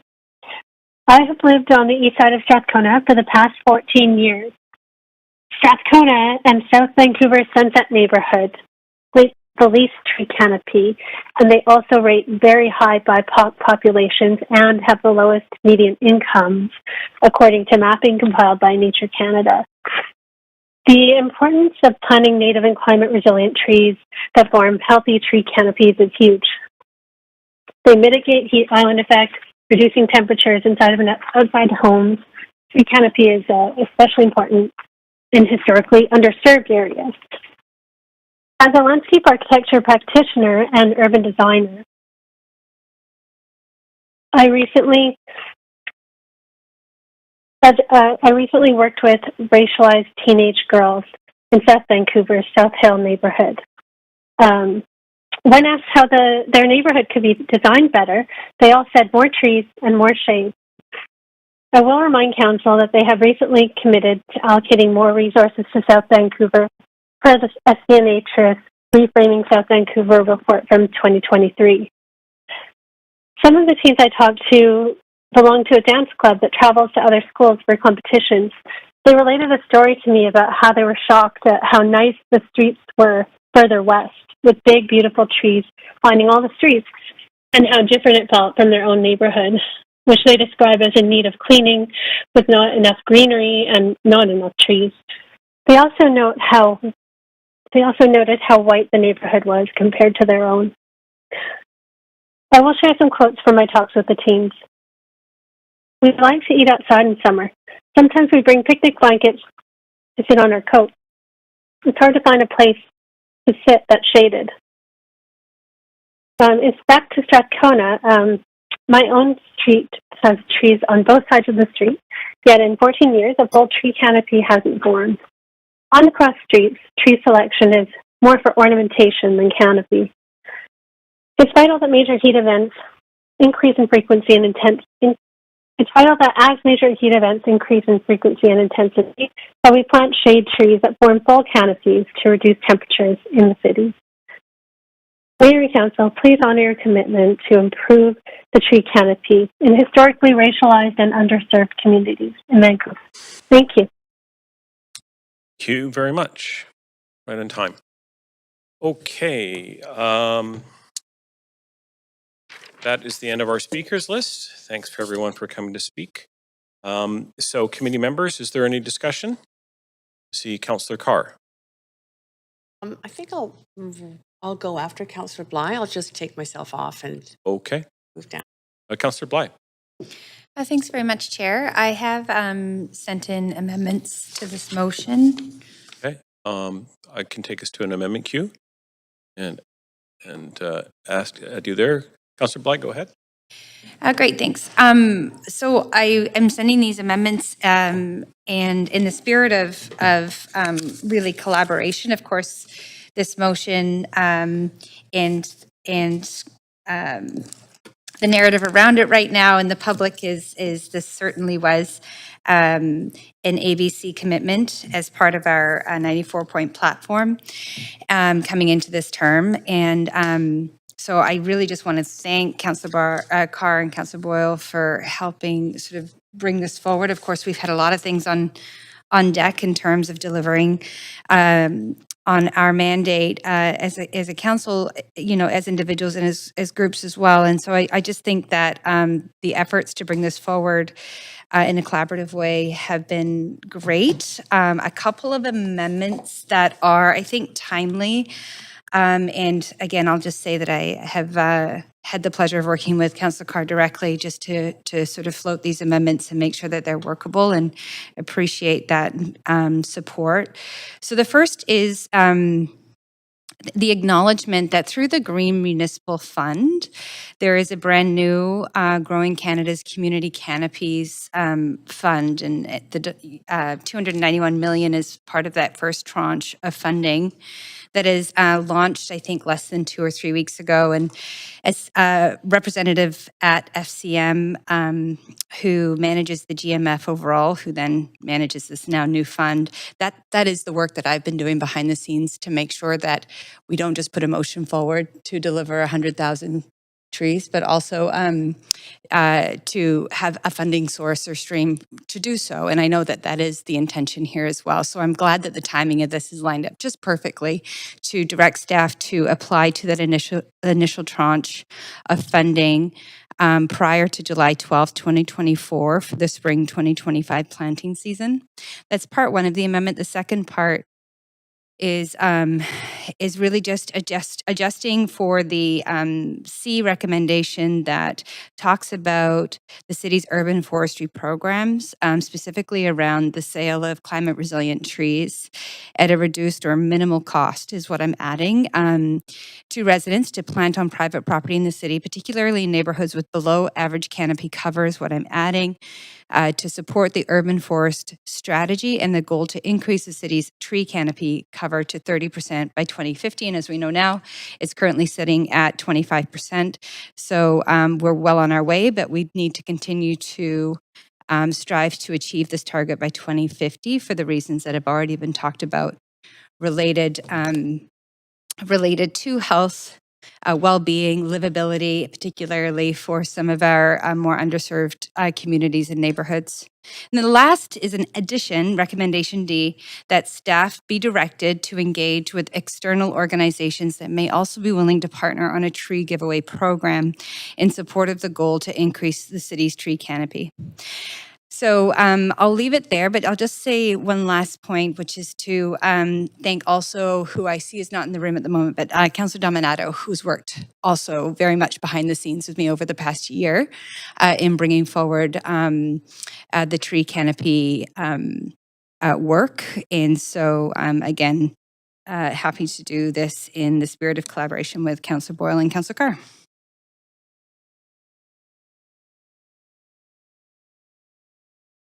Thanks. Just to say I'm happy to support these and appreciate the thoughtfulness and collaboration on it.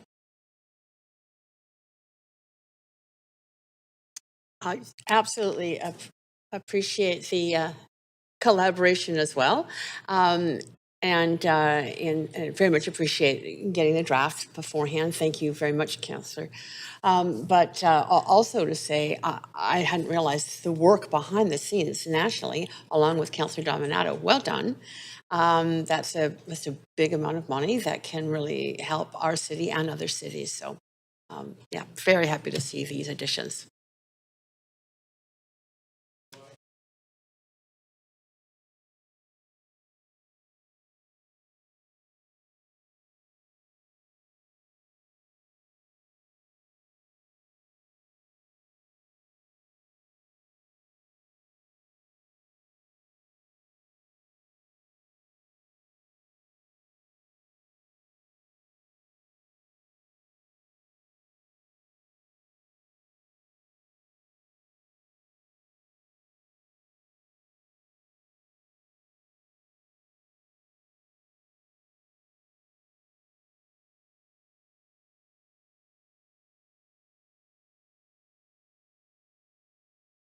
Nope.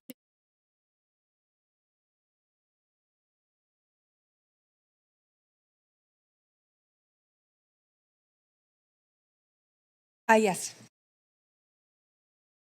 Yeah, I just wanted to offer some summary comments here. It really has been a very collaborative and delightful process in terms of working with Councillor Boyle with the youth who have been very hands-on in terms of working on this motion, and now, as you've seen at the council table with the incredible work that's happened nationally, but in this motion too with Councillor Bly. I just wanted to put this also in context. We all as councillors received 2 recent reports. One was just forwarded this week from Metro Vancouver, which talked about tree canopy and the importance of maintaining and increasing tree canopy, and that at Metro Vancouver, there's been a quite considerable increase in impervious surface. That means pavement, basically, asphalt, cement, etc., to the loss of natural ground and soil, and a decrease in the tree canopy.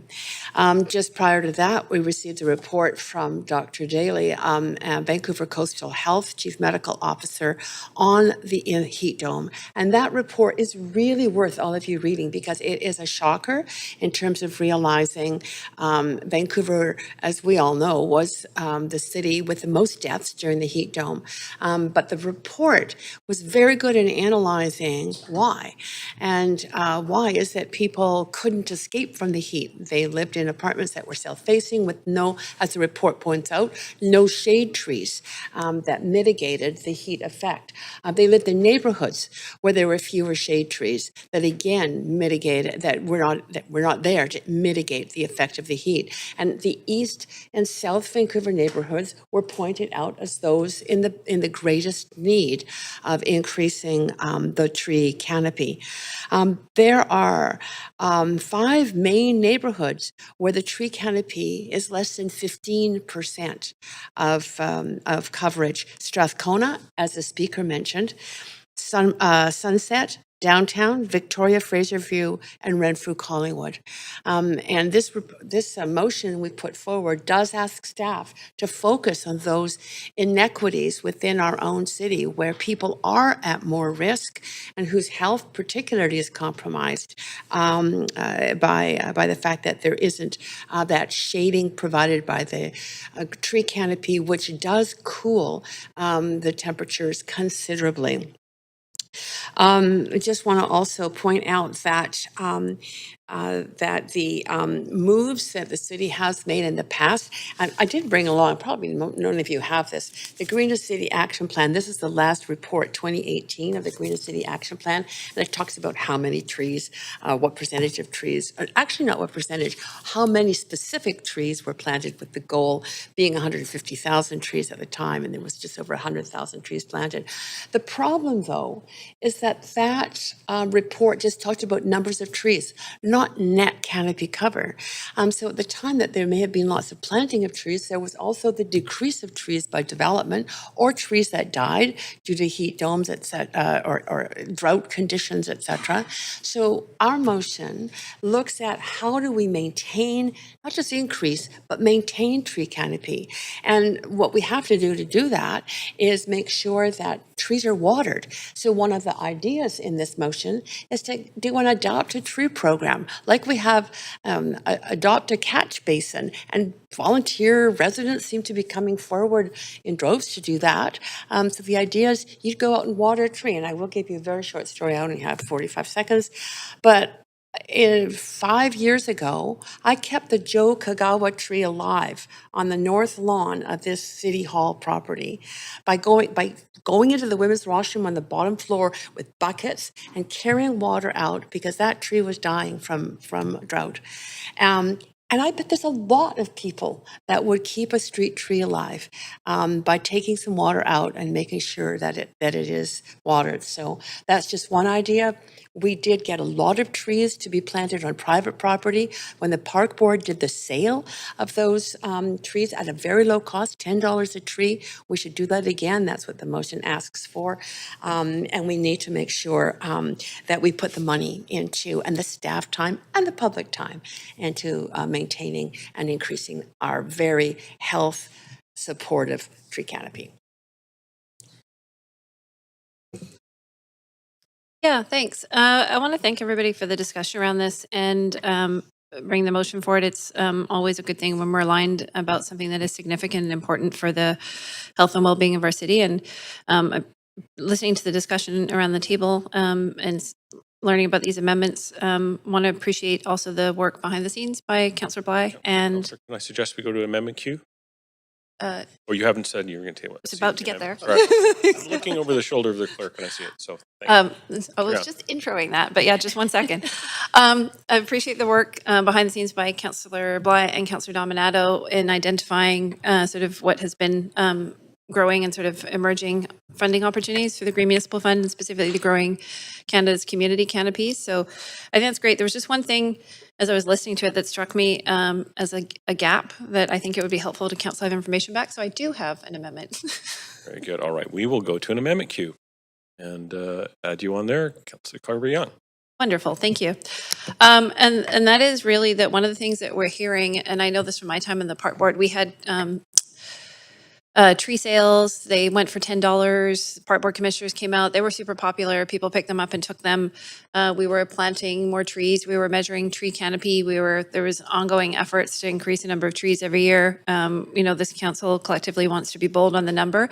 But the issue also is survival, and not just necessarily because of extreme heat events, but in general in terms of maintenance and support. And obviously, if we can plant as many trees, but if we are not retaining them, then we have a net loss. And so I think there's a bit of sort of a picture that needs to be filled in there. And so my amendment is trying to zero in on that gap to get some good metrics back around how many trees have we been planting annually, but what is the survival rate of those trees? Because we're either losing them and they're not sustaining. And we've seen in the past the city took actions like putting water bags on trees on the boulevards, asking people to water and adopt a tree in their neighborhood. And you saw great pictures of people doing that.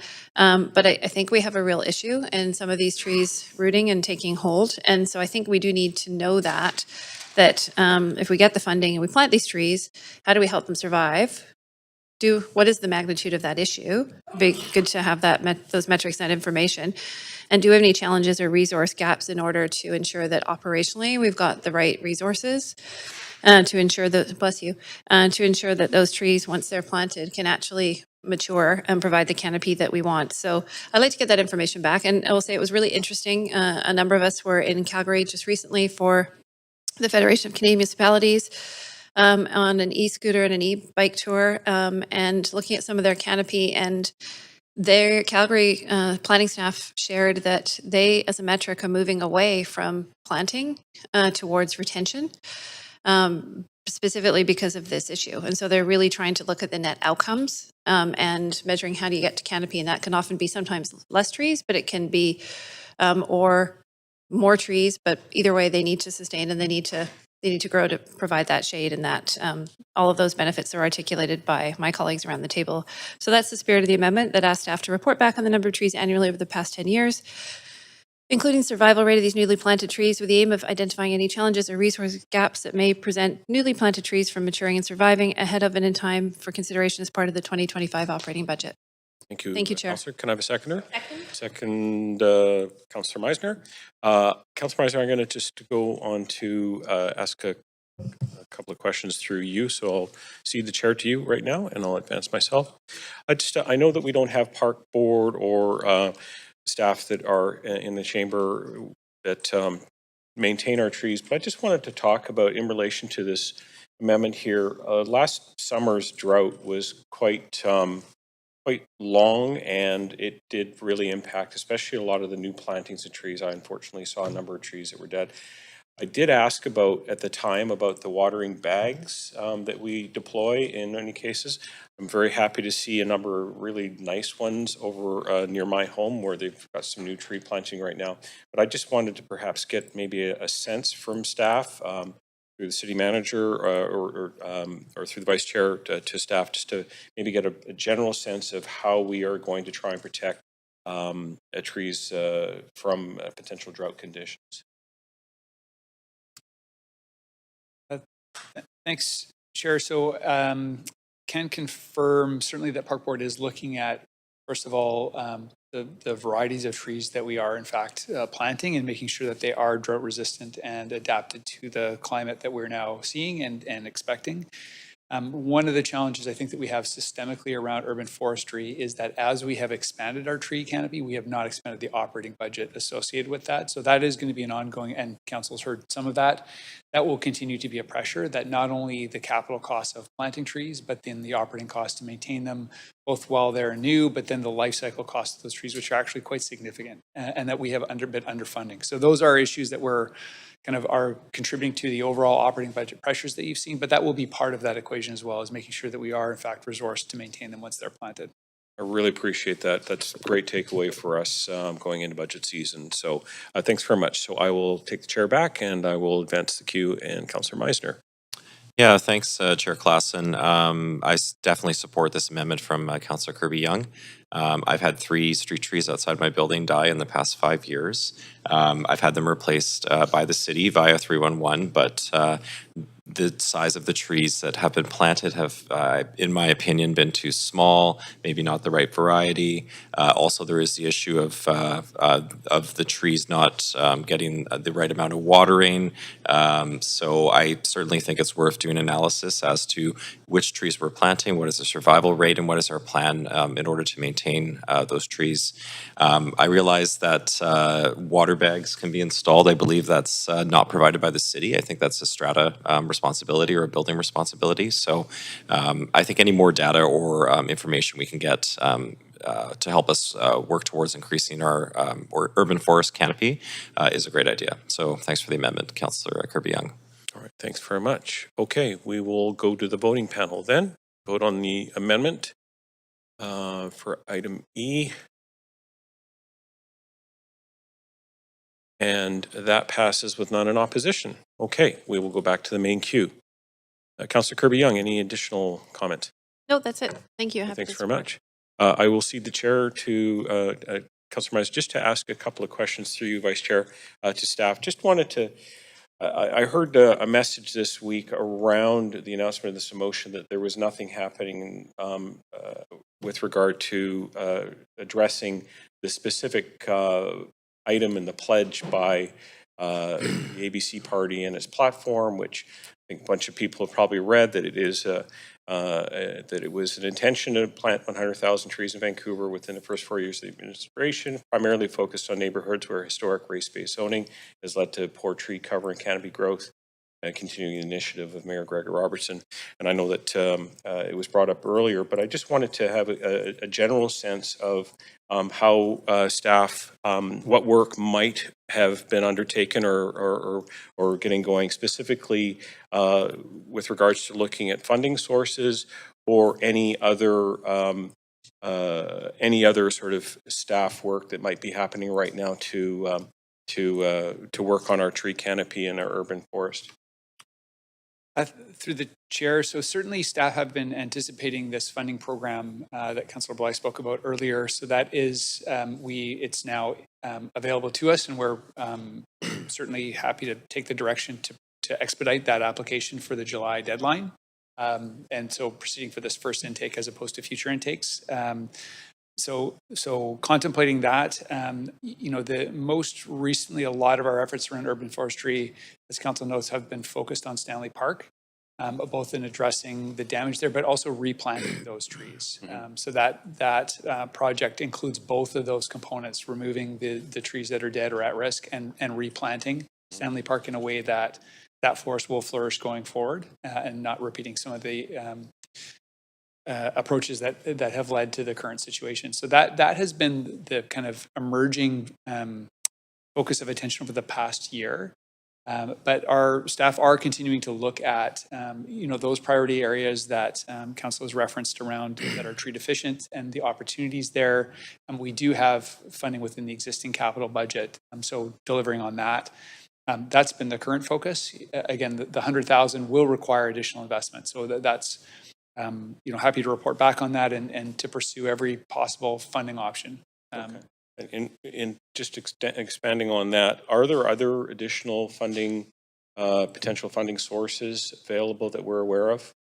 I think there may be potential for partnerships with other kind of non-government agencies who are interested in this as a policy objective or a kind of corporate priority that they have. So those are certainly opportunities that we've heard may be there and can continue to explore those. Okay, thanks very much. I'm just very happy to hear that in total that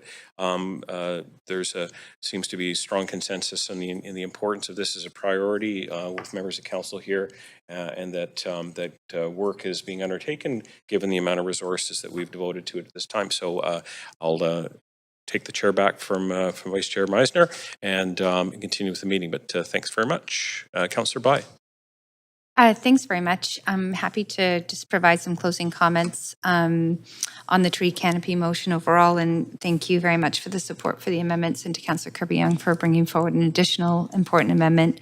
I think we can all agree, and part of coming into this term, recognizing the importance of trees and maintaining and growing our tree canopy for the health and well-being, livability of our city and its residents is critical, and it's for every resident across the city, but particularly those that are impacted by significant events like we've experienced related to heat and other results of climate change. So I think that this piece needs to be recognized, and I think it has been. Our vision, of course, for a greener, healthier Vancouver goes beyond political boundaries, as demonstrated here, and thanks to Councillors Carr and Boyle for helping advance ABC's commitment to plant 100,000 trees. Of course, your efforts in taking on this platform point is by introducing this motion just shows that we can achieve great things when we work together for the betterment of all Vancouverites. So this council's commitment to a greener Vancouver is part of a long-term environmental strategy and a holistic approach to urban forestry in our city. Since 2023, interestingly, we've planted another 2,379 new trees across the city. Of course, there's much more to be done, but that's only since 2023. And so I just want to say thank you to our city team, and that includes, of course, Park Board for their hard work to identify gaps in our urban forest cover, and including in industrial areas and the downtown east side. As I mentioned earlier, our urban forest canopy is at 25%, which is up from 18% in 2017. This is fantastic progress, and this motion helps us set our sights on hitting 30% by 2050. And then, of course, by seeking the funding from the Green Municipal Fund, we're helping get more trees planted faster. And that's really the goal. So what I see here is an approach that's inclusive, it's community-oriented, and exploring the partnerships with external organizations that facilitate these tree giveaway programs, I think flexes into different ways that we can be partnering with groups that see this as an important effort as much as we do here. So we have an open door for those conversations to continue, and hope that collectively we continue to push this and work with staff as they have demonstrated already, of course, that their attention is fully on this issue and as a priority of growing a greener Vancouver. So again, thanks very much, and I'll leave it there. Thanks very much, Councillor Bly. Councillor Fry. Thanks, Chair. And as a longtime resident of a very tree canopy deficient neighborhood, I very much appreciate the enthusiasm and across the board support for this. It was only last term that we saw direction to reduce tree protections in order to speed up permits. And of course, we did realize later that that was a disastrous decision and direction, and we did a 180, and we've now sort of come to recognize that. And I will say that this also sort of tempers some of my disappointment from earlier this term when the bird strategy was rejected, because what's not captured in here is biodiversity and the importance of tree canopy for pollinators and birds. We are a major bird flyway here on the Pacific Coast. And the importance of the pollinators who actually rely heavily not just on flowers, but on tree canopies and stuff, and what that means for our biodiversity and our natural life. I mean, everything else in here, obviously, that we've captured is critically important about mitigating heat impacts and livability and stuff. But I just want to give a little shout out for the biodiversity and the flora and fauna that also benefit from the trees. That also really makes me happy to see this motion moving forward with such strong support. So thank you to councillors who brought it forward, to the councillors who added very positive amendments, and happy to see this move forward. Thanks. Thanks very much, Councillor. Okay, that concludes discussion. We will now call the vote.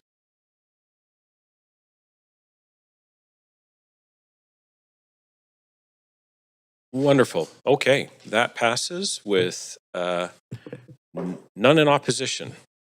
Okay, so I do believe that is the last item on today's agenda. I'm getting a head nodding from our wonderful clerk, and I would like to see if there is a motion to adjourn. Yeah, motion and second. Okay, just because you spoke, it'll be seconded by Councillor Meisner. Okay, all in favor? All right, that concludes today's Standing Committee on Policy and Procedure. Thank you very much. Okay, I have to now give. Got it. All right. All right, everybody, and thank you, Chair Klassen. So we will now convene in council to deal with the recommendations and actions from today's Standing Committee on Policy and Strategic Priorities meeting and other items on the agenda. And Clerk, may we have the roll call, please? Yes. Mayor Sim has a leave of absence today for civic business, and Councillor Carr.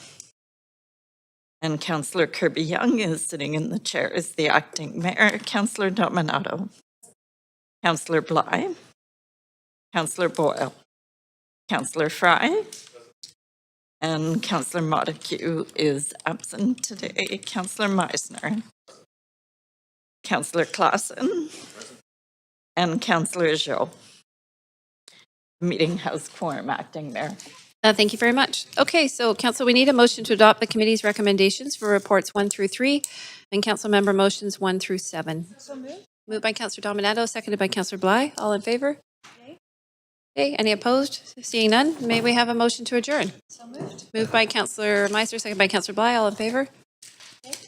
And seeing none, the meeting's adjourned. Have a good afternoon, everybody, and thank you, clerks. Thanks, Clarks.